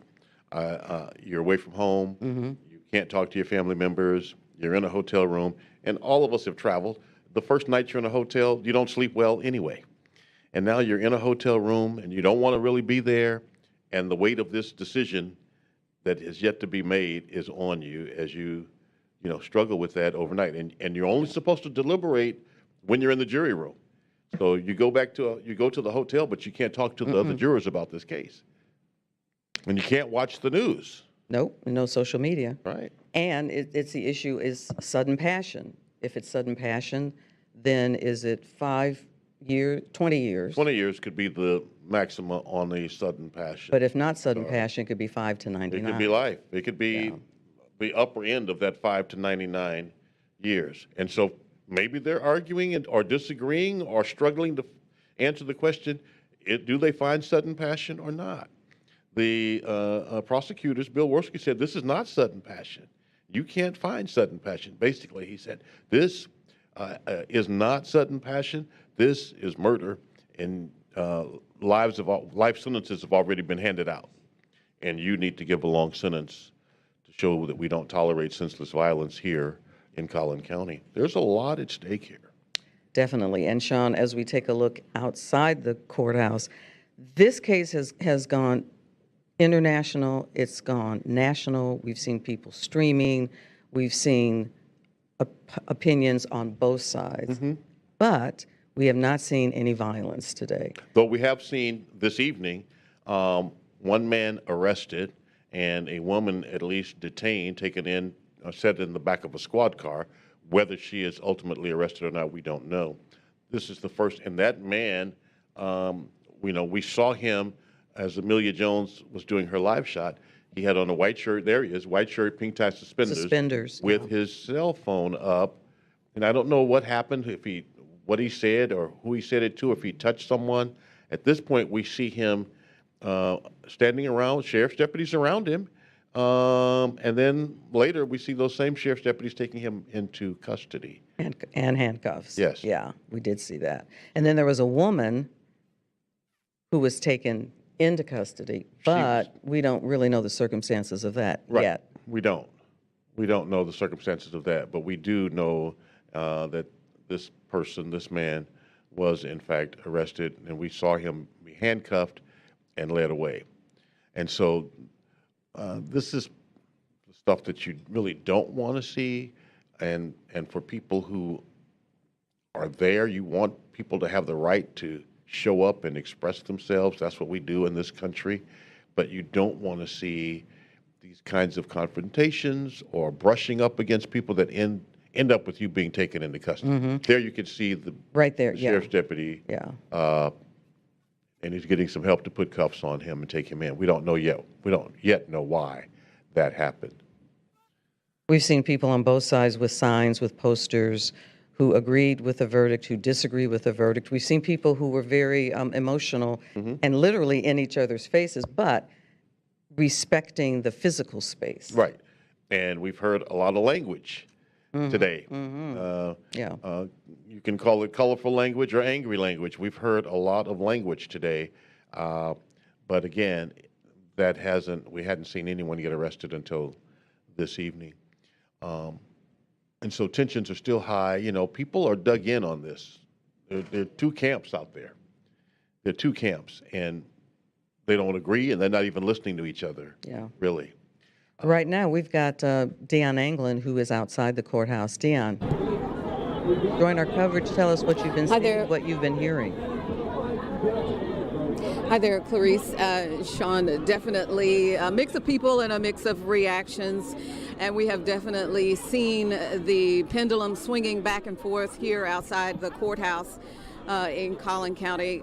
Just a mix of folks who at one point may seem like they are laid back and somewhat calm, and then the next we see a tense situation and a spillover. As you mentioned, someone was arrested just a few minutes ago. I don't know if you can pan. I can get Jordan to pan just to see the situation unfolding behind me here.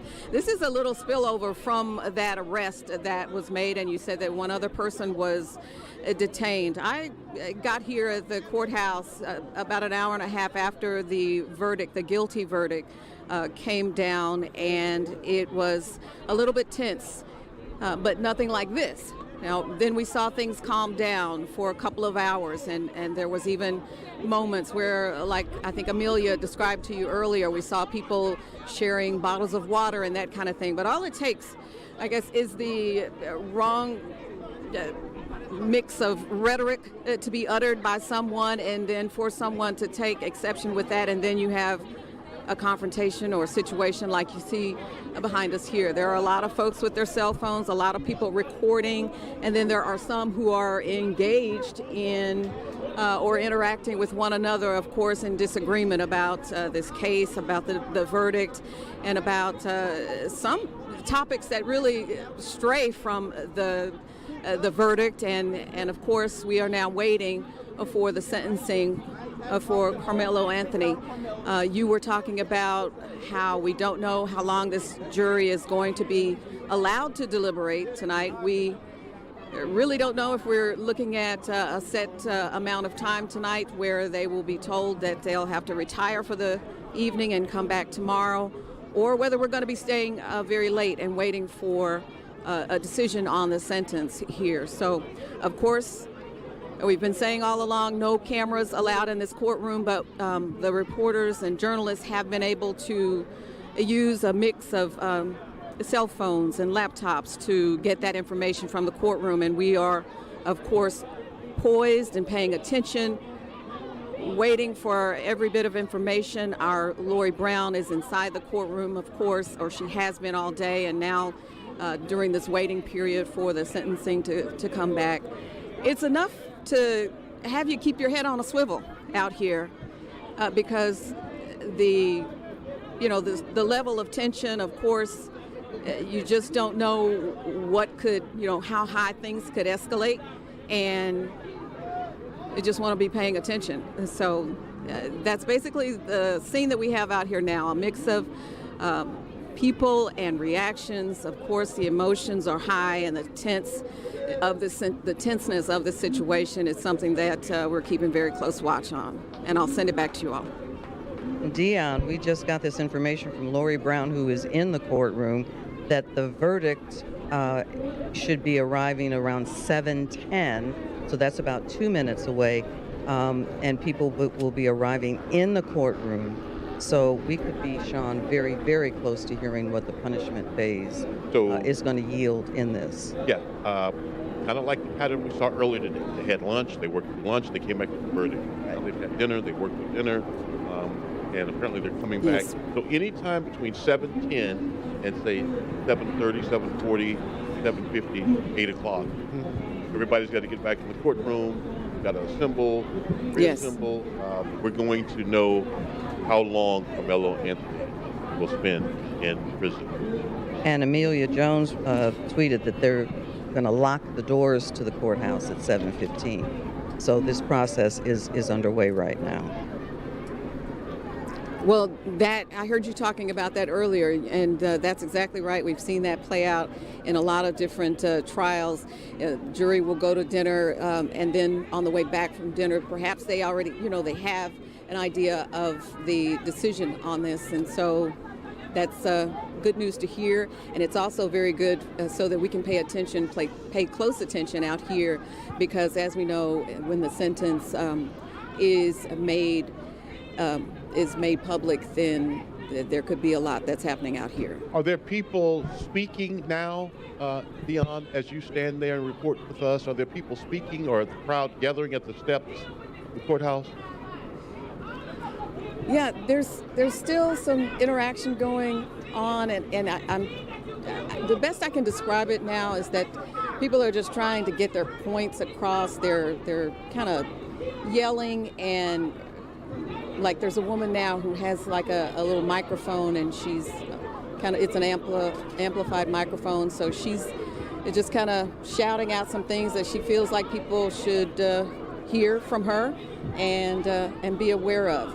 I can't even really make out what she's saying, but she's got some folks who are clapping and kind of encouraging her, and then others who are just there with their devices, their cell phones, and just kind of recording her. But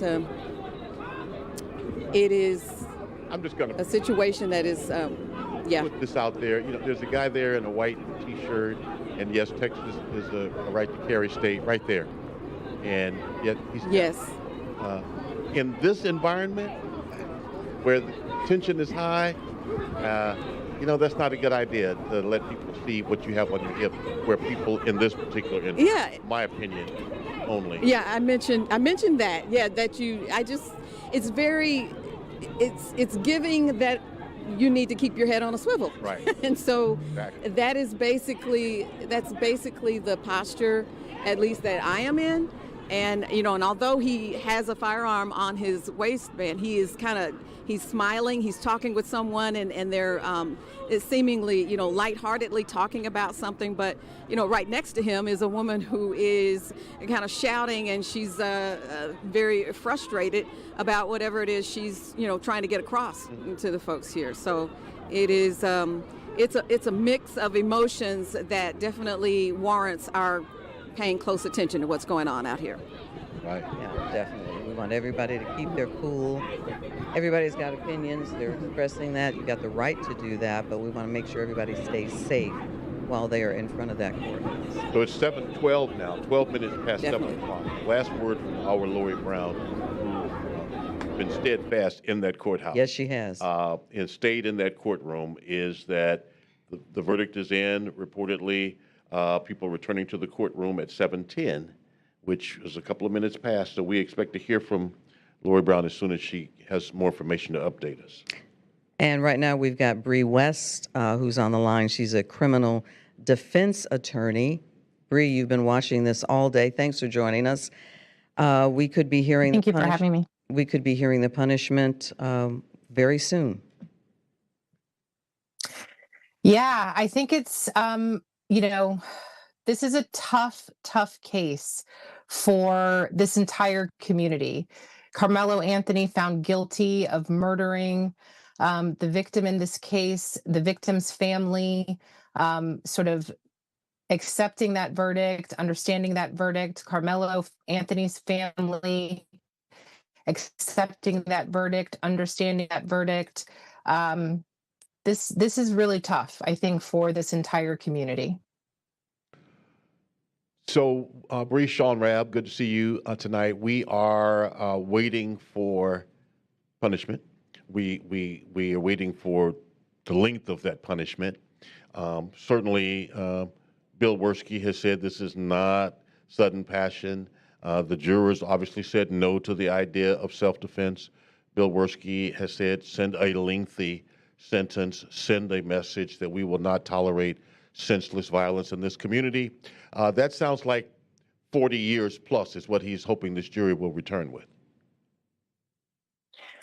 I think that having done criminal defense and being a prosecutor sort of for a combined 17 years certainly in Dallas County as a neighboring county to Collin County, times are changing. I think that there was a period of time where communities would understand the facts of this case as tragic, but also would be able to listen to the facts and the evidence and render, I think, an appropriate sentence, an appropriate verdict. I think many people believed that there was a tremendous amount of evidence related to a reckless act on the part of Karmelo Anthony, and therefore likely that the jury would have come back with a manslaughter. I think that would have obviously capped Karmelo Anthony at a 20-year sentence. I don't know whether or not this community is going to sentence a 19-year-old kid who is very young, his brain is not fully developed, to a 40-year prison sentence. I think that that's exactly what the district attorney's office may be asking for, may be hoping for, may have argued for.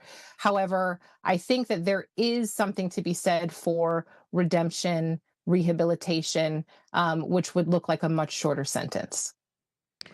The fact that Karmelo Anthony's mother was the only witness who spoke in his favor, in his behalf, asking for mercy from the jury.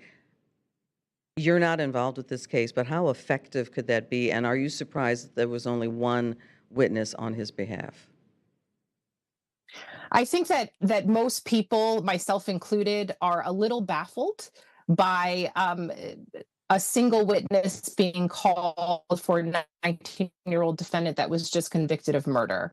I think that there is a lot of room for all kinds of expert witnesses to be able to testify about the juvenile brain, about the development of impulse control over a period of time.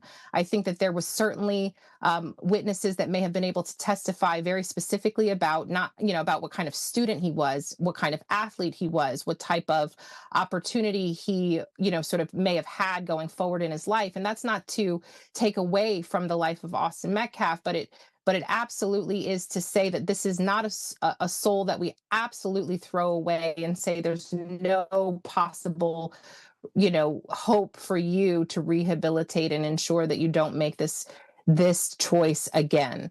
I think that it is interesting to say the one person that you called is the one person that everybody would expect to say that their child is amazing and please have mercy and please, don't throw him away. I mean, I think that that's what a mother would and should say about their own child that's just been convicted of murder. And so I think it would have been important for a jury to hear from people that are a little bit detached from Karmelo Anthony. So yeah, a juvenile, a psycho, a neuropsychological expert. I mean, somebody that can really talk about the way that this young man's brain will ultimately develop so that he does not make this choice again. And I'm baffled really by why we didn't see any of that. Very interesting. We've heard from a number of our attorney friends who have really said we thought we'd hear more. Mm-hmm. Yeah. And of course, we don't know the plan of the defense team. We don't know what they have talked about with Karmelo Anthony and his family. So we're not privy to all of that information. But I think that's why, whatever those reasons are the reasons that they only called a half dozen witnesses. And ultimately, the reason they only had one witness, in the punishment phase. So. And I think that we truly cannot Monday night quarterback this thing. I do agree that there are countless conversations that you have with your client. There are countless conversations that you have with your client's loved ones and family. There is a tremendous amount of strategy that goes into every decision that you make as a defense attorney, as a defense team. And so I will say, while it seems quite interesting that only one witness was called, there could have been, sort of discussions and strategy around the only person that Karmelo Anthony wanted to speak on his behalf was his mother. There are lots of things that could have been considered, and we all need to remember that when it comes to any sort of criminal prosecution, any sort of criminal trial, that the person charged, the citizen accused, the person convicted is the driver of that ship. And so even if we as defense attorneys may think that there are better strategies, different strategies, would have done things differently, would have handled cases differently, we are wholly guided by the wishes and the desires of our client. And in this case, because he's so young, I don't doubt for one second that his family played a huge role in the decisions that he made. So let me ask you this. Let's talk about now what's happening with these jurors at this moment. You've been in the seat waiting for the answer. You've been in both seats, Bree. So let's talk about what's happening with the jurors at this moment as they try to assess years of confinement. It's really tough, I think, for the jurors, especially under these facts, because you have to remember, none of these jurors are lawyers. Most of them probably have had zero contact with the criminal justice system. And so to ask them to come up with an appropriate punishment or appropriate sentence is a huge lift, because they have no basis to know where to start, right? And so one of the reasons that we call witnesses during the punishment phase is to help jurors make a decision beyond the arguments that the attorneys make about where do I begin in my deliberations for assessing punishment under these sets of facts, understanding that I'm now needing to factor in everything that I can possibly know about Karmelo Anthony, about his life, about where he comes from, about where he's going, and really figure out what is most appropriate. Because what we're asking a jury to do, which is a unique thing in Texas, right? Where in Texas, we allow juries to impose punishment, impose sentences, right, which is unusual in the United States. But because we do that, you know, we have a responsibility to educate them to say what is an appropriate punishment when you're looking at the whole person here. Because I think it's easy to say, oh, well, you killed someone, so let's sentence you to life. I think that's an easy thing. I think what's much more meaningful is to say, let us dissect everything that we possibly can, not only about the offense, not only about the victim, but about this defendant and what can, you know, where he can go and grow from this experience. And I'm hoping that this jury, looks at a 19-year-old kid and says, I'm not sure that we need to throw this kid away. I'm not sure that the right and appropriate punishment here is that he spend the rest of his life in prison and confined. And so that there is hope and there is a future here. All of this is speculation at the moment, but they've been deliberating 2 hours and 20 minutes or so on the punishment phase. They deliberated about 3 hours, not quite 3 hours, I guess, so maybe a little over 3 hours on the guilt or innocence. Does that tell you anything at this moment? At this moment, that feels really fast. That feels really fast. Now, it could be really fast in part because they weren't given a lot to think about, right? Like normally you want everybody to have to sift through like the brain scans or the neuropsych report or the, pre-sentence investigation or just information. You want them to spend time sifting through that, reading word for word. But in this particular instance, that wasn't the case here. So it feels like it's lightning speed, but maybe not, right? Because they only have so much information that they can consider. And, there's only so much time you're going to go around and around in a circle about what people's thoughts and opinions are. Right. That's good.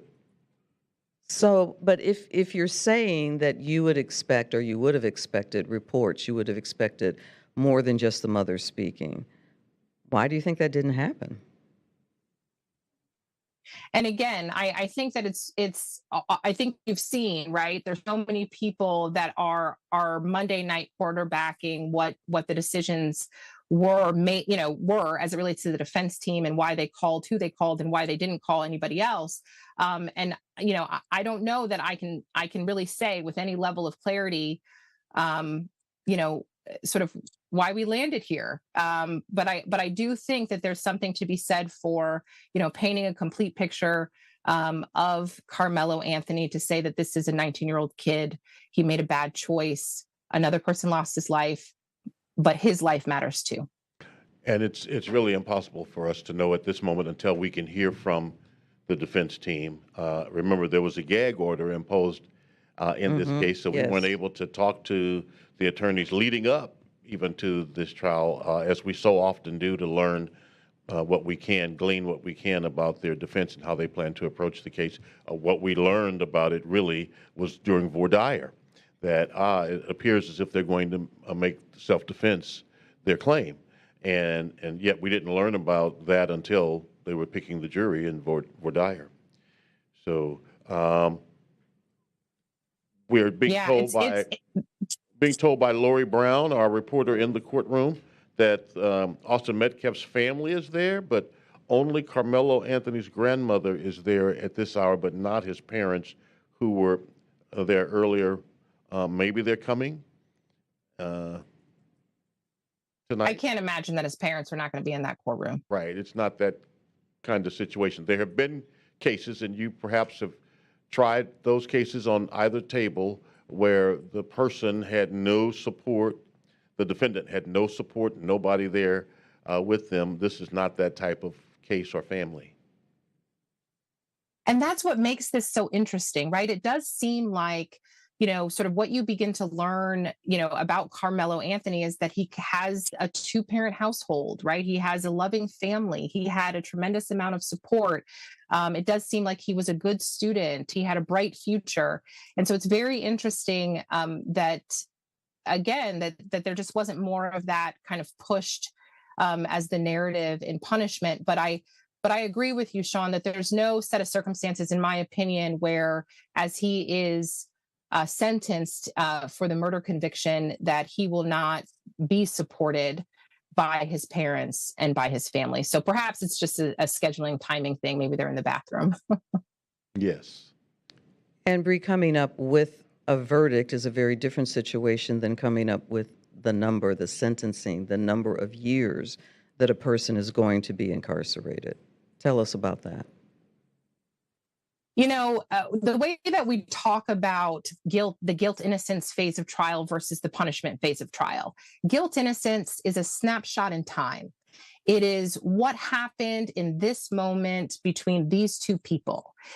It is only a decision about whether or not the defendant is guilty of committing the offense charge, just that moment in time. And then we talk about punishment being the photo album, the whole story, the good, the bad, the ugly, right? Maybe you walked little old ladies across the street helping them with their groceries, or maybe you were the worst person on the face of the planet. But it's really all about everything about the defendant, right? Because when you get to the punishment phase, you are punishing that person. When you're talking about guilt and innocence, you're talking about, sort of what are the circumstances about, regarding all of it, right? Regarding that moment in time, the victim, the circumstances, the defendant. But once we get to the punishment phase, we're really just talking about what is an appropriate punishment for this one individual in terms of how they live their life and where they might go. And so there's a huge difference in the analysis, right, between do I find this person guilty or not guilty versus if I found them guilty, what is an appropriate punishment understanding this whole person's life? And so you're exactly right. It's a totally different analysis. And I'm hoping that this jury feels, sort of given the tools and feels confident enough to be able to say, okay, I understand what my role is here in the punishment phase, that it's beyond just this moment in time. It really is the entirety of Karmelo Anthony. Right, and there's not a lot to look at. There's no juvenile history. There's nothing. I mean, again, sometimes it's easier if I'm a juror and I have someone sitting in front of me that has this long history of doing bad things. It's easier for me to come to some conclusions about how long that person should be put away. And maybe that's part of what we're going to find out tonight when we hear what their final decision is, because there wasn't a lot to look at in terms of a bad history. The kid didn't have that. Neither one of these kids had that. Right. But that in and of itself is significant, right? Like, so if it's easy to say, oh, I have this long criminal history sitting in front of me, that makes it a little bit easier for me to understand that this person is maybe generally a bad person and therefore they deserve more punishment, that if I don't have that in front of me, if I don't have a long criminal history, if things aren't bad for this person, that one would assume that means that this person perhaps deserves less punishment, right? Because they haven't lived their life as a terrible person. They haven't hurt people and, done all types of different things beyond this one incident. And so I think that there is an argument to be made that, if you are not seeing all of those things that might make it easy to be able to sentence somebody to an extended period of time in prison, that in and of itself means that the sentence should reflect that this person hasn't been terrible. Bree, we've seen some very notable trials here in North Texas, but we haven't seen very many trials, Sean, where the judge said, we're going to hold court on a Saturday, that we're going to do this 6 days a week. That was maybe unexpected or a surprise from a lot of people that Judge Roach said, no, we're going to do this on Saturday. So here's the very interesting thing that I've learned about sort of how Collin County has decided to manage this case. And this is, I think, unusual, especially considering that there are many, many high-profile cases that are handled throughout this country and in North Texas that are not quite handled this way. But what I've learned just through my sources is that the entire courthouse was essentially shut down during the Karmelo Anthony trial. In other words, there were really no other jury trials. There were no other hearings. There was essentially very little court held, I guess maybe just emergency situations. And I think for that reason, because that was the decision that was made by the Collin County judges, that there had to be some measure of, we have to move this a little bit more quickly because we can't indefinitely shut down this courthouse, right? We're a gigantic county. There are many, many, court hearings that have to take place on any given day. And remember, the Collin County courthouse is a courthouse of general jurisdiction, which means that every court in that courthouse hears both criminal and civil cases. There are family law cases that are held there as well. And so you can't shut that down forever. And so I imagine that Judge Roach, in his decision to ask all of the other judges to comply with what he thought was going to be the safest way to manage a trial that created this amount of, sort of division within this community, he said, we can't just work 5 days. We have to work 6 days. We have to try to move this as quickly as possible. Everybody deserves a break. The jurors, most significantly, they need some time off to be able to process what they're hearing outside of just the evenings that they got to go home. But it was a tremendous shift in the way that business is done in Collin County. And so I do think Let me interrupt we're going to do that. Let me interrupt you, Bree. Let me interrupt you. The verdict is in. It is 35 years is the sentence, not under passion. 35-year sentence for Karmelo Anthony, eligible for parole after serving half of that time. So, wow. There is the sentence. What's your reaction? There's the sentence. Wow. Again, I'm coming from a unique perspective. I was a prosecutor.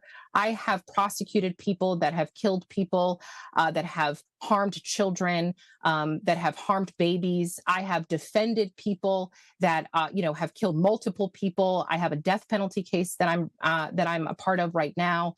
And I will tell you, in my 17 years, I think these set of facts, a jury coming to the conclusion that 35 years in prison is an appropriate sentence, is quite incredible. It's quite incredible. I'm slightly blown away. I will tell you that it's important that we always remember here in Texas that you have a range of punishment. The range of punishment for a murder conviction is anywhere from 5 years to 99 years or life. And regardless of the sentence that you receive, in the state of Texas, you are required to serve half of your sentence or 30 years, whichever is less. Mm-hmm. So in this particular instance, he's sentenced to 35 years. Before he becomes eligible for parole, he will have to serve half of that sentence. What is that, 16 and a half years, 17 and a half years? Roughly 17 and a half. Before. Yeah. And that may very well have been the age of Austin Metcalf when this happened in 2025. I think that 17. I think you're right about that, Sean. Absolutely. I'm actually surprised differently. I again felt like it was going to be longer. I just did, based on, I know Bill Werski was asking. What he called for. Yeah. He didn't give them a number. He didn't assign a number in his closing statements in the punishment phase, but he impressed on them that it should be lengthy, that it should be long, that we have to send a message of we're not going to tolerate senseless violence in our community. He talked to those jurors about them coming together as a community to do the right thing, to serve justice. He put on those jurors the idea that they were upholding the standard for the community. And so I thought it might be longer. I hope we get to hear from the jury foreman or one of the jurors at some point to know what they were thinking and what they went through in that moment. So I guess the word is now spreading to those outside of the courthouse. It does look like people are looking somber. They're looking very, very astonished. Those are some Wow. Are we leaving seeing the courtroom. I have no idea who those people are. I don't believe they're any active part of what we're experiencing here. This could very well be some media. Again, you know, there are media from everywhere in McKinney for this. Yes. I mean, it hit obviously the national news. And I just want to make one comment about one of the things that jurors are instructed to do as it relates to assessing punishment. Obviously, it's a standard prosecution argument in punishment to say, you know, this is our community, you know, sort of don't stand for senseless violence or whatever it is in our community. This is where we live and all that. Send a message to, you know, this defendant and the, you know, community at large and all that kind of stuff. And that's a standard prosecution argument. But the other thing that a jury is also told is during those jury instructions, when they're being read to the jury, they are told that they cannot consider, they can understand the existence of parole law, but they cannot consider it as they contemplate an appropriate sentence. So in other words, you know, it's interesting to me that it's 35 years and that half of that, which is what he would be required to serve before he's eligible for parole, is about 17 and a half years. And that is likely the age, right, that Mr. Metcalf was when he passed away. I wonder whether or not that jury, even though they were instructed, they may have taken that into consideration. I certainly think that's a possibility of the age piece. To me, it seems to be, I seem to recall he was that age, 17 for sure, and perhaps very close to 17 and a half. That's why we hope to hear from the jurors. There seems to be some commotion here outside. And we see several sheriff's department vehicles and a crowd there. Are they reacting to this? Is someone speaking about this? Yeah, it's hard to tell. Yeah, wait a apparently minute. Phones are up. Somebody must be someone is talking. At this moment. Who is it, though? We can't see who that It's person difficult to see. is. These extraordinary moments that happen at these kinds of as information comes forward.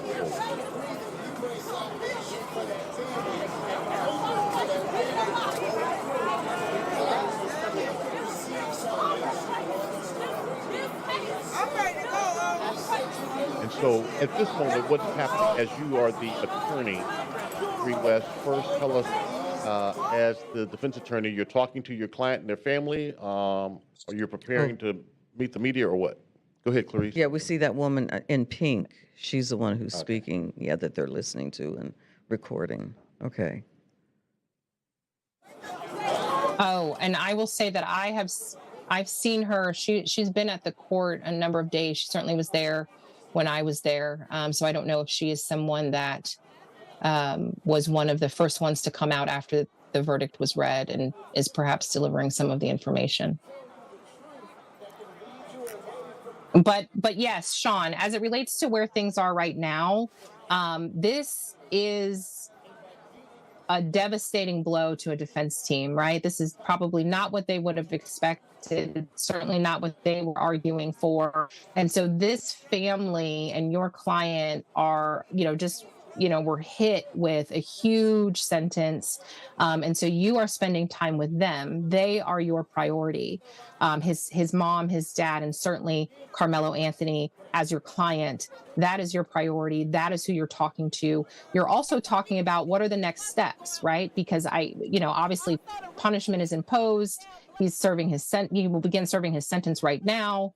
But at the same time, there are steps after this, right? We have to file a motion for new trial to make sure that if there's anything that we can capture during the course of this trial that was done wrong, we can preserve that error. We have to file our notice of appeal, because if there are things to appeal, we have a time frame under which we want the courts to know that that's what our intention is. And so you're having a discussion about what are our next steps, and you're obviously encouraging your client. And I've been in this position before. I've been doing defense work for a number of years.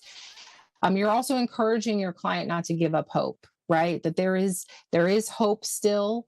They have to keep their head up, that this is not over, and that you have to keep pressing forward. Okay, now put your prosecutor hat back on, because what are you saying now to the family of your victim? So now what you're saying to your family of your victim is, this was a great verdict. This is justice.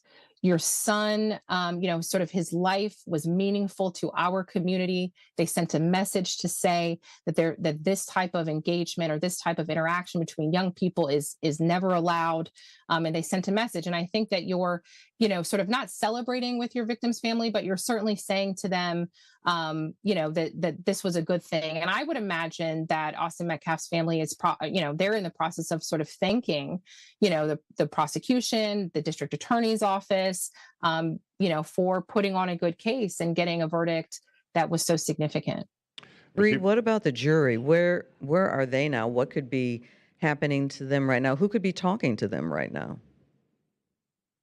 Generally, what you see is that once a jury reaches its verdict, they're obviously released from all of the rules, right? They're released. They can talk about the case openly now. They can talk to each other. And generally, you're going to have the judge that's going to go back and talk to them privately first, right? To say, okay, thank you for your service. You're released from everything.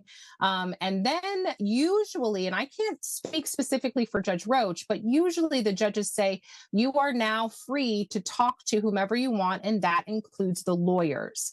And sometimes the lawyers would like to come back and talk to you to ask you kind of what did you think? Why did you arrive at your decision? What were the things that that were highlighted for you?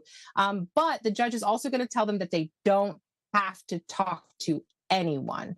And so for the jurors that don't want to speak to anybody, which usually is a lot of them, right? They would be escorted. I know that there's like a sort of a back cave thing that the jurors come through to make sure that they're safe as they're coming and going from court. So I would imagine that for those that don't want to talk to anybody, that's probably what they're doing. But usually you have a very brief conversation just with the judge. You can ask questions. You can get clarity on things, and then you're open to talk to the lawyers if you want to, and if not, then you're free to go. And if there's something that's emotionally traumatic for them, are services available for jury members if they feel they need that? Yes, most jurisdictions are going to offer, sort of counseling services, or not counseling services, but resources to counseling services. If this is, sort of had a gigantic impact on your life, if you are experiencing some sort of mental health concerns, most jurisdictions are going to at least connect you with services, because jury service is not meant to be traumatic. Sometimes you do have to sit and listen to traumatic things, but it's not meant to be traumatic on your life. And so I think courts have really recognized that they don't want that for jurors. They want people to continue to come back for jury service. And so they do offer things like that. And so that would be part of the discussion that the jurors would be having with the judge. That's separate from anything that the lawyers, would be a part of. Now, often I've had situations where jurors have said, this was so hard, do you, sort of defense attorney, have any advice for us on how we process this? And so there are discussions like that can happen, but the actual, resources and things like that will come from not only the district attorney's office, but, Collin County generally. Okay, hold on for one sec, Bree. We're going to bring in Amelia Clarice. Yeah, Amelia Jones outside the courthouse. Amelia, tell us what you're seeing, what you're hearing now that the punishment phase has come in 35 years. Hi there, Clarice. Yeah, when that sentence came down, I did hear several people scream out 35 years. Just as they were reacting to getting the news. We do hear some preaching over to my left here on a loudspeaker, but then I believe Bree saw a shot of this large crowd rather, and someone talking in the middle here. I'll step out of the way so my photographer Sam can kind of give you a little better look here. But this is what we've seen all throughout the afternoon, is all of the sudden people would gather, and in a large crowd you see a lot of cell phones held in the air, a lot of them live streaming on social media like they have all afternoon. And now with this sentence of 35 years coming down, they are back live streaming, back kind of sharing their reactions. I'm not sure who the woman is in the middle, but as Bree said, she had a pink shirt on. It sounds like Bree West, the criminal defense attorney and former Dallas County prosecutor we had on, obviously not involved in this case, but she's been here, and she said that she recognized her as someone who, has been here outside the courthouse. We know a lot of people have. This case has just garnered a lot of attention nationally and internationally. So just some people upset about that sentence. I have not gotten a chance to speak with others just to see how kind of the temperature is with others here. But the crowd has definitely, there's more people here, that's for sure. People got out of their cars, kind of rushed down here and started gathering in this large crowd. And hopefully we'll have a chance to speak to some people one-on-one and just kind of see a little bit of what they think. I know I heard you all mentioned Sean saying something about how he was a little surprised, and then Bree sharing her comments as well. So just I'm going to talk to some folks out here, hopefully one-on-one, like I said, and see how they are feeling about it. But initial reaction out here, Clarice and Sean, was some people upset, that's for sure. We're seeing this large group disperse, but I will say we haven't seen any clashes like we did at 6:30. The man who was arrested here at the courthouse was walking through my live shot, and we haven't seen any clashes right now, but of course we will keep you updated on what we are seeing. With that, I will send it back to you guys, Clarice and Sean.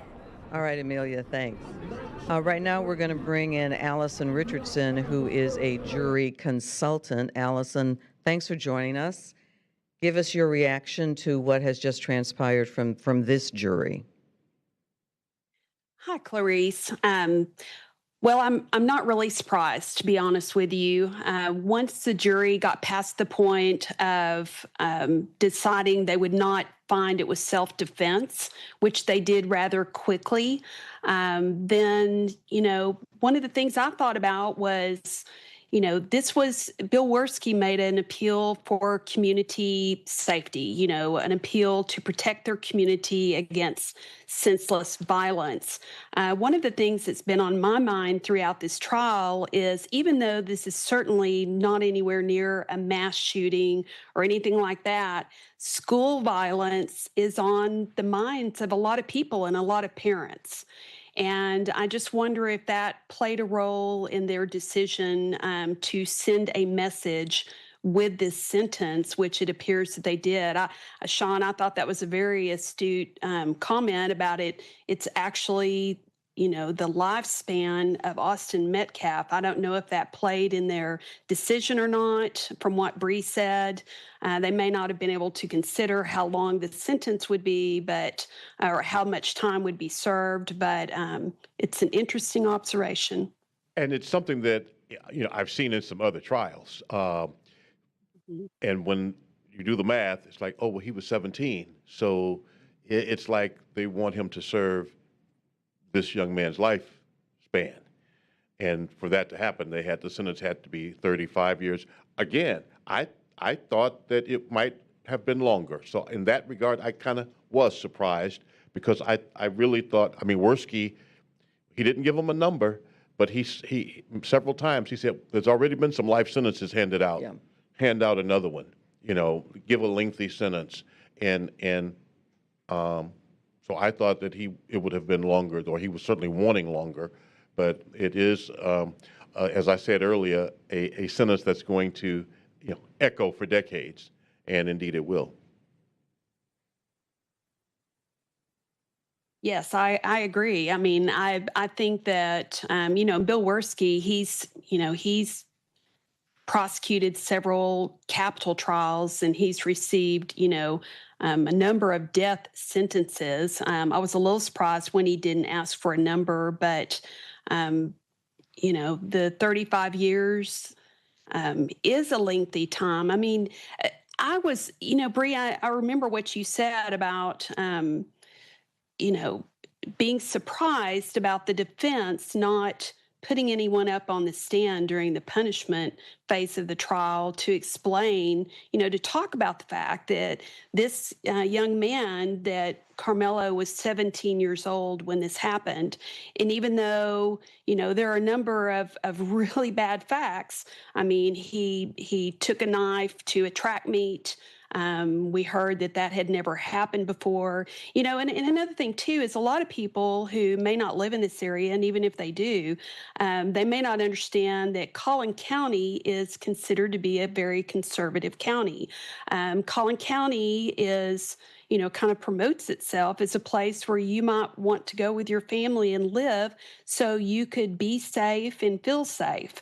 And of course, nobody's safe everywhere, but their desire to send a statement in this particular case makes sense. But I am stunned that we didn't hear anything about the fact that he was 17. His brain, his prefrontal cortex is not fully formed or anything like that. And do you have any thoughts or any ideas as to why that didn't happen?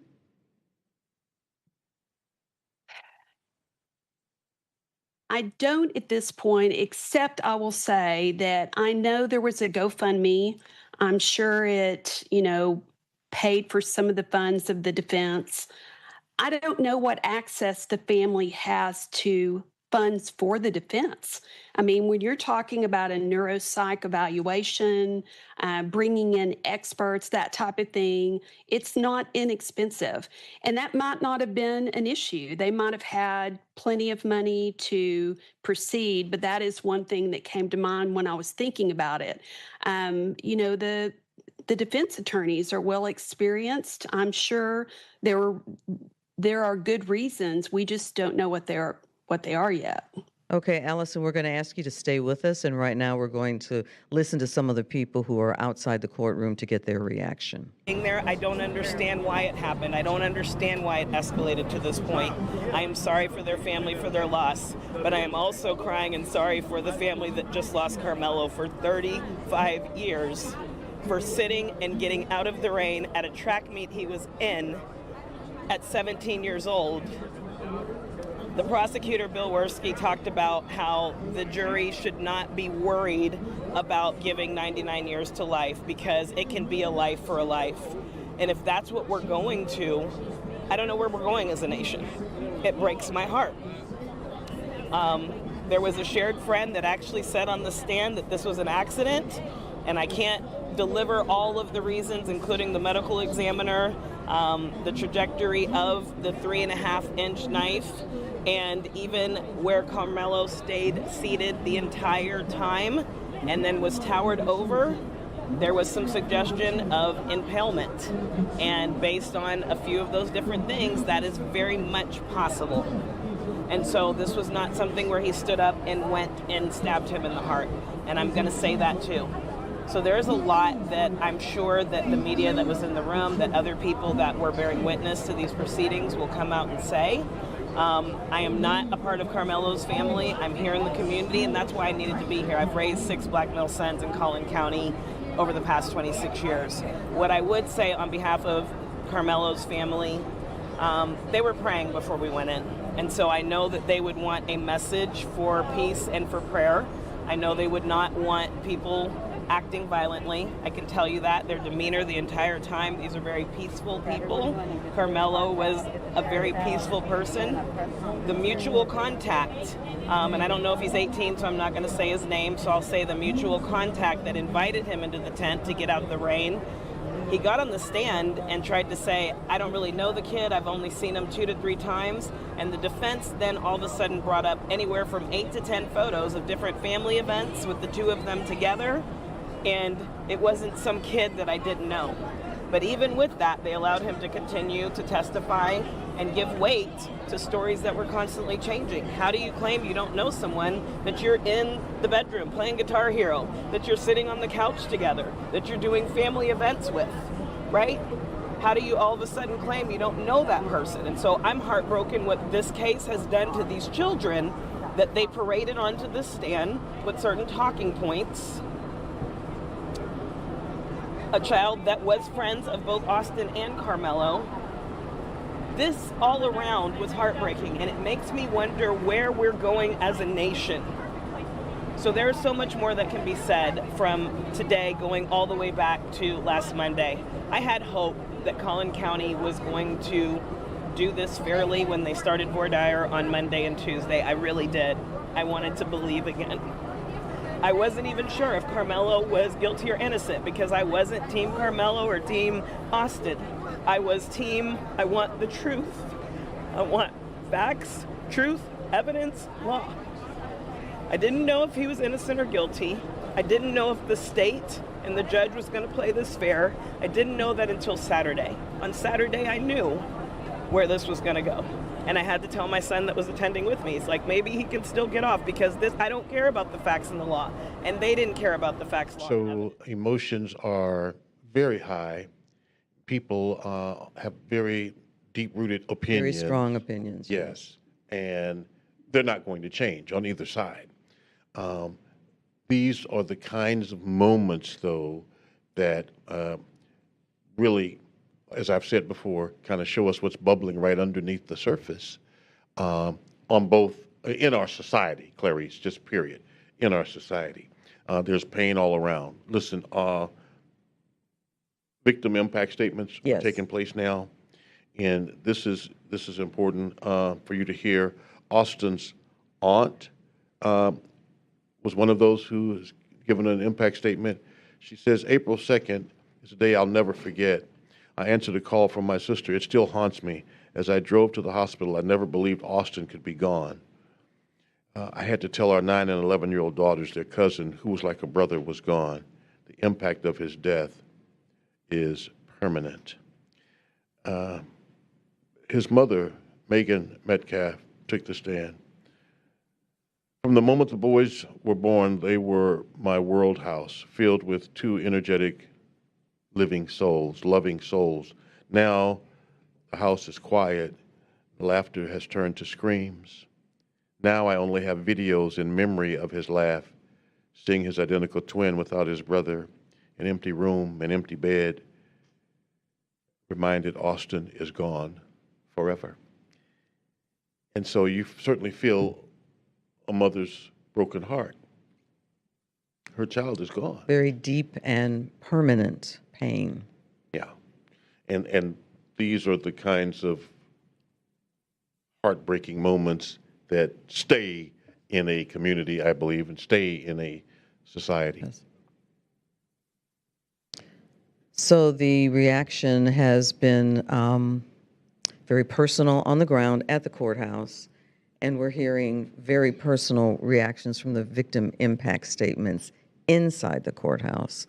So this is a day that is a deeply personal day for so many people, not only in Collin County, but in our region and in this part of our state. Austin Metcalf's mother continues speaking directly to Karmelo Anthony. She says to him, my conversations are one-sided sitting at his grave because I will never hear his voice again. Instead of walking beside me, he is walking above me. He was murdered. He was taken from us just as he was starting to really live. She says to Anthony, you may have been given a sentence of 35 years. You should feel lucky. I've been sentenced to a lifetime without my son. And so those are the raw emotions when a child is murdered. Those are the raw emotions when a child is taken from a family. You know what? If I'm sick and I'm dealing with childhood cancer or some other horrific illness, it's horrible. But in a moment, in the twinkling of an eye, My child goes to school and they don't return. My child goes to a track meet and they don't return. That kind of pain is a heart ripped out. And yet for a family who has done everything to raise their child correctly, and he's a smart kid, and he's got scholarship offers, and he's a great football player, and he has, in a moment, made a decision that has altered so many lives. And for us, we know we have a good kid. We're fighting for his life as well. It is the kind of, it's like a gulf that'll never be closed, if you will, in the hearts of these people. It's the tragedy for two families. Yeah, and that and are the community changed forever. Right, and then there are those who will always question what has happened, how and why, and the questions that people don't have answers to. It is 7:59, 8 o'clock now at KDFW TV Dallas Fort Worth. I'm Sean Rebb with Clarice Tinsley and Amelia Jones and Deanna England and Lori Brown and a host of our photographers in McKinney for the trial, much anticipated, covered internationally, the trial of Karmelo Anthony, today found guilty and tonight sentenced to 35 years for the murder of Austin Metcalf. Okay. Let's see, who do we want to bring in now? Who do you want to bring back to talk for us for a minute? We had Allison. Allison, we last talked to you. When it's a trial like this and it's a trial that's so notable, in your experience, have you found that the jury or certain jury members want to talk about what they experienced, what they went through? Do they want to share this with the community, the wider community? Well, it depends on the type of trial, of course. In this case, because even though we haven't seen any violence break out, thankfully, at this point, some of the jurors may be afraid. They might be afraid to give out their information. They might be willing to talk to the attorneys. Sometimes we see that, but they might need a moment to process this whole thing themselves. I mean, we've only been in this trial for 8 days? So they've gone through a lot in the last 8 days, and they may come out later. I mean, I know there were people at the Collin County courthouse when I was there today who were filming documentaries, and, they'll probably have a lot of opportunities to talk about it in the future. Right now, it might just be a little too much. We have a victim impact statement from the father, who was Austin Metcalf, a boy, a twin, a son, a friend, a leader, a true warrior. Since the first day he grabbed my finger, he had my heart with it.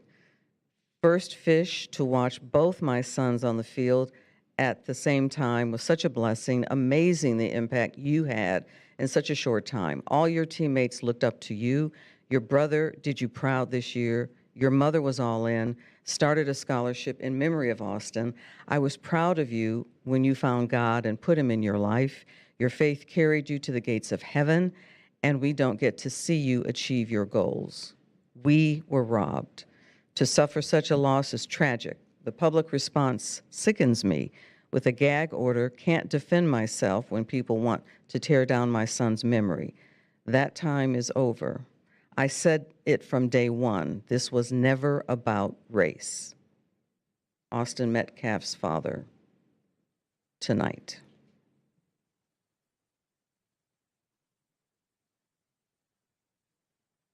It's all about right and wrong. We are all humans. We all bleed the same color.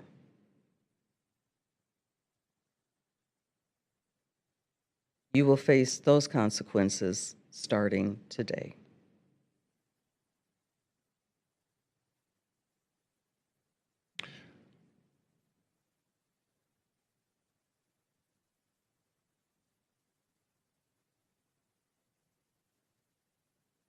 It's a lot to take in. I would say for the jurors, they'll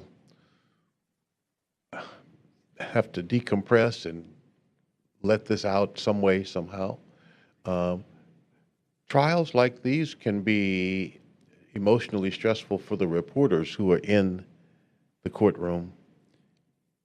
for days, and you hear it all, and you're there between both plaintiff, the complainant's family, and the defendant, and you see it all, and you hear it all, and you take it in.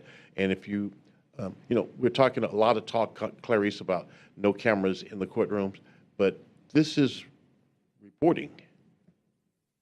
This is this is how it was for years, and how it still is in most federal cases. Right.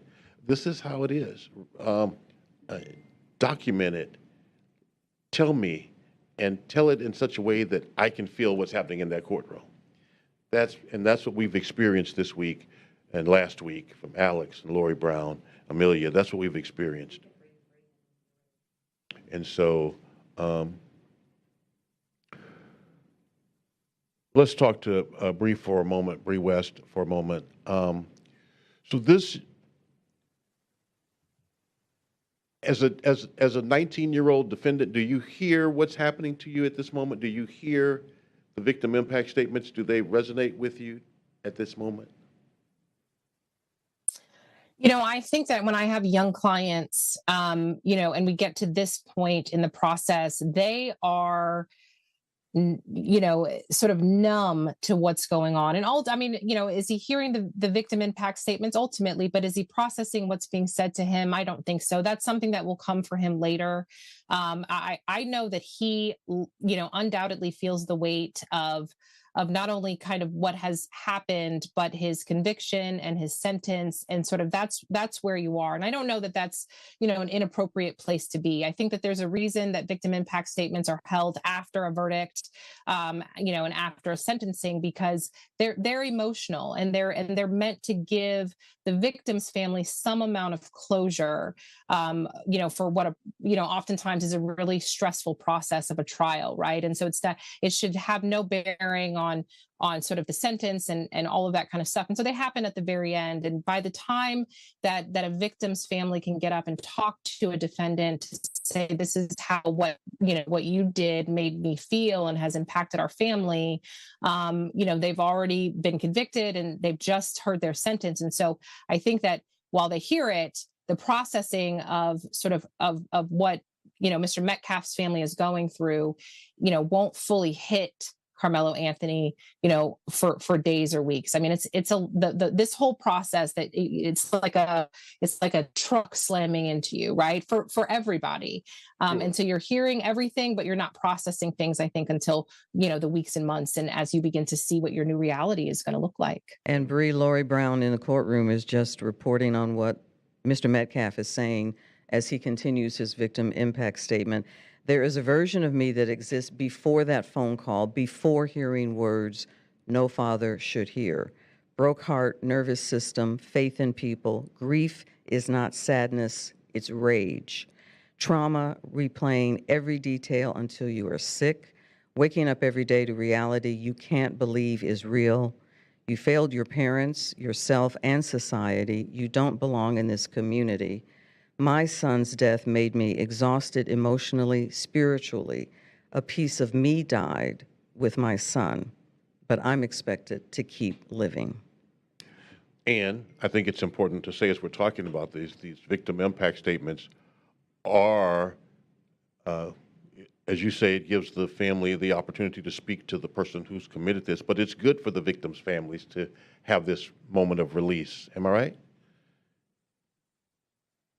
Absolutely. I mean, I think it's a very important part of criminal trials, because this is the absolute most traumatic, unbelievably difficult thing that this family will ever go through ever again in their entire lives. And there has to be a way to sort of put a period. Their grief is not going to go away. Their sadness is not going to go away, but there has to be a way to put a period at the end of this part of it. And the victim impact statement is designed to do that. It's an important part of the criminal justice process. It's very difficult for defendants. And interestingly, it's difficult for the lawyers, right, to sit there and listen to sort of how, sort of the impact that it's had on the victim's family. It's a very, very difficult experience to sit through in every conceivable way. But there has to be a way to put a period at the end of this part of the process. And that's what victim impact statements do, or at least are designed to do. And it sounds like as you hear the outpouring from Austin Metcalf's mom and his dad and his aunt, it sounds like they're working really hard to put a period, at the end of this part so that they can move on with sort of being in their grief and figuring out how to move forward with their lives. It's a very sad process. And the reality of the situation is, Karmelo Anthony, at the end of the day, he was sentenced to 35 years at 19 years old.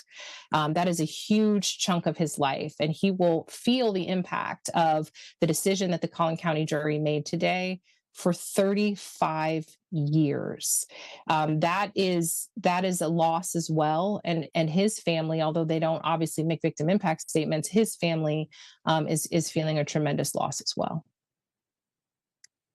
And right now, Hunter Metcalf is on the stand. He is giving his victim impact statement, the twin brother of Austin. And Hunter Metcalf says, "Look me in the eye. I would really respect that. I've been trying to learn how to forgive. I've been choosing God, trying to understand why he had to go. Sorry. He took my brother, my best friend from this world, caused a lot of pain."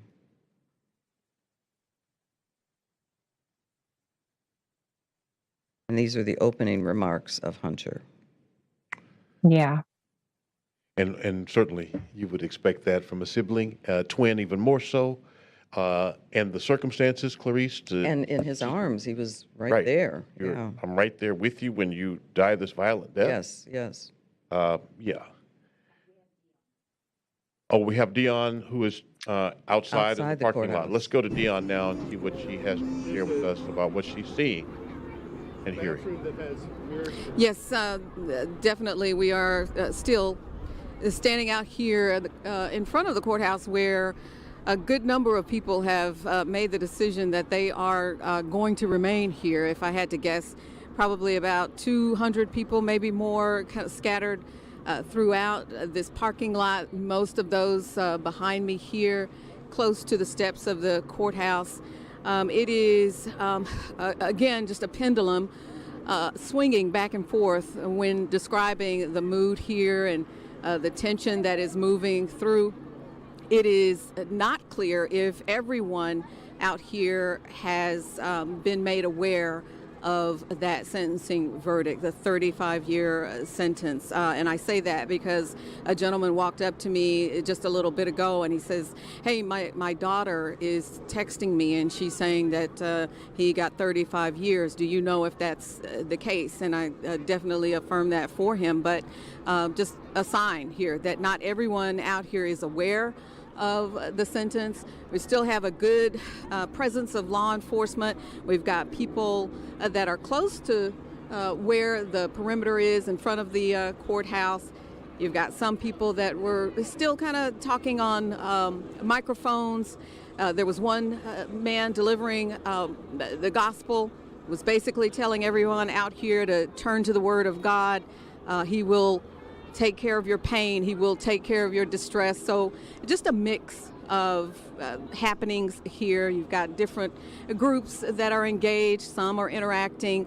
Many of the interactions seem somewhat, friendly, cordial, but we've seen them touch off and become, contentious as well. At one point, there was just a traveling little interaction where there was a large group of people around two folks who were walking and having a confrontation, and law enforcement close by them, just making sure that situation remained civil or as civil as possible.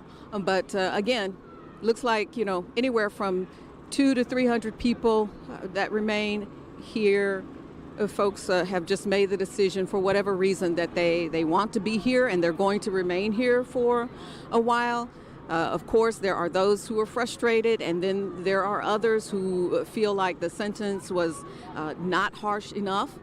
Some have, mentioned that it is definitely justice. Others are frustrated, but overall, you can find folks who say this is a very sad situation on all fronts for the victim's family, for Karmelo Anthony's family, and it just remains that we are paying very close attention to what's going on out here, because the tension is moving back and forth, back and forth. For now, I'll send it back to you. All right, Dan, thanks for giving us that update. I'd like to bring Bree back in. Bree, Lori Brown, who's in the courtroom, just put out that the defendant, Karmelo Anthony, was taken away. So tell us what those steps are going to be for Karmelo Anthony now that he's been taken out of the courtroom. So we'll remember that if you're on bond and you're facing a criminal prosecution, and ultimately at the end of that criminal prosecution, you're found guilty. So we're before the punishment phase. When that happens, your bond that was allowing you to be, free and be home and all of that, that is immediately held insufficient, which means that you are then taken into custody at that moment. So Karmelo Anthony, when that verdict of guilty was read, his bond was held insufficient and he was immediately taken into custody at that time. Now, obviously, we went directly into sentencing, right? So it wasn't as if he had to then go check into the jail and then come back tomorrow. Everything has happened all at one time. And so now his next steps are that he actually has to be processed into the Collin County jail. He will just sort of, if you've ever been arrested before, you get fingerprinted and photographed and all of these kinds of things. All of that is going to happen for Karmelo Anthony now. He's going to be transported by the sheriff's department to the Collin County jail. He will be processed through the intake department. He will be changed out and dressed out into jail clothes. And as of today, he will begin his sentence of 35 years. And that's happening now, and then he will be at the Collin County Jail until the Texas Department of Corrections brings a bus through. That's right. So North Texas. Yes. And make their pickups. That's exactly right. So most people will process through Huntsville, which is sort of like a processing transfer type of facility. So he will get picked up from the Collin County jail along with any other defendant that's been sentenced to prison. They come, once or twice a week. It depends on how busy your jail is in Dallas County. They come pretty often. And they will pick up all of the inmates that have been sentenced to TDC or sentenced to the Texas Department of Criminal Justice Institutional Division. They will be taken to their processing center, which is generally Huntsville. It's not always Huntsville, but generally Huntsville, where you're going to get processed, you're going to get classified. There's going to be a determination of sort of what level of, confinement that you need. Karmelo Anthony was kind of high profile, so he may be in protective custody while he's in the Collin County jail, and that may follow him when he goes to TDC for some period of time. He's very young, so that has to be taken into consideration. So there's a lot of factors that the not only the jail, but TDC has to factor in, because they actually have a responsibility, as they should, to ensure that while Karmelo Anthony is in their custody, whether it be the Collin County jail or the Texas Department of Criminal Justice, that Karmelo Anthony remains safe. And so they have to classify him to ensure that they're putting him in the most appropriate place where he can remain safe as he begins to serve his sentence. Now, again, even though all of that's going to happen, it's important that everybody understand that there's a bunch of other things that are happening in the background as it relates to, you have to file your notice of appeal. You have to file your notice for new trial. You have a bunch of stuff that you have to do that are happening in the background, even though Karmelo Anthony's trajectory is that he's headed straight to TDC. He will also, his lawyers will also take care of a whole bunch of other things that are protecting his rights as he goes through the system. And we don't know when he will go to TDC. That's always a secret as well. The train, as it is called, or the chain, can come in the middle of the night or 6 a.m. There's no notification for, as you might well imagine, security reasons, Clarice, that happens the way it does. And there's just one more victim impact statement from Hunter, just concluding. He says, "He took my brother, my best friend from this world, caused a lot of pain, took who was supposed to be the uncle to my kids. Now I want everything taken from you. You let the devil take over. You still have air while my brother is 6 feet under. My brother's legacy will live on. You are a shallow man for what you did. You took everything from me. I wake up every morning. His door is still shut. My mom crying herself to sleep. Dad can't talk to his son anymore." And I think that you can clearly see, right, that oftentimes in these victim impact statements, because they're designed to kind of put a period at the end of this process. We're taking a that look it's at the Anthony family leaving the courthouse right now.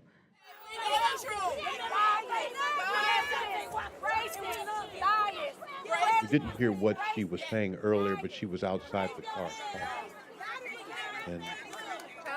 And making a exactly hear what heart they were sign, yeah, with her two hands. Okay, Bree, please continue. Well, just only, sort of that was a really interesting thing to see. It did sound like, it did, and I just want to take a moment to address what was just on the screen. Yes. She was making a heart sign with her hands, it appeared, but then it sounded like she was yelling racist and bias. So I'm not sure if that was on purpose or did it get miscommunicated. Let's see.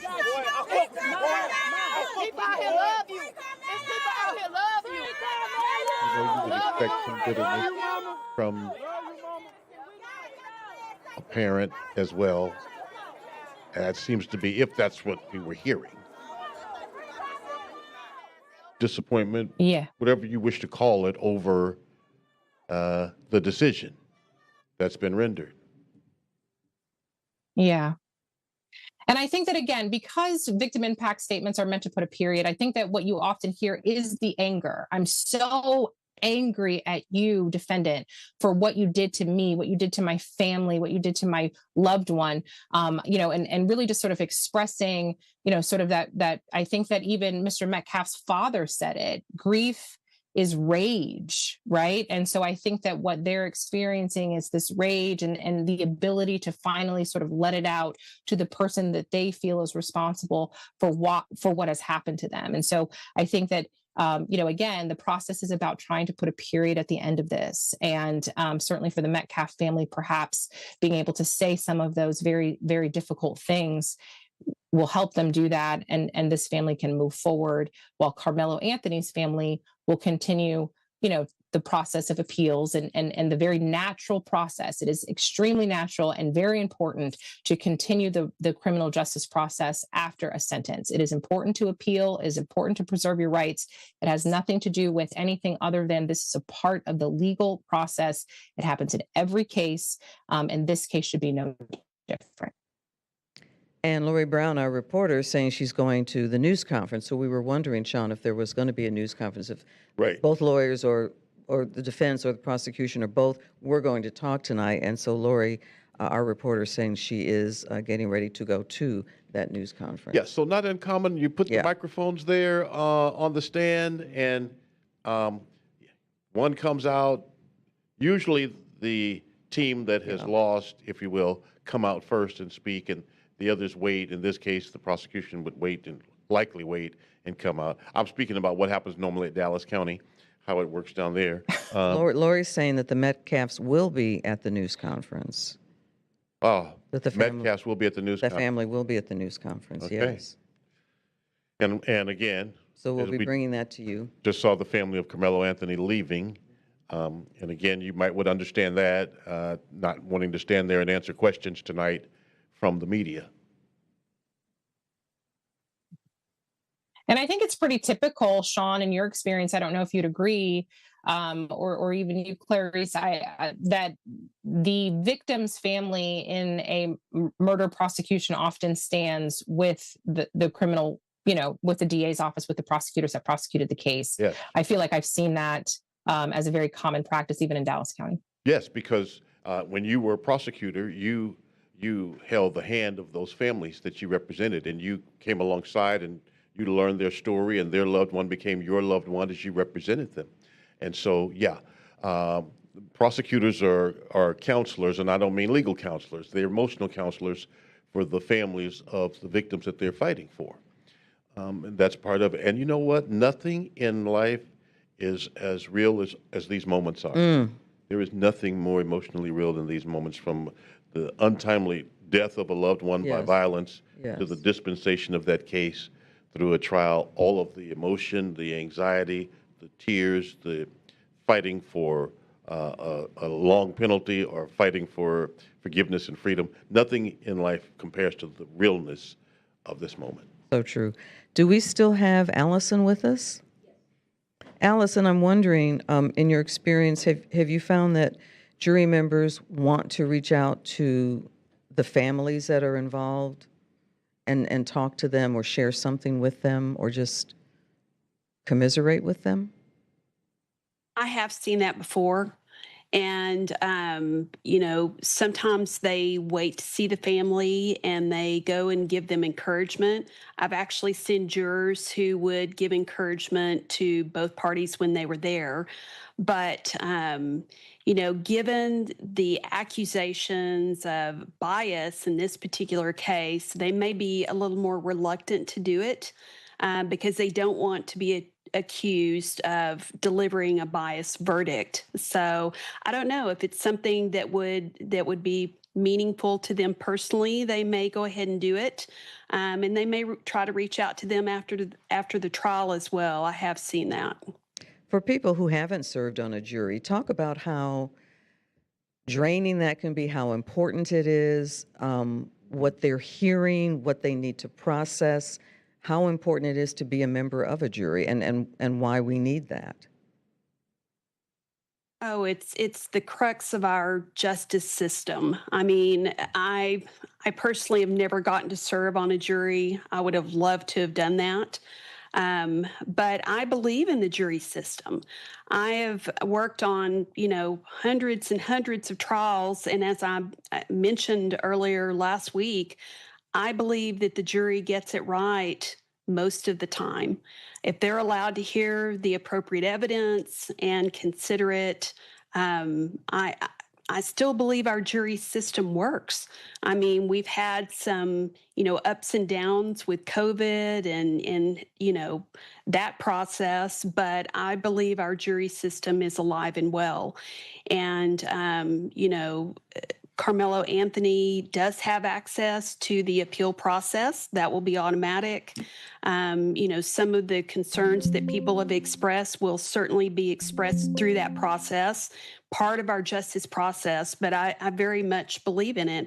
And as far as the jurors go, this experience is very unusual for a juror because, first of all, courtroom communication is extremely unusual. I mean, if you think about it, you don't have many conversations with people where you just have to sit there and hope they say something that answers a question you have or, allows you to move forward in your thought process about something. You literally just have to sit there and listen. Physically, you have to show up usually pretty early. You have to go sit in on a chair that hopefully has some padding on it for, in this case, 9 to 6. So it can be physically uncomfortable. I've seen people with, hip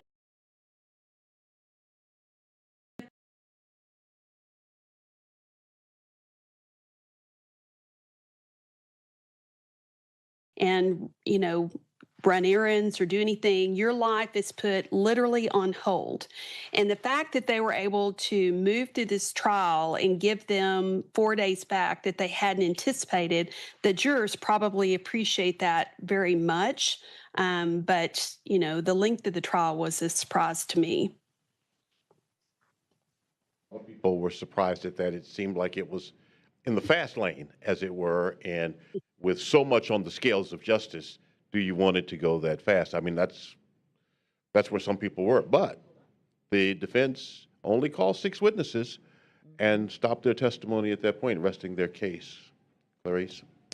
Right now, we have the mother of Karmelo Anthony. Okay, it's not the mother, it's the family of Karmelo Anthony responding to the verdict of 35 years. Let's listen.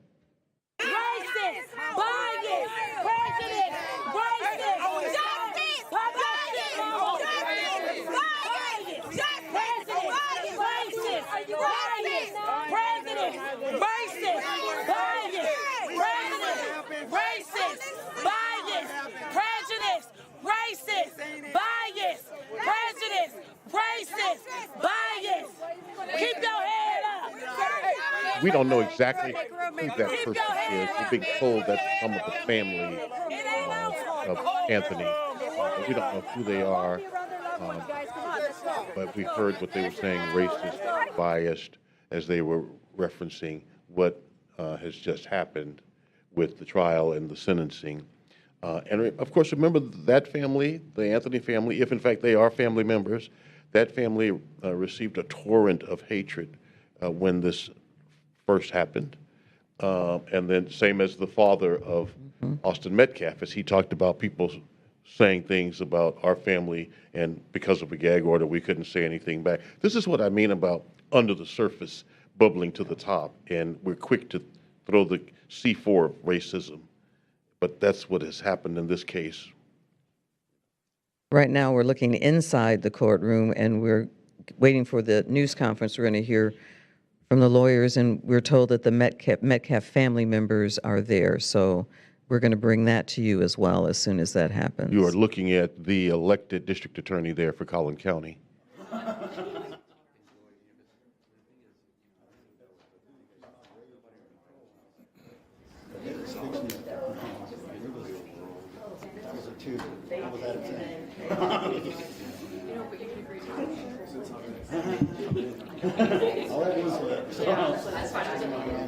Better if I'm kind of facing.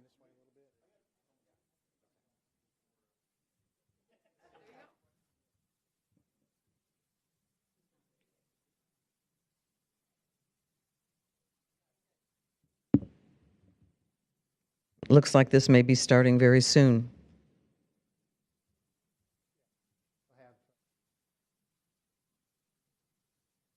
Hunter, y'all can be together, or one can be on the other side of me.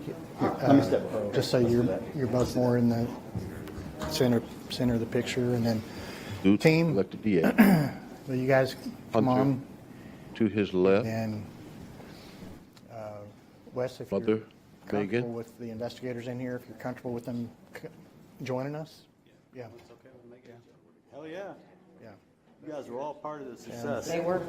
The whole prosecutorial team, investigators, clerks, they're all joining, it seems. This is what Bree was referring to earlier about the prosecution and the family. I was hoping not have to use my glasses. Bonding through the process.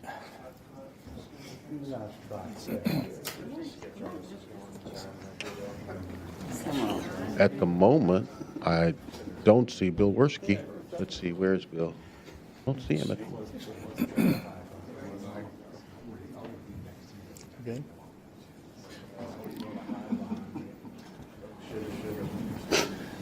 All right. Everybody ready? Yes, sir. Yes, sir. All right. Good evening. I'm Greg Willis, Collin County District Attorney. Today, justice was served. A year ago, when this senseless murder unfolded, I said that it had struck a deep nerve in Collin County and far beyond. I asked our community to ignore all the noise and instead be level-headed and patient as the process worked. And today, the process delivered accountability. We are grateful to this jury, and we are grateful that the good citizens of Collin County had an opportunity to weigh in on this case.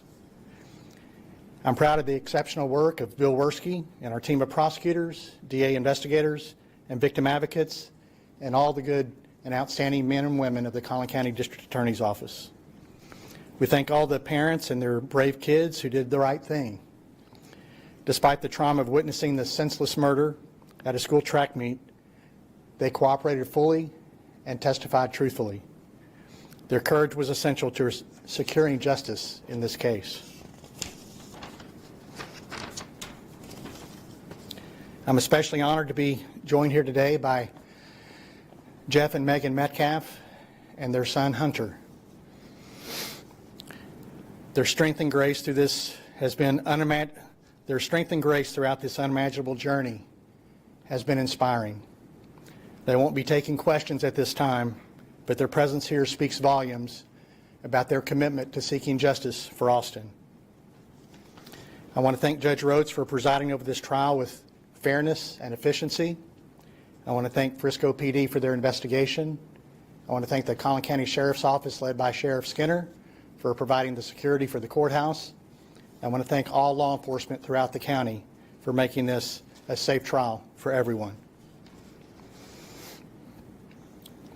This verdict sends a clear message. Violence like this won't be tolerated in our Collin County community, and we remain committed to protecting our schools and standing with victims and their families. Thank you. Okay, that's it. All right. Okay. Take care, sir. Thank you, sir. Cool. As always. The District Attorney Greg Willis saying today justice was served in Collin County, thanking everyone who was involved in this trial, expressing gratitude as well to the jury. And we saw Jeff and Megan and Hunter, Metcalf Hunter, the twin brother, who had his brother die in his arms. They did not take questions, but they wanted to stand there to represent Austin Metcalf. And we did not hear from First Assistant Bill Werski, who masterfully executed his prosecutorial plan over these last days. We did not hear from him. I think we wanted to hear from him. I certainly did. Wanted to hear from him tonight, and we did not hear from him. Or the family, outside of their victim impact statements, they did not speak at this moment. But those statements spoke volumes. Yes, and loud. When they did speak. Leaving the courtroom, and let's see if we're going to hear from the defense team. I wonder if I would guess they might out of the courtroom already. I would think, unless they're in the defense room, if you will. There's a workroom. So in the Collin County courthouse, when you enter the first set of double doors, to either side, left and right, there are rooms. One is the prosecution workroom, one is the defense workroom. And then you come right out of those doors and you can enter right into the court. They could be in the workroom. Okay. With their clients or without. There you see, talking to, with his head to turn to us, there's Steve Stoller, Clarice, there talking to Greg Willis. Oh, yes. Yeah. Right. Okay, Steve, Yeah. just turned around. There he is. Used to be a reporter here at Fox 4, and he's retired. He was a PIO for the city of Plano. Retired, moved to Florida. And they brought him back because of this trial. Yeah. So we're glad to see Steve. Mm-hmm. Forgive us for having that moment, but Steve Stoller, we worked together many years ago. Yes, we did. Well, wondering, does it look like we are going to hear from the defense? I would say or it not? does Not? at this moment. I would say it doesn't.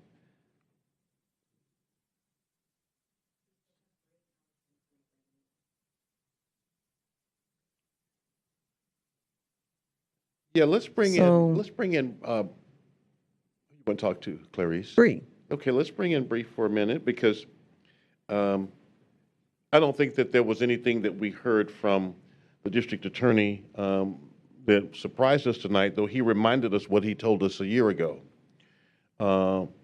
When this first happened, he said, I told everyone to be patient, watch the process work, and today, quote, the process delivered accountability. That's what we heard from him today. Talk about that, Bree West. And I think that, thank you, Sean. I think that that's exactly what you would expect to hear from a district attorney, right? I over the fact that this case sort of started a year ago and we're already here, not only at verdict, but punishment. I mean, I will say that in the grand scheme of things on a murder case, that's kind of lightning speed, right? I think that all of us have seen murder cases last a lot longer. Mm-hmm. So I do think that, certainly the district attorney's office in Collin County felt like this was a really important case. They very much wanted to make sure that they got it to a jury trial sooner rather than later. They very much believed that there was their goal, their part of their responsibility was to send a message to the Collin County community to say, and I think that Clarice, you even mentioned this earlier, that the message was very clear that this type of behavior is not going to be tolerated in Collin County. And then he went a step further and said, or in our schools. And I think that was exactly what was the theme underneath the push that the Collin County District Attorney's Office had behind, ensuring and pushing this case to trial. So I think that that's exactly what probably the community would have expected to hear from Greg Willis. We'll see, sort of how generally the community now responds. I think that there's a huge part of the Collin County community that is very conservative, and likely that resonated a lot. I do think that Collin County is also a very diverse community and getting more diverse by the year. So it'll be interesting to see sort of how the community writ large really does respond to those types of comments. At the end of the day, a 17-year-old boy lost his life, and a 19-year-old boy is going to prison for 35 years. I mean, I think that this case is difficult across the board, but I do think that the Collin County District Attorney's Office absolutely gave the press conference that we would expect, that they sought justice and they won. And we're not going to hear from the defense team. No. And I don't know if that's a surprise or not, because what do you say? Bree, what do you say as a defense attorney in this moment? I think that you can't really say a whole lot right now. I think that the defense team, one of the things that you said, Sean, is that the prosecutors in the district attorney really get to know the family of a victim, and they walk them through this criminal justice process. The reality and the truth of the situation is, as a criminal defense attorney, you learn about your client and your client's family in a way that is really, really unusual, even maybe beyond what you experience as a district attorney. And so the truth of the matter is, when you lose cases, or when your clients are convicted and they're sentenced to, sort of significant prison sentences, that is tremendously tremendously affects you as well, right? Because you have worked with this family for over a year, preparing for this trial, keeping hope in everybody's system, saying, listen, this is going to be okay. We're going to fight through it. This community is going to understand. They're going to believe in hope and redemption. And so this is incredibly difficult on a criminal defense attorney. So to get up in front of and do a press conference to say, unfortunately, this didn't go the way that we would have wanted. I don't know that you need to do that, right? There's a fight to continue to fight. They're going to continue to do that. But I think that if they were to say something like that, it would hurt, right? I mean, the community needs to heal from this. And so they don't need to hear sort of the next process and the appeals process, because they're going to feel like that's something intentional, right? That's something, that you're doing to fan the flames of this. And it's not that. It really is just the next step in the process. And so I don't know that there's anything valuable that the defense could add to this conversation at this moment. I think that this is the pin, this is the period, and it's time for everybody to be able to try to figure out how to move forward while Karmelo Anthony's defense team still works in the background. And Clarice, real quick, it's not like the attorneys representing Karmelo Anthony just graduated, from law school. Mm-hmm. Toby Shook. Yep. Mike Howard. Prolific in the courtroom. They've been on some of the biggest cases. Mike Howard, adjunct professor, teaching law. They know their way around the courtroom. They know their way inside and out of law books. This was an uphill battle, though. I mean, if you want to look at the facts and remove all the emotion, if you can filter out the emotion and just look at the facts, this was an uphill battle for them to try and convince folk of self-defense. And that's what happened here. They even though the video never really showed it, right? Even though the video was grainy and it was from across the football stadium, it never really showed it. Something happened under that tent. And they could not, in the best of arguments, help me if I'm wrong, Bree, they could not, in the best of their arguments, convince those jurors that this was self-defense. Well, I think you're exactly right, Sean. I think that, you do everything that you can as a criminal. You try to think of every scenario. You try to think of all the ways in which a jury or a juror, individual juror might think about, this case. You work really, really hard to put it all together. And even despite your best efforts, right? Because you described it as an uphill battle. It's an uphill battle for a number of reasons. But one of the biggest reasons that this is an uphill battle is because how do you remove the emotion from it? How do you ask a jury to not feel the pain that Austin Metcalf's family is feeling?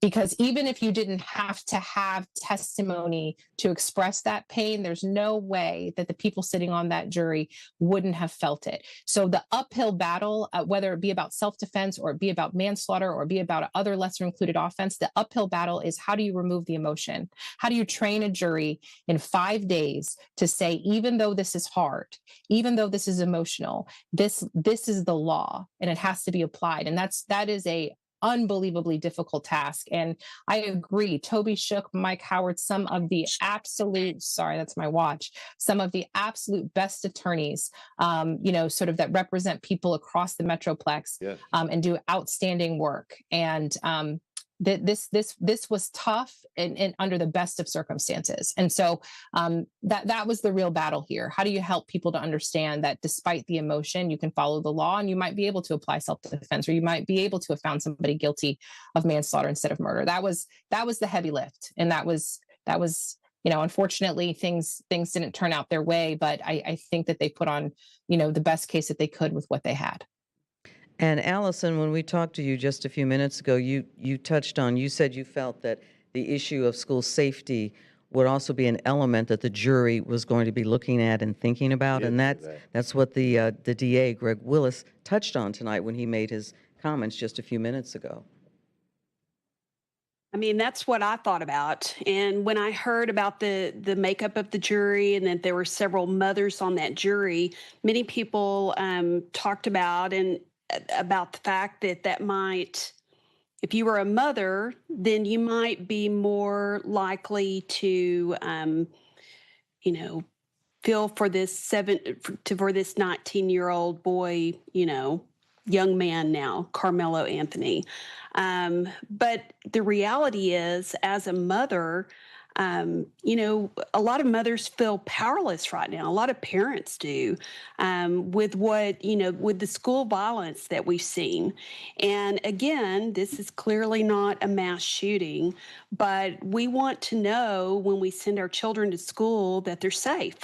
And, this was an opportunity for the people on that jury, including the mothers who probably feel very strongly about this, to send a message that when our children are at school or a school event, we expect them to be safe.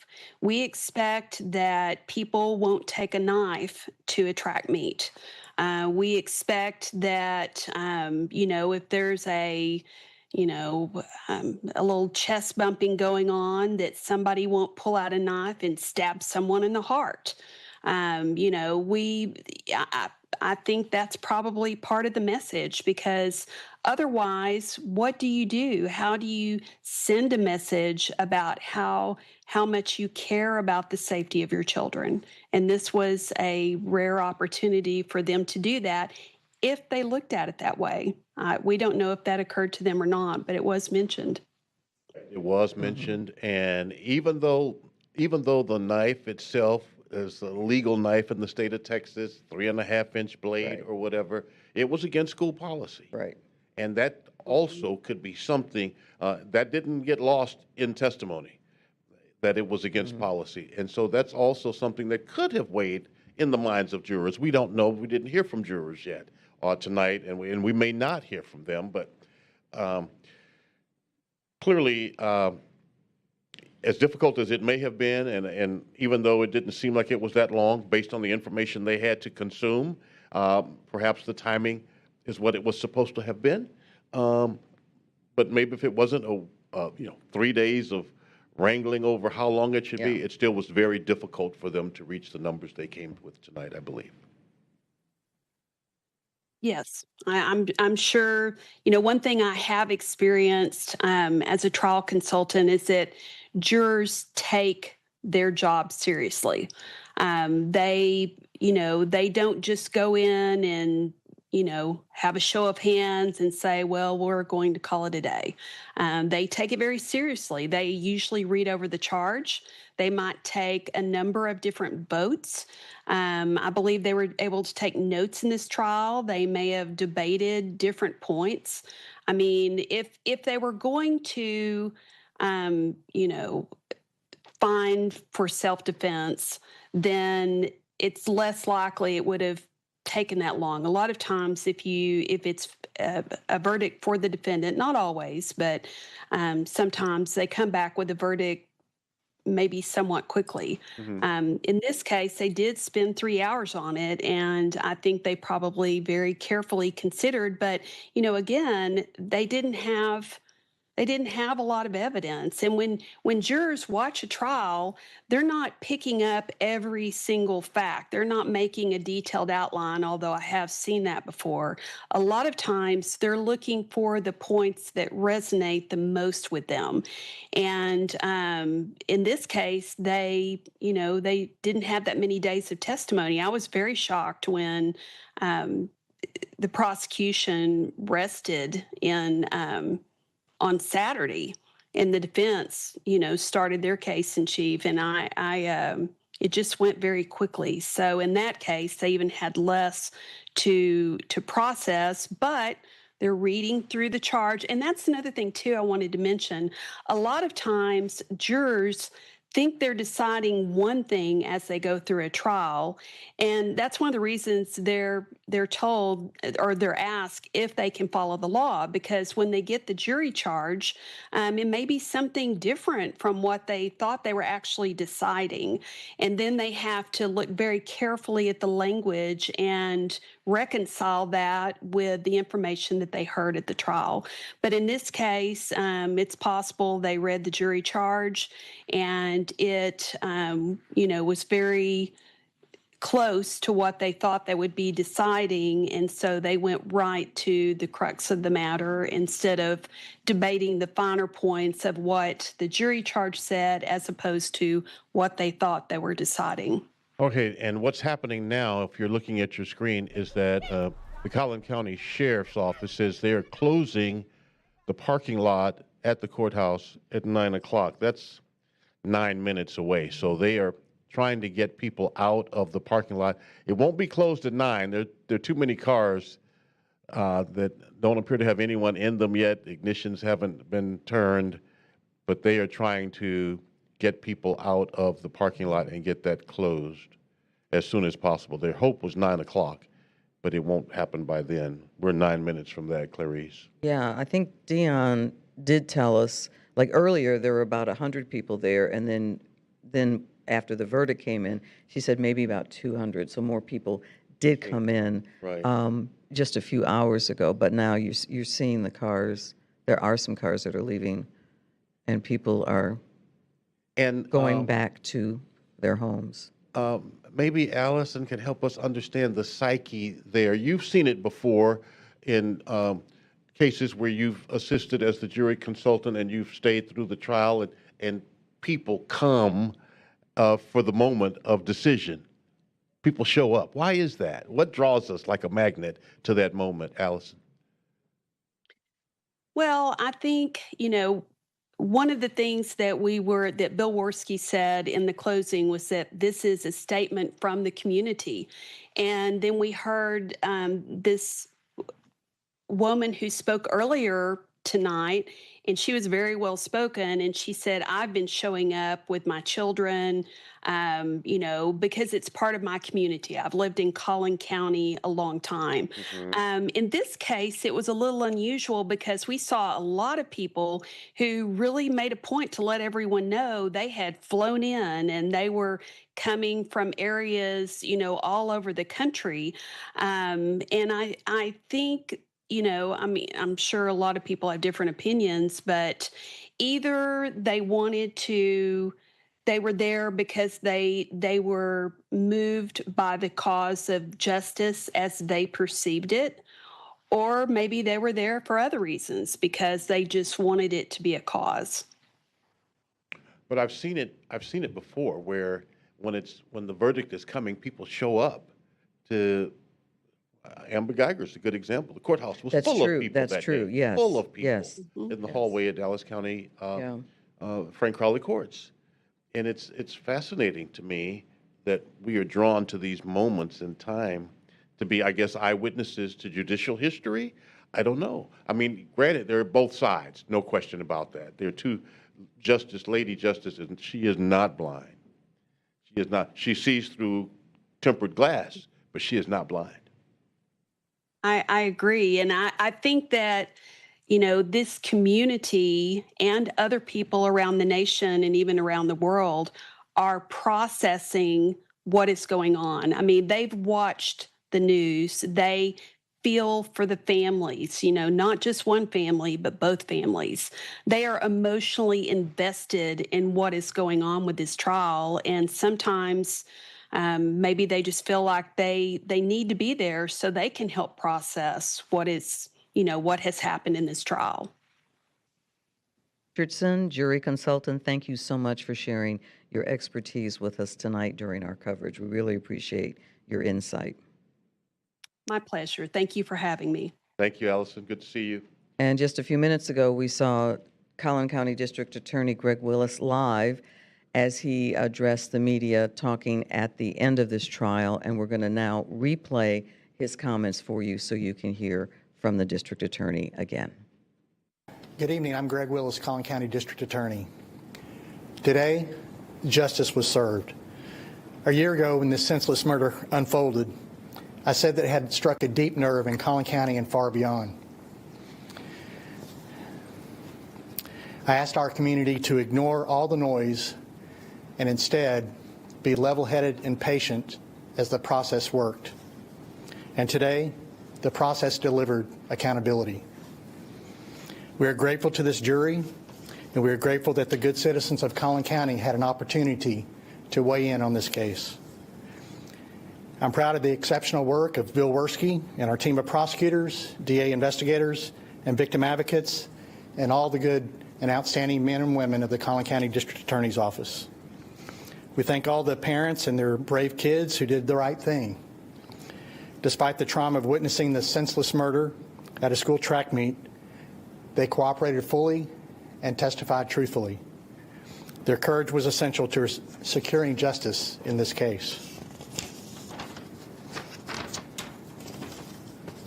I'm especially honored to be joined here today by Jeff and Megan Metcalf and their son Hunter. Their strength and grace through this has been Their strength and grace throughout this unimaginable journey has been inspiring. They won't be taking questions at this time, but their presence here speaks volumes about their commitment to seeking justice for Austin. I want to thank Judge Rhodes for presiding over this trial with fairness and efficiency. I want to thank Frisco PD for their investigation. I want to thank the Collin County Sheriff's Office led by Sheriff Skinner for providing the security for the courthouse. I want to thank all law enforcement throughout the county for making this a safe trial for everyone. This verdict sends a clear message. Violence like this won't be tolerated in our Collin County community, and we remain committed to protecting our schools and standing with victims and their families. Thank you.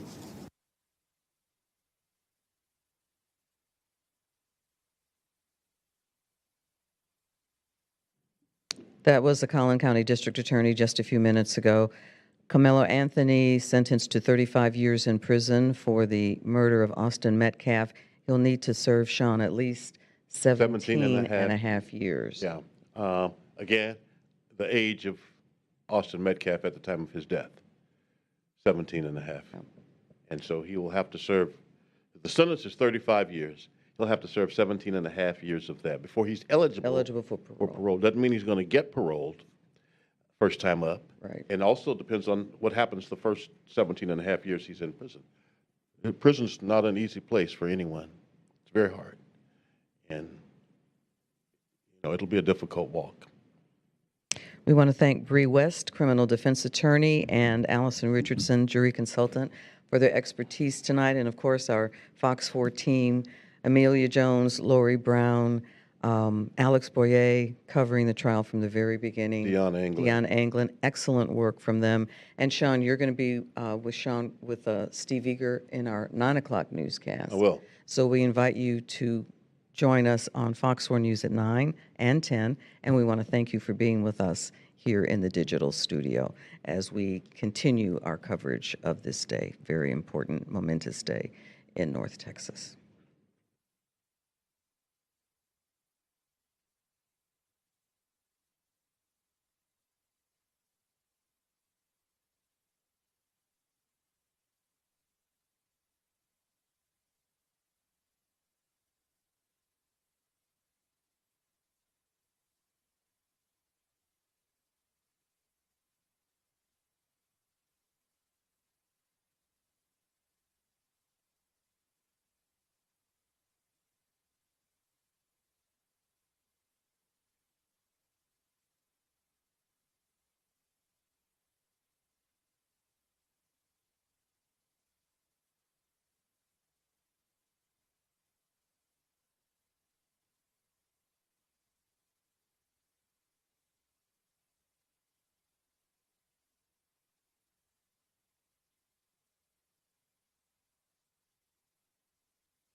Our Collin County community, and we remain committed to protecting our schools and standing with victims and their families.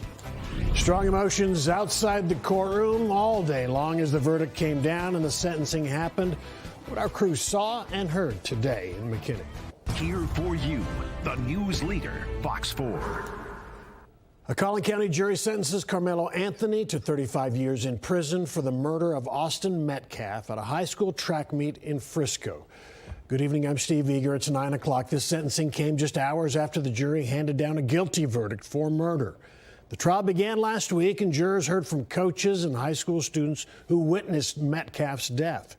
The story also made international headlines, and many people locally have been sharing passionate opinions. Tonight, supporters of both Anthony and Metcalf gathered outside the courthouse, sometimes even yelling at each other. Our crews saw one person appear to be taken into custody earlier this evening before the sentencing came down. And moments ago, prosecutors spoke to the media with the Metcalf family by their side. Today, justice was served. A year ago, when this senseless murder unfolded, I said that it had struck a deep nerve in Collin County and far beyond. I asked our community to ignore all the noise and instead be level-headed and patient as the process worked. And today, the process delivered accountability. We are grateful to this jury, and we are grateful that the good citizens of Collin County had an opportunity to weigh in on this case. I'm proud of the exceptional work of Bill Werski and our team of prosecutors, DA investigators, and victim advocates, and all the good and outstanding men and women of the Collin County District Attorney's Office. We thank all the parents and their brave kids who did the right thing. Despite the trauma of witnessing the senseless murder at a school track meet, they cooperated fully and testified truthfully. Their courage was essential to securing justice in this case. I'm especially honored to be joined here today by Jeff and Megan Metcalf and their son Hunter. Their strength and grace through this has been Their strength and grace throughout this unimaginable journey has been inspiring. They won't be taking questions at this time, but their presence here speaks volumes about their commitment to seeking justice for Austin. I want to thank Judge Rhodes for presiding over this trial with fairness and efficiency. I want to thank Frisco PD for their investigation. I want to thank the Collin County Sheriff's Office led by Sheriff Skinner for providing the security for the courthouse. I want to thank all law enforcement throughout the county for making this a safe trial for everyone. This verdict sends a clear message. Violence like this won't be tolerated in our Collin County community, and we remain committed to protecting our schools and standing with victims and their families. That's Collin County District Attorney we just heard from. Fox 4's Amelia Jones has been outside the courthouse all afternoon and evening, sometimes tense, sometimes quiet. Amelia, what have you been seeing overall? Hi there, Steve. Well, let's start with when the jury actually got the case. So the jury started deliberations at 10:52 this morning and deliberated through lunch, returning a verdict just before 2 p.m. The jury spent a total of 3 hours deliberating and returned the verdict guilty of murder. I was outside the courthouse when that verdict was returned. You could hear some gasps from the large crowd that had gathered outside, some outcries, and some people simply stayed silent, just processing the information. The jury then headed right into the punishment phase of the trial. They heard from 19-year-old Karmelo Anthony's mom. She was the only one who took the stand in the punishment phase, and she pleaded with the jury for mercy. The jury spent a total of 2 hours and 20 minutes deliberating the sentence. The jury sentenced Karmelo Anthony to 35 years in prison with the eligibility for parole after half the time served, which would be about 17 and a half years, the age of Austin Metcalf when he was killed. When the sentence came down, people swarmed in large groups, many live streaming reactions of others on their cell phones. Some were very upset, visibly crying and talking about it. Others told me they believe justice was served with that sentence. After the victim impact statements, Karmelo Anthony's family, including his parents, walked out of the courtroom and into their cars. A large group of people and media swarming them as they made their way to their vehicles. There were some very strong words of emotions exchanged. We saw Anthony's mom hold up a heart in the window as well. Then, just about 15 minutes ago, we saw the Metcalf family leave the courthouse. Emotions still running high from those who were here in the parking lot. Sheriff deputies helped them to their car. Now it's just media that's left as the Collin County Sheriff's Office is working to clear the parking lot.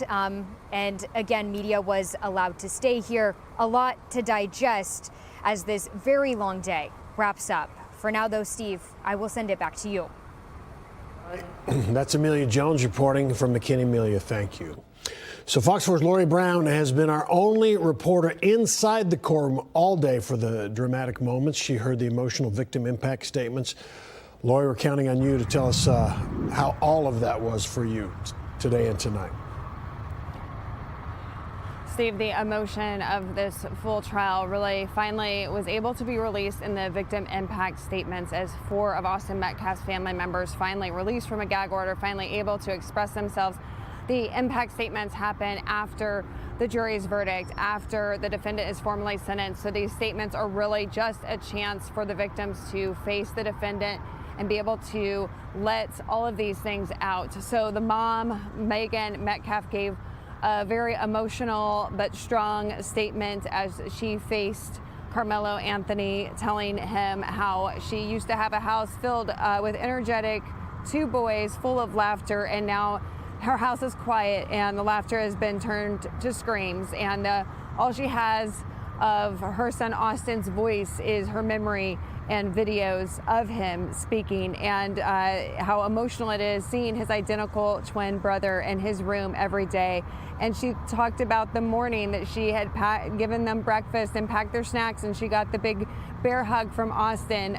Certainly emotional moments in that courtroom as she told these things, and she made this statement: "You have been given a sentence of 35 years. You should feel lucky. I have been sentenced to a lifetime without my son." Next to take the stand was Austin Metcalf's father, Jeff. He had a video up playing photos of his son, Austin, over the years, many of them with his brother who was there in the courtroom also. And he talks about their faith helping them to get through this, but also he came to a shout telling Karmelo Anthony, "We were robbed, and to suffer such a loss is tragic," and how this whole ordeal has just taken a part of himself, and he is not the same person anymore. And he said that his son's death didn't just change who he is, but it destroyed the person who he used to be. And then it was very impactful as Hunter took the stand. We did not hear from him during the trial, as many were expecting, and he took a very respectful tone. The father of Austin Metcalf had really pointed out that he wanted Karmelo Anthony to look him in the eyes, and Hunter did the same thing, asking in a polite way that he would really appreciate it if he would look at him as he had his statements for him. And he said that you still have air while my brother is 6 feet under. But he went on to say that his brother's legacy will continue to live on. The family later appeared in that news conference that we showed you, but they chose not to take any questions tonight. Steve and Heather. Understood. Lori Brown, Adam McKinney at the county courthouse. Thank you. Sean Rabb has been following a lot of this trial too. We're going to check in with him now for more. He's on our digital studio, spent most of the evening in there. Talk about what's next and you know, the verdict and the years and how it could get out in half those years and all the things that facing, well, both these families tonight, I guess, Sean. Yeah, there's a whole lot. You know, we got in the studio here, I don't know, a little after 1, I guess. And so we've been here in the digital studio since before 2 o'clock today as this has played out and come to its conclusion. And there's a lot of emotions riding, as you can tell. People get engaged in this trial, Steve, and they don't want to disengage. Our Lori Brown didn't want to come out of the courtroom. Mm-hmm. You know, managers were trying to get her to be replaced this afternoon. She wanted to stay and see it through. We saw that from hundreds of people in the parking lot. People were coming to the parking lot of the Collin County courthouse. They couldn't get into the courthouse. Well, even going over the weeks of this trial since last week, 1 a.m, people are driving up, waiting to try to get in for, 4 handfuls of seats that are available to the public. That's the kind of trial this has been, drawing people in. So what happens now? Well, first of all, Karmelo Anthony now goes into the Collin County Jail. There'll be a new mugshot of him, bookend photo tomorrow from the Collin County Sheriff's Department. He will be transferred to the Texas Department of Corrections, the prison system in Texas. He'll go to Huntsville for intake, and then he can be moved to any place in the state. He could stay in Huntsville, could be moved west, could be moved hundreds of miles from Dallas-Fort Worth. We won't know that until he is there, because the pickup and transfer is always secret, as you might imagine. Many bad actors, not talking about Anthony, but many bad actors would possibly attempt to have somebody, if you would, sabotage that trip and pull them out of those buses. So he won't be traveling by himself unless Collin County Sheriff's deputies take him. He'll be on the chain. They bring a bus from Huntsville. They'll make several stops along the way, and then they'll return down I-45 to Huntsville for his intake, and he'll be then sent to a prison farm to begin serving his sentence. While that's happening, his lawyers will begin the appeals process. Now, the court lawyers for the case itself, Mike Howard, Toby Shook, they may bring in someone else for the appellate process or file some of those themselves. Remember, there was the concern about no black jurors. The 3 who were qualified were summarily struck by the state. And tonight we're hearing from the Collin County NAACP saying it's an outrageous rendering tonight. The punishment is outrageous. They are upset that there are no black jurors on this high-profile trial. They say certainly a life was taken and justice had to be handed out. They don't feel it deserved to be this. And so they're, again, pointing to the lack of representation, people of color, African Americans, on that jury. That's going to be a theme that we're going to hear going forward. As for the family of Austin Metcalf, well, they have to try to continue with their lives. And that's not going to be easy. We heard their pain tonight. We've heard their pain from the day 1 in April of 2025, and we heard that pain again tonight. It is a searing pain that no parent should have to experience. No sibling should have to experience their twin taking their last breath in their arms. How do you get past that emotionally? How do you stop and begin again? And that's the challenge for this family, to try to keep their lives together and move forward as well. And so too for the Anthony family. Many people have said there are no winners tonight, but this is justice. Sometimes maybe justice doesn't produce a winner, but it produces justice, and that is that someone held accountable for their actions, whether all agree with how that is handed down or not. That's where we are right now.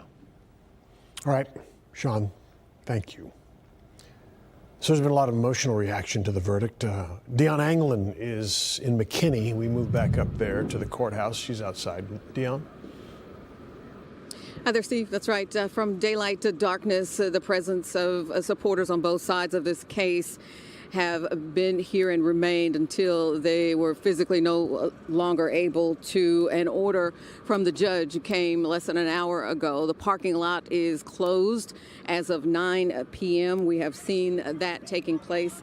Now, through it all, the tension, the emotions have been all over the map. Through the guilty of murder verdict for Karmelo Anthony, the time spent waiting for a sentence to be announced, and then the moment it arrived, we have seen several clashes, one person arrested, another detained. It has been a definite mix of emotional expression. One teenager whose life is lost, another going away for at least 30 years. A couple of people I spoke to put it in perspective from their own point of view. I have kids myself, so seeing lives being lost as far as children-wise, it's sad case all around. Everybody's angry. Everybody's upset. You know, we just lost 2 kids. I mean, you know, what more could we expect out of them? But I just feel like we got to heal. We all got to heal together. We got to save our country. This is a beautiful state. Justice was served, and we got to move on. And I feel sympathy for the families. It's sad, but, it's time to move on.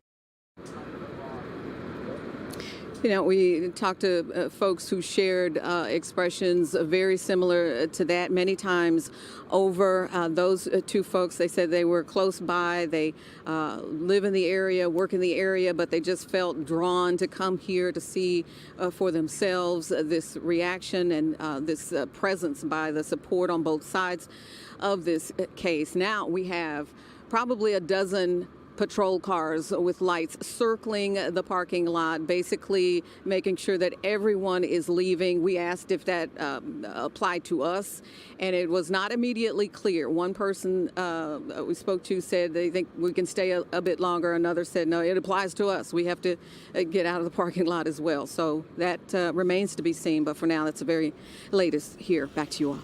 Okay, Dion, we'll let you get moving. If they need you out of there, that sounds good enough for us. Thank you. All right, we've got the latest mugshot. Carmelo Anthony now checked in at the Collin County Jail. That'll be his temporary stop until he goes into the Texas State Prison System. And new mugshot tonight out of Collin County. We have more on today's verdict and sentencing, plus reaction from people who are inside the courtroom on our website, fox4news.com, and on the Fox Local app. It's been a hot, humid Wednesday coming for us. Tomorrow's temperatures will soar into the mid-90s, but it'll feel like triple digits. That's a beautiful picture, but 86 degrees and very muggy out there right now. Meteorologist Kylie Capps is in with more. Kylie. Hey, Steve, we're getting that early taste of summer over the next couple of days with high pressure nudging its way back into the Lone Star State. However, spring reminding us that it's not quite finished, especially as we round out the weekend and head into early next week with more showers and thunderstorms in the forecast. We look to stay rain-free through Thursday, and then by Thursday night into Friday, a weak front looks to approach, and that could help spark a few thunderstorms for our Red River counties late Thursday night, with a couple more storms possible throughout the day on Friday, a little bit closer to the Metroplex. Before that, though, that summer-like heat continues with the heat index close to about 100 degrees. Then we become unsettled once again. as we head into the latter half of the weekend. Temperatures across the board tonight, most of us sitting in those low to mid 80s, and you know it's warm when we're still feeling a little bit of that added heat index. Those showers that developed in that warm, humid air across parts of central and south Texas have dissipated with the loss of daytime heating. And that'll leave us quiet through the rest of the night. All of us waking up to temperatures tomorrow morning in the mid to upper 70s, mild and humid with some morning clouds tomorrow before they clear for plenty of afternoon sunshine. I'll have a closer look at that hot and humid weather and the upcoming pattern change in just a bit. All right, Kylie, seeing a little bit. Local soccer fans are getting excited to see their national teams play in North Texas for the World Cup. How one Jordanian restaurant is preparing to welcome fellow fans from Jordan.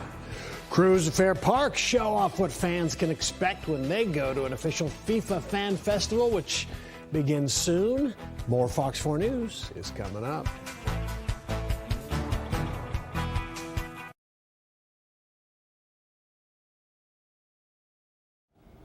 Was there a problem with my mic in getting to a cut? What was going on there? Oh, good.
The World Cup begins in 2 days, and teams are getting in their last-minute practices. The U.S. men's national team held their practice in Irvine, California.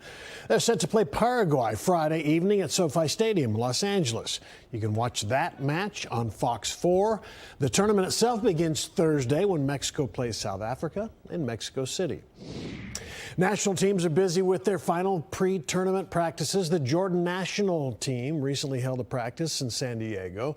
The Crown Prince of Jordan visited that training session. Jordan is set to face Argentina and Lionel Messi in Arlington, June 27th. For local Jordanians, it's a very exciting time to be supporting their team. Fox 4's David Satendri connected with some fans at a restaurant in Richardson. David. Hey, Steve, and this will be Jordan's first ever introduction to the World Cup. It'll have a couple of matches in San Francisco before heading over here to the Dallas area. In the meantime, I spoke with that Jordanian restaurant about all this excitement building up. What's the name of the restaurant? Kashuka. What does Kashuka stand for? It's a spoon that feeds everyone. A spoon that feeds everyone. 7,000 miles away from where he grew up. So this table we're sitting at, these chairs. Everything.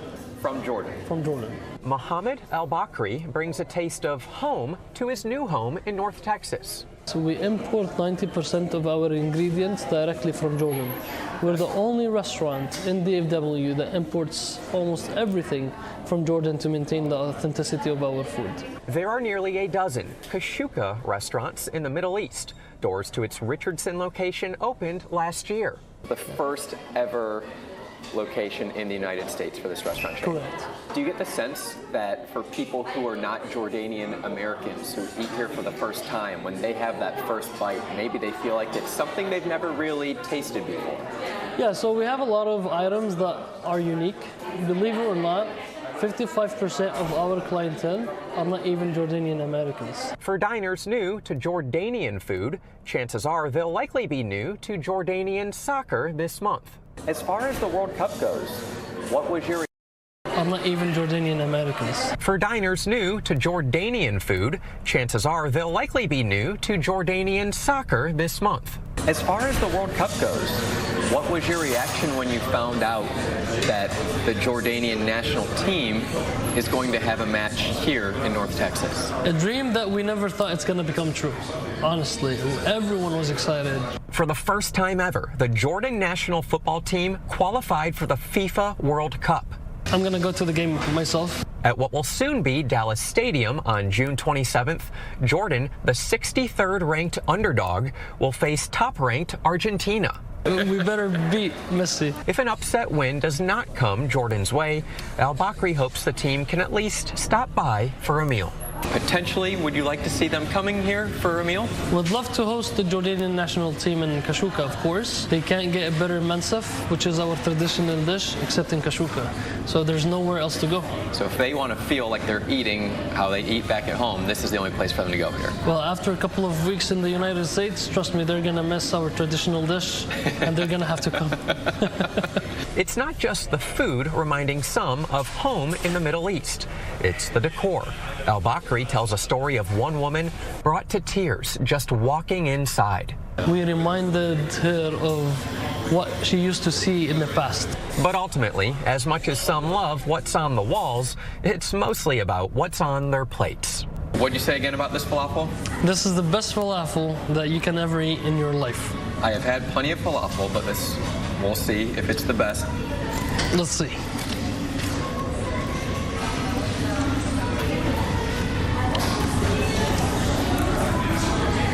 I can already tell that probably is the best I've ever had. Yeah. So we only use fresh ingredients. We import the spices directly from Jordan. And that's the freshest and the best falafel you can have. Whatever you had before, they say it's falafel, but they've never had the real falafel. My fiance will be jealous. Yeah.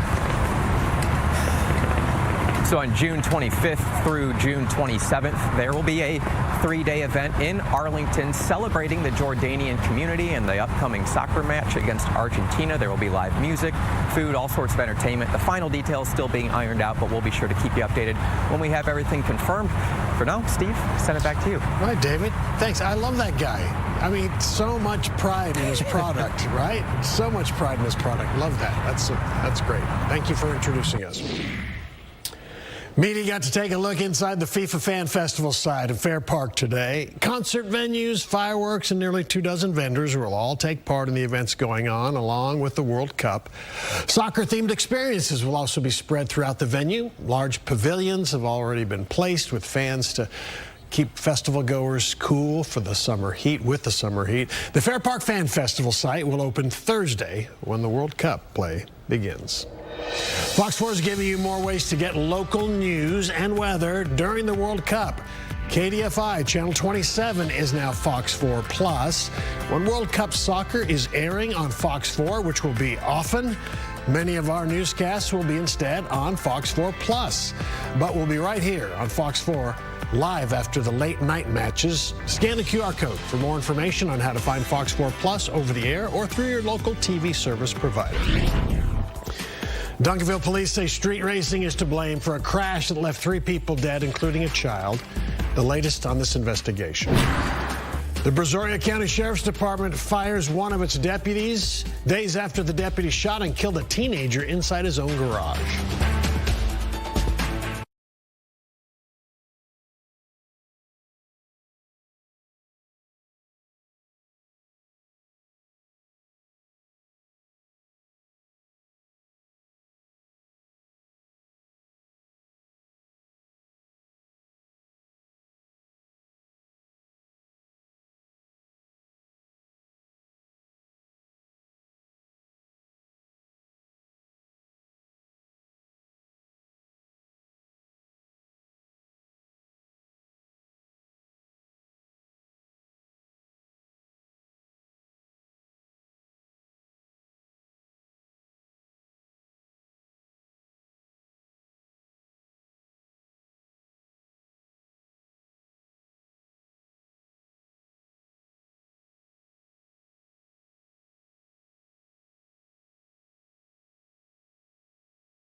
The United States carried out new strikes on Iran today after an Army helicopter crashed into the Strait of Hormuz. U.S. officials say an Iranian drone hit it, that Apache helicopter, causing it to go down. Both crew members were rescued, no injuries reported. Explosions were reported on an Iranian island in the Strait. Iran says it will leave no attack unanswered and threatened the region with more attacks. Today's strikes come just days after Israel and Iran exchanged fire, and a fragile truce is still apparently up in the air. Duncanville police say a driver was street racing when he crashed into another vehicle, killing 3 people, innocent, uninvolved people, including a child. Fox 4 Stephen Dow reports. Witnesses described a graphic scene when they got on scene, saying that the victim's car was just mangled. I want you to take a look at the mugshots that we just got about an hour ago from the Duncanville police chief. The suspects, Keyshawn Copeland and Ronnie Coleman, both facing 4 counts of racing on a highway, which is a second-degree felony. The police chief said that the first officer got on scene less than 30 seconds after the crash, and both the 20 and 21-year-old suspects were still on scene. Family members tell Fox 4 a 12-year-old boy, his 50-year-old mother, and 78-year-old grandmother were all killed.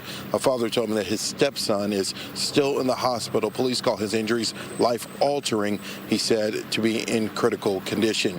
We heard from a witness who described the scene earlier. Take a listen. So I worked down the street, so I was pumping gas, and that's when I hear the impact, and automatic, everything closed. I mean, and we were like, you see bringing flowers and everything because we were trying to help, and there was nothing we can do. I want to encourage every parent, grandparent, guardian, and family member to have an honest conversation with your family members, with your young drivers. Talk about the consequences of speeding, reckless driving. Just the moment of that poor decision, what impact that has on the families. And that witness was describing multiple people coming to bring flowers to that crash site. Still pieces of vehicle spread out throughout that parking lot of a shopping plaza. The police chief says that they will continue to release as much information as they can. He said that the speed limit on that road is 40 miles per hour. Again, both the suspects, the 20 and 21-year-old, all being charged with 4 counts of racing on the highway. In Duncanville, Stephen Dial, Fox 4 News. A Dallas County judge issued a temporary restraining order to block tomorrow's meeting on the redevelopment at Dallas City Hall. Council members Adam Basildua, Paula Blackman, and Kara Mendelson filed the suit asking for the order yesterday. They accused the city of not following its own rules and not giving enough notice for a meeting. The group of council members are among those pushing back on the idea of leaving the current City Hall. Well, the ruling today was specifically about what it was that I filed, which was a violation of procedure. So the substance of the City Hall argument is not really up for debate. What the court ruled on today allowed for us to have sufficient time to get necessary information that I believe was not afforded to us before being asked to take a vote. The future of the IMPA designed building has been in question since March, when Dallas City Council voted to explore options to leave the building and redevelop the land. Last week, experts from 2 different firms presented options to the City Council that ranged from $530 million to $610 million. Those costs, though, strictly for repairs and not for potential upgrades to the building. Some members who wanted to leave the building entirely had claimed it would cost $1 billion to bring City Hall up to code. Fort Worth City Council unanimously approved a proposed private management of the Will Rogers Memorial Center. Nonprofit Gendy Street Management Corporation was recently created by 3 organizations, including one that operates Dickies Arena. GSMC will take over day-to-day operations and staff management of the center. The partnership is expected to reduce costs and allow for faster facility improvement. The agreement would become effective October 1st. A Southeast Texas sheriff's deputy has been let go after a deadly shooting of a college student. Brazoria County Deputy Kevin Tippett was fired for violating department policy. The shooting happened at the end of a chase earlier this month. 19-year-old John Gabriel Mendoza Jr. was shot after pulling into a garage. The shooting was reported as an accidental discharge after Tippett got out of his vehicle. Sheriff Bo Stallman says the investigation is ongoing. The Texas Rangers are conducting an independent investigation into those events surrounding John Mendoza Jr.'s death. The District Attorney's Office and the grand jury will ultimately determine what legal actions are appropriate. The sheriff noted the firing should not be interpreted as a conclusion of liability. He says the decision to fire Tippett is independent from the investigation. The heat is on over the next several days, but spring is reminding us that it is still here, with showers and thunderstorms returning to the forecast at the end of the 7-day. I'll time everything out for you coming up next on Fox 4 News.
Beautiful shot of downtown Dallas tonight. Yeah, this is the time of day that we enjoy when at least we're not dealing with that sunshine, making it feel brutally hot. But you know that we're inching a little bit closer to summer when the sun is down, and we're dealing with the heat index as of 9:40 at night with a current temperature right now at the DFW airport of 86 degrees.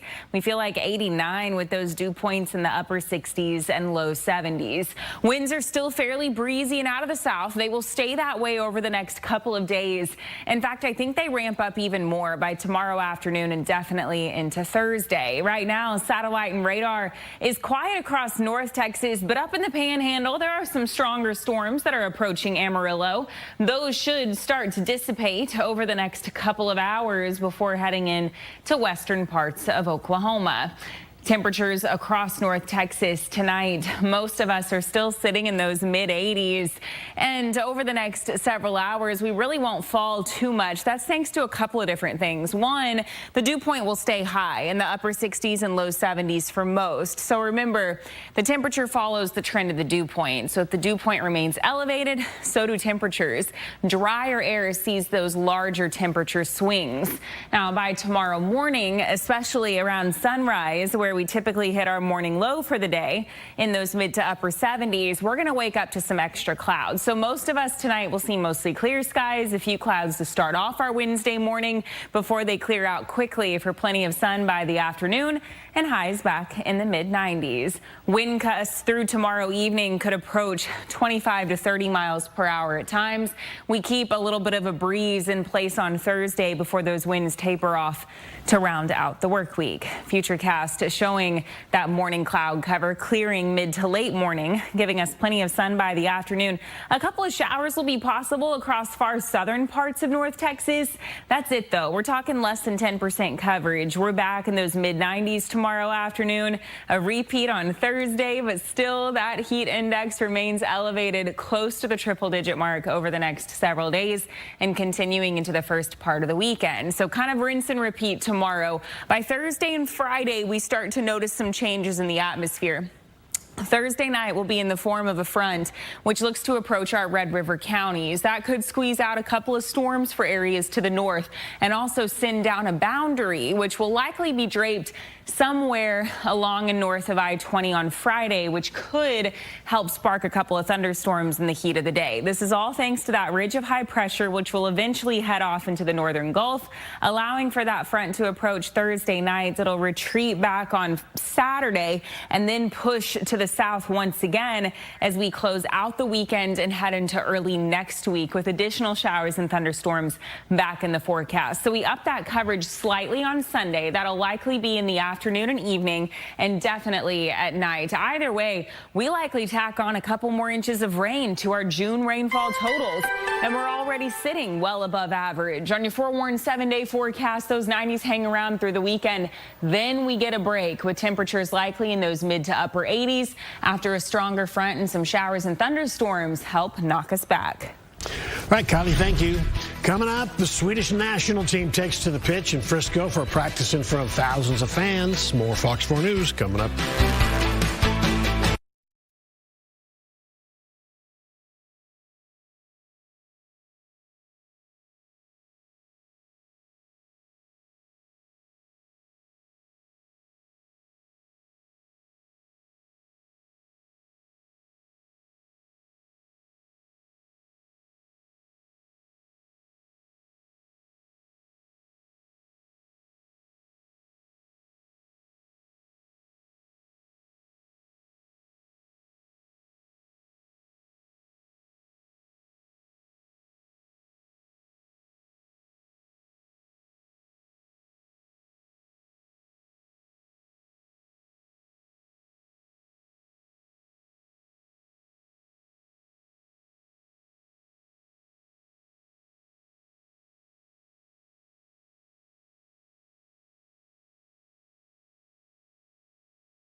4.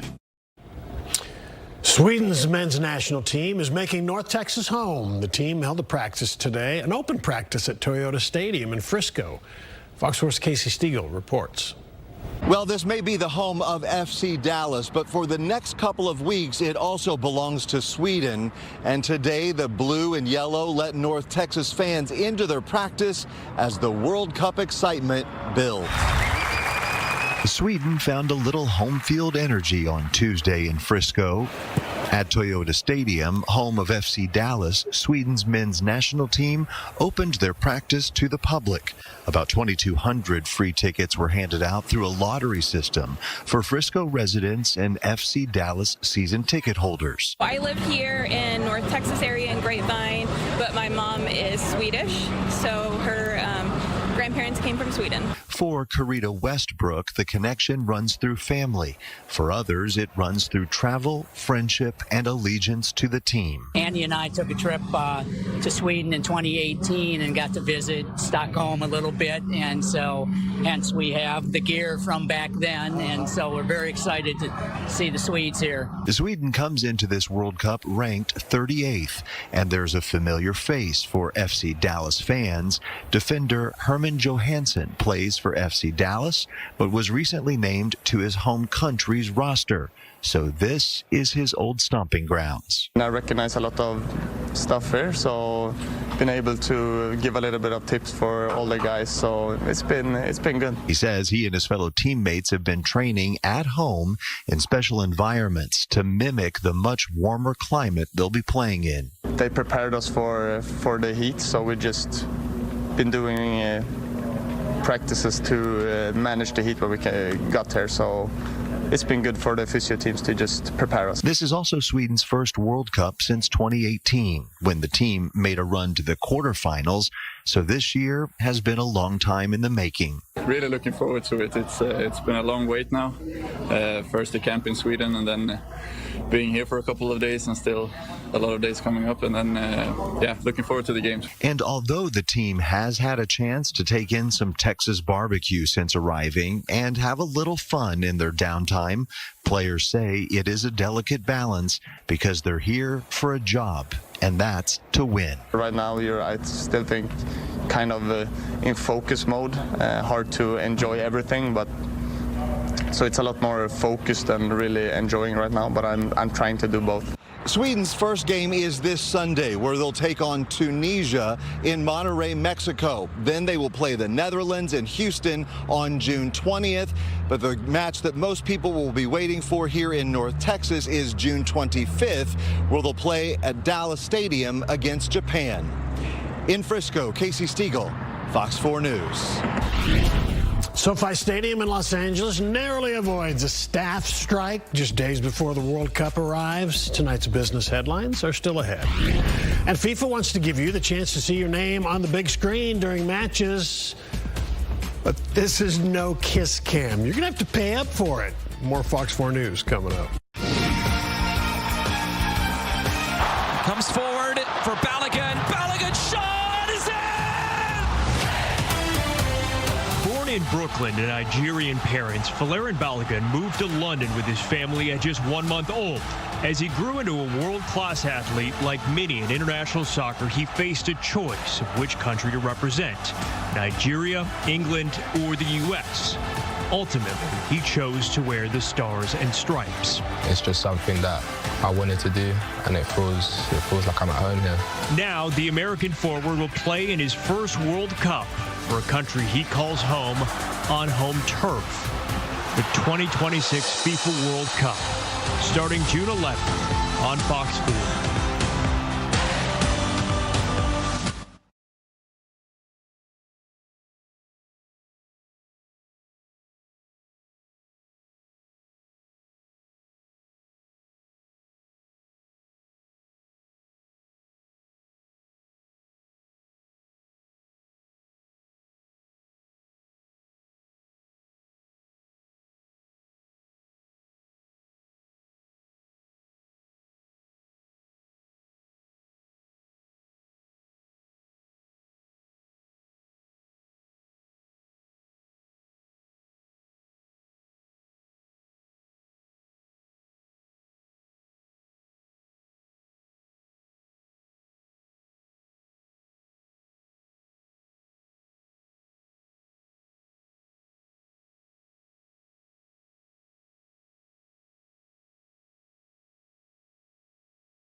Together, let's drive.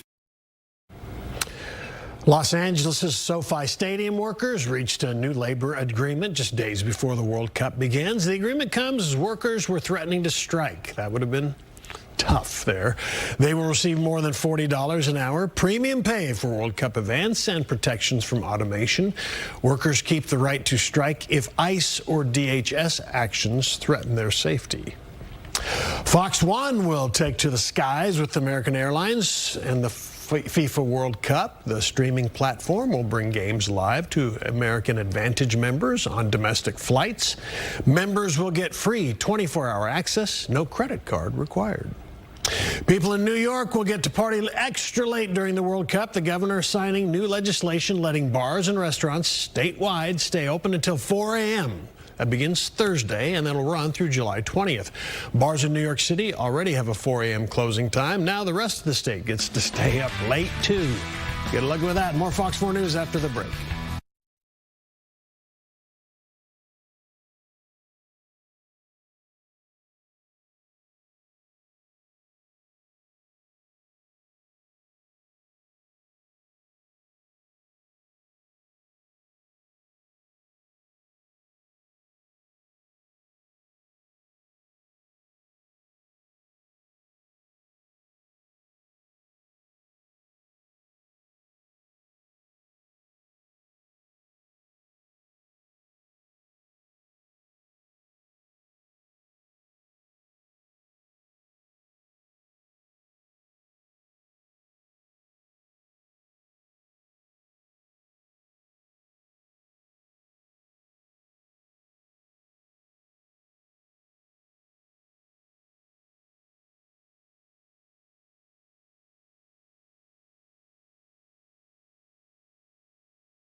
FIFA is selling the chance to have your name on the big screen for a bit during World Cup matches. The price, $79.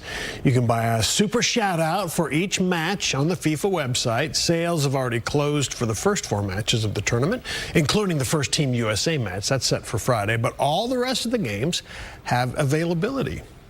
Check it out. Thank you for watching Fox 4 News at 9 tonight. Fox 4 News continues right now with Clarice Tinsley in 15 seconds. Listen, you're going to see a lot of Memorial Day sales, but we're the only ones with prices like this. This $1,000 Texas-built reclining sofa for just $6.99 while supplies last. Home Zone, we're different. You're watching Fox 4 News. This all around was heartbreaking, and it makes me wonder where we're going as a nation.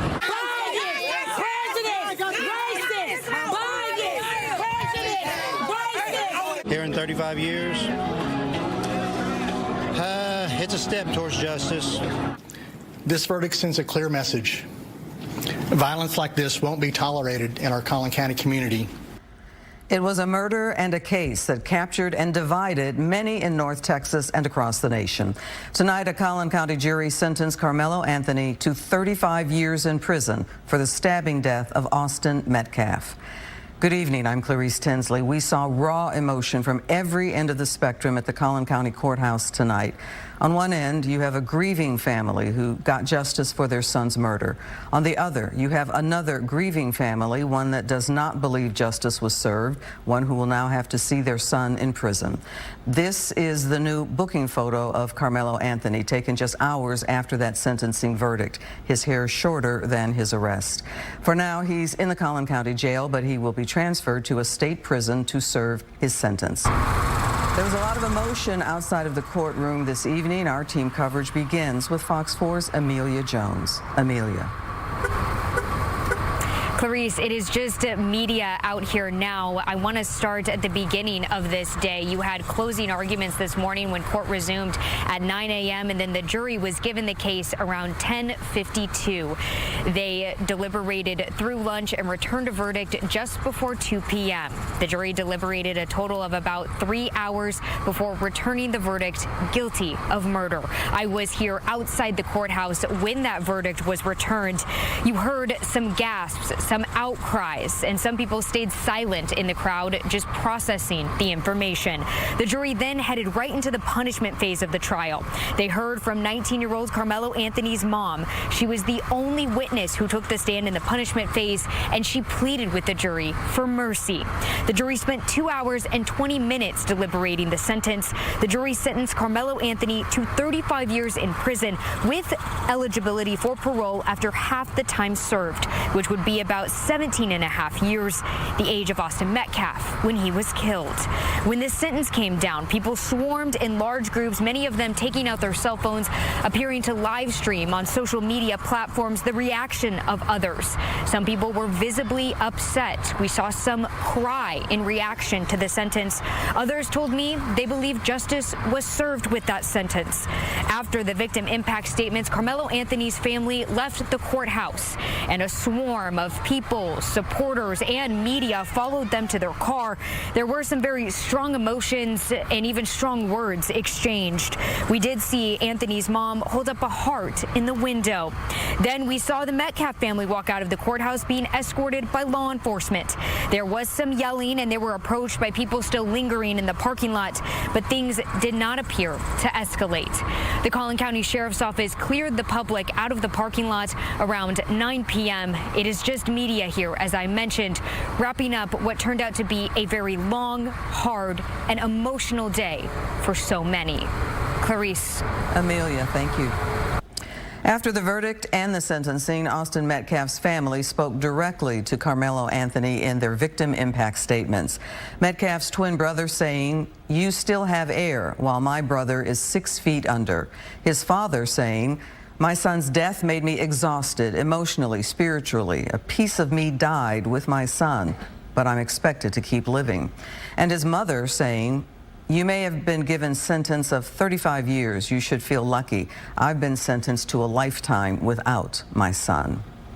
Demonstrators gathered at the courthouse for the duration of the trial, and there were many reactions to the verdict. Our coverage continues with Fox 4's Dion Anglin. Dion.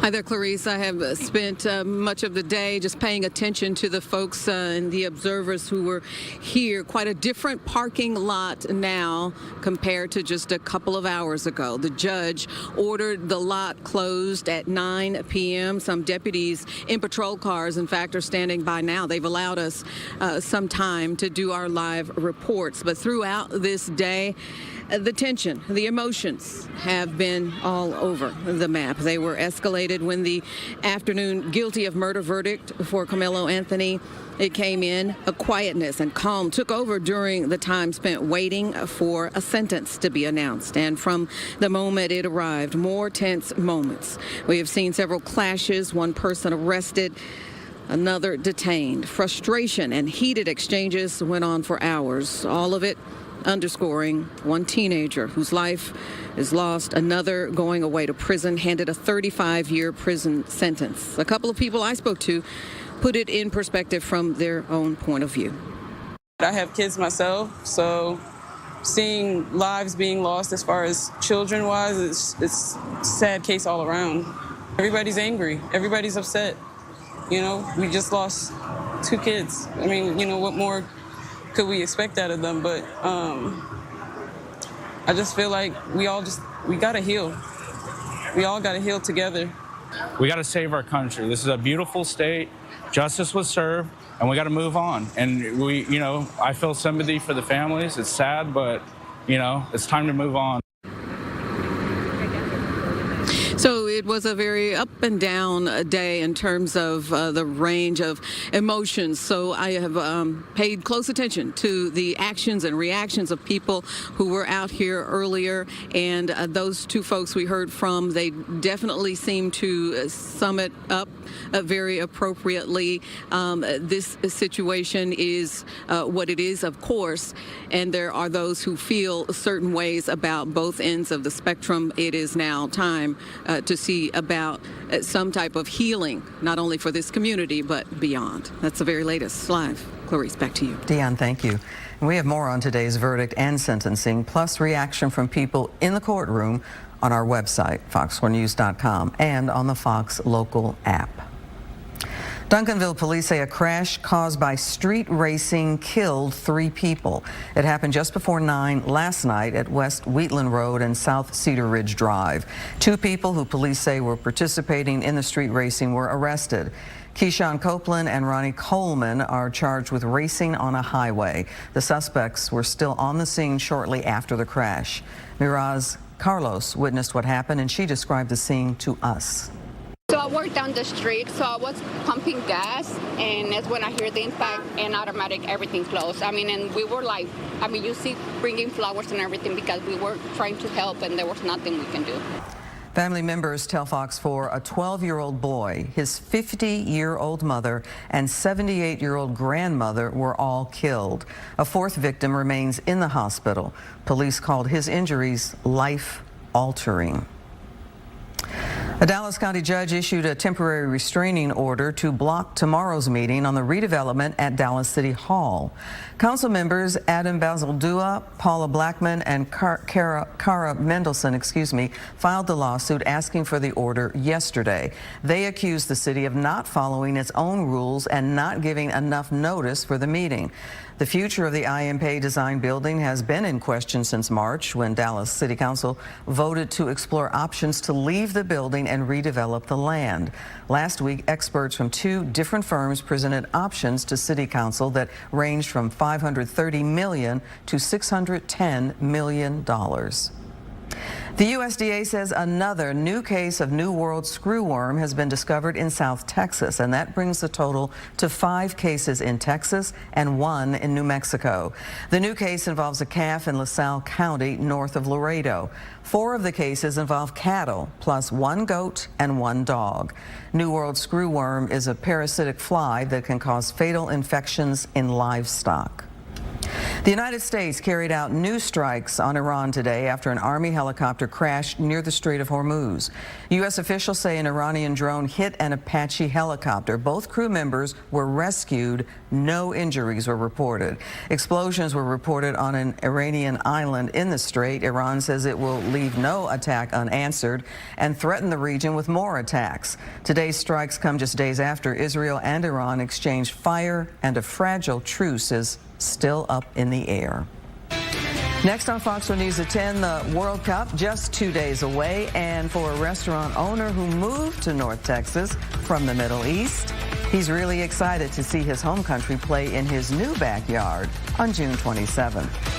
Plus, fans got their first look at Sweden, its national team making its home base in Frisco. How they're getting acclimated to the summer heat here in North Texas.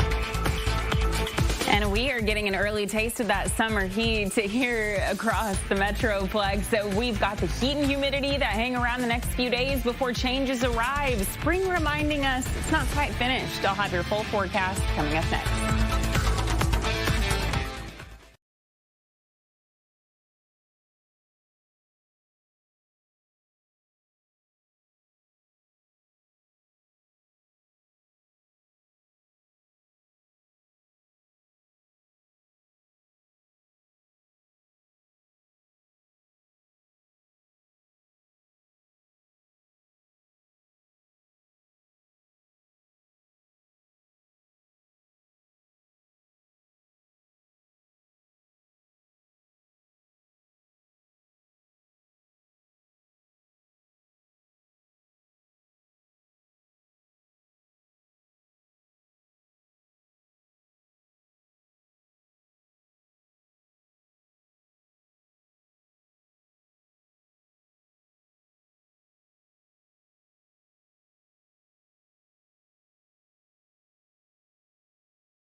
Later this month, Jordan's national team will come to Arlington to take on Argentina at Dallas Stadium.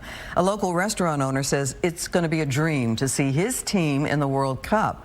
Fox 4's David Centendry reports. What's the name of the restaurant? Kashuka. What does Kashuka stand for? It's a spoon that feeds everyone. A spoon that feeds everyone. 7,000 miles away from where he grew up. So this table we're sitting at, these chairs. Everything. From Jordan. From Jordan. Mohammed Al-Bakri brings a taste of home to his new home in North Texas. So we import 90% of our ingredients directly from Jordan. We're the only restaurant in DFW that imports almost everything from Jordan to maintain the authenticity of our food. There are nearly a dozen Kashuka restaurants in the Middle East. Doors to its Richardson location opened last year. The first ever location in the United States for this restaurant chain. Correct. Do you get the sense that for people who are not Jordanian Americans who eat here for the first time, when they have that first bite, maybe they feel like it's something they've never really tasted before? Yeah, so we have a lot of items that are unique. Believe it or not, 55% of our clientele are not even Jordanian Americans. For diners new to Jordanian food, chances are they'll likely be new to Jordanian soccer this month. As far as the World Cup goes, what was your reaction when you found out that the Jordanian national team is going to have a match here in North Texas? A dream that we never thought it's going to become true. Honestly, everyone was excited. For the first time ever, the Jordan national football team qualified for the FIFA World Cup. I'm going to go to the game myself. At what will soon be Dallas Stadium on June 27th, Jordan, the 63rd ranked underdog, will face top-ranked Argentina. We better beat Messi. If an upset win does not come Jordan's way, Al-Bakri hopes the team can at least stop by for a meal. Potentially, would you like to see them coming here for a meal? Would love to host the Jordanian national team in Kashuka, of course. They can't get a better mansaf, which is our traditional dish, except in Kashuka. So there's nowhere else to go. So if they want to feel like they're eating how they eat back at home, this is the only place for them to go here. Well, after a couple of weeks in the United States, trust me, they're going to miss our traditional dish, and they're going to have to come. It's not just the food reminding some of home in the Middle East. It's the decor. Al-Bakri tells a story of one woman brought to tears just walking inside. We reminded her of what she used to see in the past. But ultimately, as much as some love what's on the walls, it's mostly about what's on their plates. What'd you say again about this falafel? This is the best falafel that you can ever eat in your life. I have had plenty of falafel, but this, we'll see if it's the best. Let's see.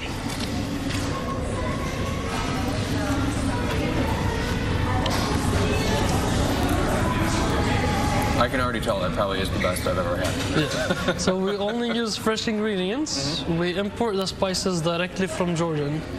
And that's the freshest and the best falafel you can have. Whatever you had before, they say it's falafel, but they've never had the real falafel. My fiance will be jealous. Yeah. David Centendry, Fox 4 News. Ground truth from David Centendry. Sweden's men's national team is now making North Texas home, and the team held a practice today at Toyota Stadium in Frisco. The public got a chance to see them in action. Fox 4's Casey Stiegel reports from Frisco. Well, this may be the home of FC Dallas, but for the next couple of weeks, it also belongs to Sweden. And today, the blue and yellow let North Texas fans into their practice as the World Cup excitement builds. Sweden found a little home field energy on Tuesday in Frisco. At Toyota Stadium, home of FC Dallas, Sweden's men's national team opened their practice to the public.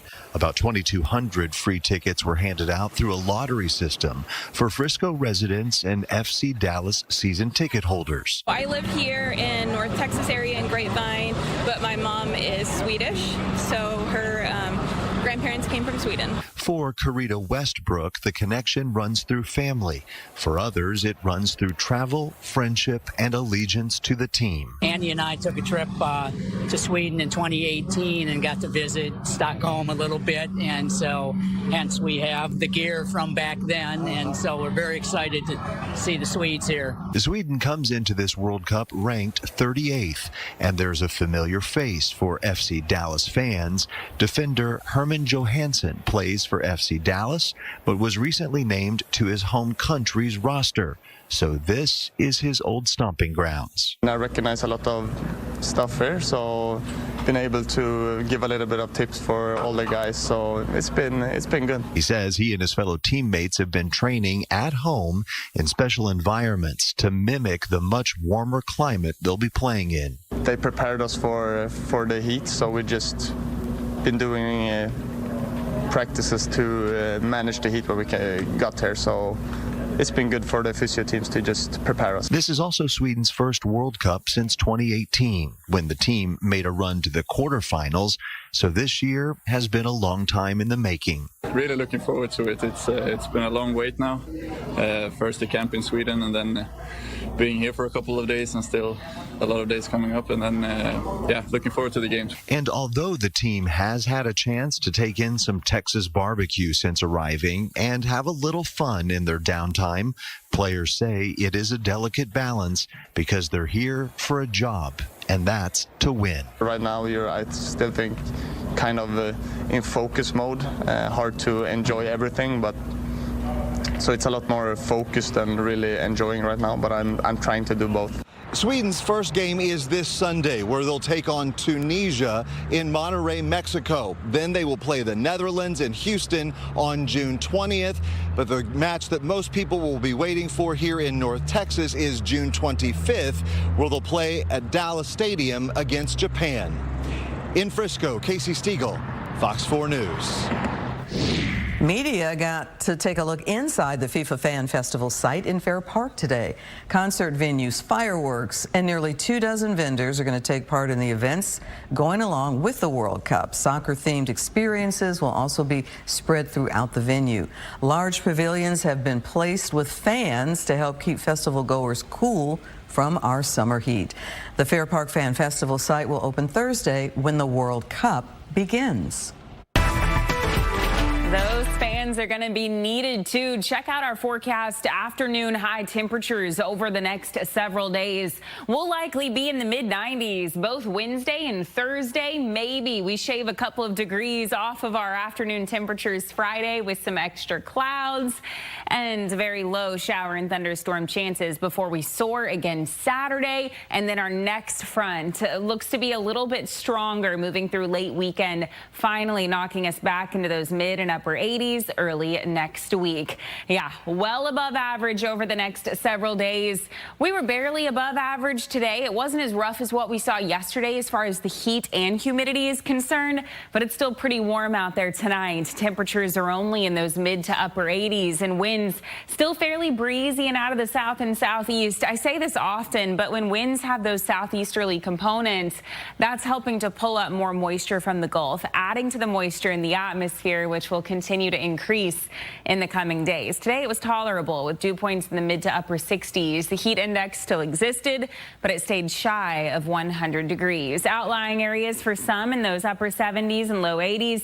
The rest of us still dealing with that added heat index. Dallas still feels like 93 degrees. Waxahachie feeling like 90.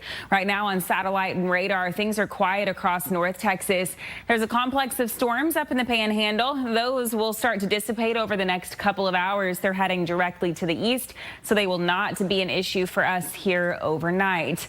In fact, we keep our forecast storm free over the next couple of days, but that's not the case, especially by the end of the weekend. Tonight we'll start off mostly clear. By sunrise tomorrow, we'll see some extra clouds filter in. That'll prevent us from falling too much, with most of us starting off our Wednesday morning in those mid to upper 70s before soaring again into the mid 90s. It's just that time of year. Our future Futurecast showing that added cloud cover by tomorrow morning, clearing quickly mid to late morning. And yes, maybe a couple of showers bubble up in the heat of the day, especially for far southern parts of North Texas. We expect a repeat on Thursday with those extra clouds before they clear for plenty of afternoon and sun. Now, these winds will also be a little bit more of a nuisance over the next couple of days. Gusts between 25 and 30 miles per hour look likely. Now, by Thursday and Friday, the pattern starts to break down slightly. We're going to be watching a weak front approach our Red River counties late Thursday night with very low storm chances. That's because that ridge of high pressure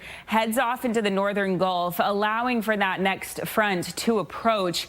It'll likely stay north of the Red River Thursday night, but still a couple of storms can't be ruled out. Either way, this looks to be a more active weather pattern, especially late weekend into early next week. That's when we've upped those shower and thunderstorm chances. Sunday likely through the back half of the day, increasing Sunday night and lingering through the first part of the day on Monday with about 50% coverage of showers and thunderstorms. That's when we finally see a little bit of a break with those high temperatures back in the mid to upper 80s. Kylie, thanks. Next on Fox News at 10, the next group of astronauts taking part in NASA's ambitious Artemis program are revealed how they're going to set the stage for our next moon landing.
NASA revealed the 4 astronauts who will join in the next Artemis mission. It's going to be a crucial 2-week space flight that aims to test out several technologies considered vital to putting astronauts back on the surface of the moon. The crew includes astronauts Andre Douglas, Frank Rubio, Randy Bresnik, and Luca Parmitino. Artemis 3 is designed to serve as a precursor mission to a moon landing. It's going to test out how the NASA-built Orion spacecraft will dock with a lunar lander. We are certainly humbled as a crew to be able to be your crew that executes this Artemis 3 mission in space, being that unifying link between the phenomenal Artemis 2 mission we just had 2 months ago and the Artemis 4 mission that will follow ours, where we will again be the first to land humans on another celestial body. The crew is set to launch as soon as late 2027, and NASA officials hope the lunar landing will take place as soon as 2028. Hey guys, ahead tonight on Free For All, we chat with a youth soccer coach who has close ties with 2 members of the U.S. men's national team, Alex Indejas and Ricardo Pepi. Plus, the Rangers opening a 3-game series in Kansas City tonight. And DeMarvion Overshone, Cowboys linebacker, he just got married over the weekend. Hear why his honeymoon plans have been put on hold for just a minute or two. And George Pickens, a no-show at OTAs. How confident are Dak and head coach Brian Schottenheimer that GP3 will be at mandatory minicamp next week? Those stories and more on the other side of the break.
Thank you for watching Fox 4 News at 10. Free for All with Sam starts in 15 seconds. Listen, you're going to see a lot of Memorial Day sales, but we're the only ones with prices like this. This $1,000 Texas-built reclining sofa for just $6.99 while supplies last. Home Zone, we're different.